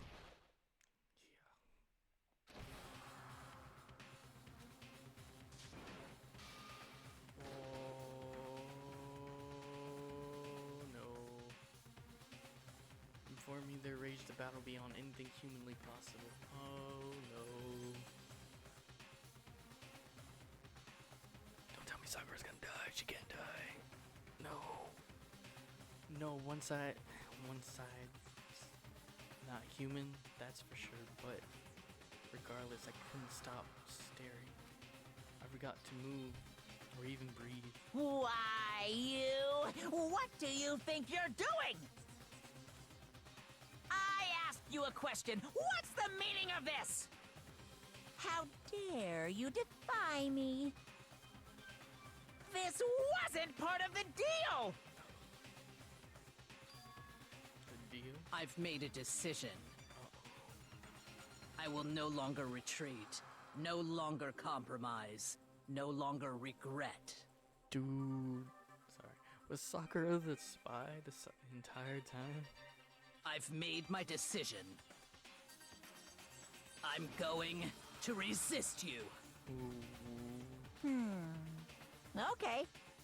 But you do realize what will happen if you go through with this, right?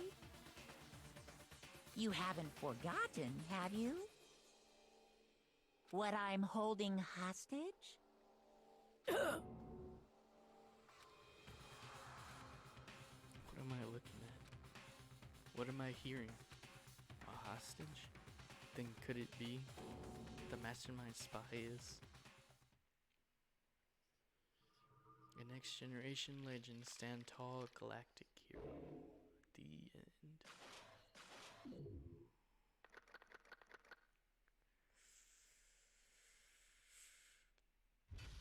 To be continued. Monokuma, don't die. Oh, you see, Super Robo Justice. I mean, Sakura. As a present, who would I give that to? Yes. 3's a crowd. Okay. Leon killed Sayaka. Monokuma killed Junko. Oh. Then Leon got executed. Then Mondo killed Chihiro. And then he got executed. Hifumi killed Taka, then Celeste killed Hifumi. Then she got executed.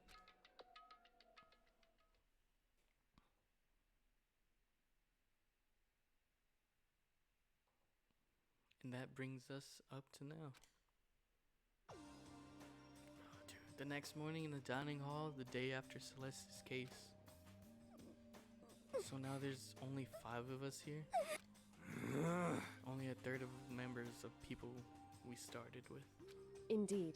Loneliness has become commonplace. That's true. Still. What did I see yesterday? I don't understand. Sakura is the mastermind spy? Can that really be true? Makoto, are you okay? No, I'm fine. I'm good. Don't worry about it. I can't bring it up in front of the others. If I did that, it would just confuse everyone that much more. Okay. Okay, in that case, let's eat till we pass out. Huh? What do you mean, in that case? Cause, I mean... Well, cause you... Look how scary everyone looks. It's gotta be because you're all fighting on an empty stomach, right? If you fill your belly, I'm sure you'll all cheer up. So, let's eat. Okay. Let's fry up some fish and donuts and eat till we can't stand up. What? That's like a deep impact style meteor impact extinction level event combination of foods. Huh? What? Those are both breakfast items. Breakfast time top sellers. Still, the till we can't stand up part is a problem. After we're done, we need to go explore. I see. That's right. Since the class trial is over, new areas should have opened up. It's true. Plus, we still have alter ego. We don't have to give in to despair just yet. Fish and donuts. That's right. We have to plan ahead and think about the future. You got it. Yeah. Think happy thoughts, not deathly thoughts. Dude, you know that. As much as weird as that sounds, I kind of want to try it, but at the same time, feels like my stomach's gonna explode if I do. You know? Like when we're gonna get out of here, right? For serious. This is all over. I think I want to get reborn for serious, or I mean, reborn as someone serious. Well... Hey, are you okay? It sounds like something someone who's about to die would say. I'm totally okay. I'm not gonna die. Why? Because there aren't gonna be any more murders. Oh, what makes you so sure? According to the spirits... I predicted it last night. Since it revealed itself to me from the ether, there's no doubt about it. However... How accurate is your fortune telling anyway? How about that? I can usually hit 20 or 30% on a good day. Seems really low. It's not like some occult mystery. It's not like it's ESP or whatever. Of course, I'm only gonna get it right sometimes. The occult is I told you, bullcrap. the fortune telling isn't like some occult thing. So, Fortune telling isn't occult. You got it all Of course wrong. not. Clairvoyance is clairvoyance. Don't put it in the same category as mutilation. Huh? Cattle? Oh, cattle. So, He's referring to the urban legend where aliens abduct cows and dissect them as part of their research. Actually, No, you're calling it an urban legend? No. Okay. As a matter of fact, it's true. As a matter of fact, it happened to me. It all happened one day when I went to go get a hamburger. It was a place I'd never been before. They claimed their patties were 100% all beef. So I got a burger to go and headed home. but And before long, the end is nigh. the sky was falling with mysterious blinding light. Some crazy beam came out of nowhere and locked onto my hamburger. And as soon as the beam touched it, the burger started floating in midair.